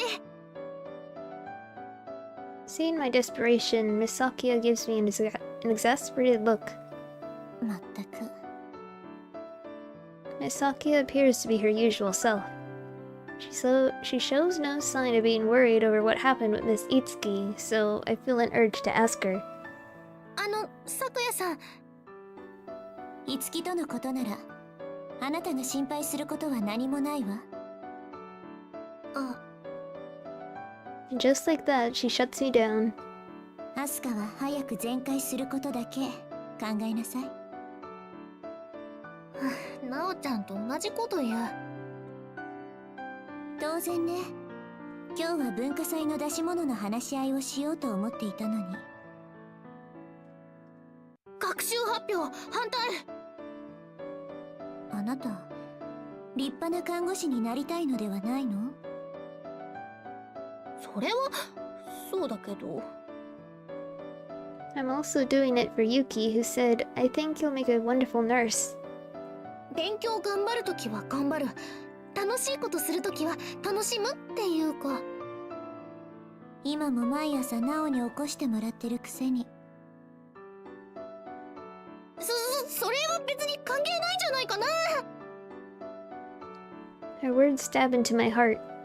文句があるならきっちり風邪を治して明日は学校に来ることね。でないと欠席危険扱いで決めてしまうわ。絶対行く。 Hearing my determination, Miss Sakia replies, その様子なら大丈夫そうね。 For the first time, she laughs a little, then, なお、せっかくだけれどお茶は遠慮しておくわ。私はもう行くから。そうなの？ええ、元気そうな顔も見れたし。 saying this, Miss Sakia turns towards the door. アスカ、昨日いつきから話を聞いた？ Miss Sakia must be talking about the reason behind their fight. Miss Itsuki's words. I told her to go back to her. Well, she said she had no interest in doing that. うん。ちょっとだけ。そう。仲直りするんだよね。ええ、こんなのこれまでにあった衝突に比べれば大したことないわ。まあ、押し倒したり刺したりの二人だからな。I'm partly convinced. Miss Sakia turns towards me and laughs thinly. そうね。いつきはああ見えて小動物のようなところがあるから。小動物？ I'm impressed that she could actually call Miss Itsuki something like that. I guess that's what comes with unshakable confidence. A shiver runs down my spine. Miss Sakia's hair blows softly as she turns her back to me.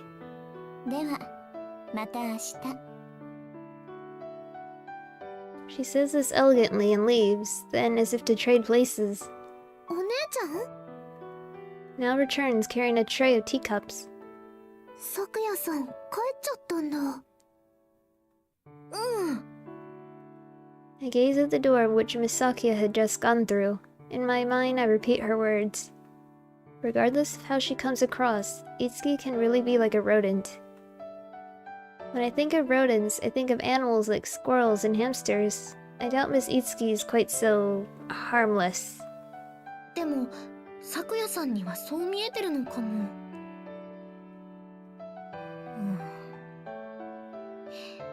わからん。 I scratch my head, now looks at me blankly. The time from then until the school festival is a blur. After all, we have classes and homework as well. Miss Itsuki hasn't returned to the dorm after leaving and commutes to school from her home. However, the two slowly seem to be returning to how they were together before.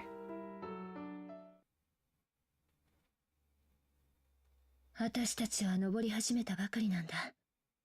この看護坂をよ。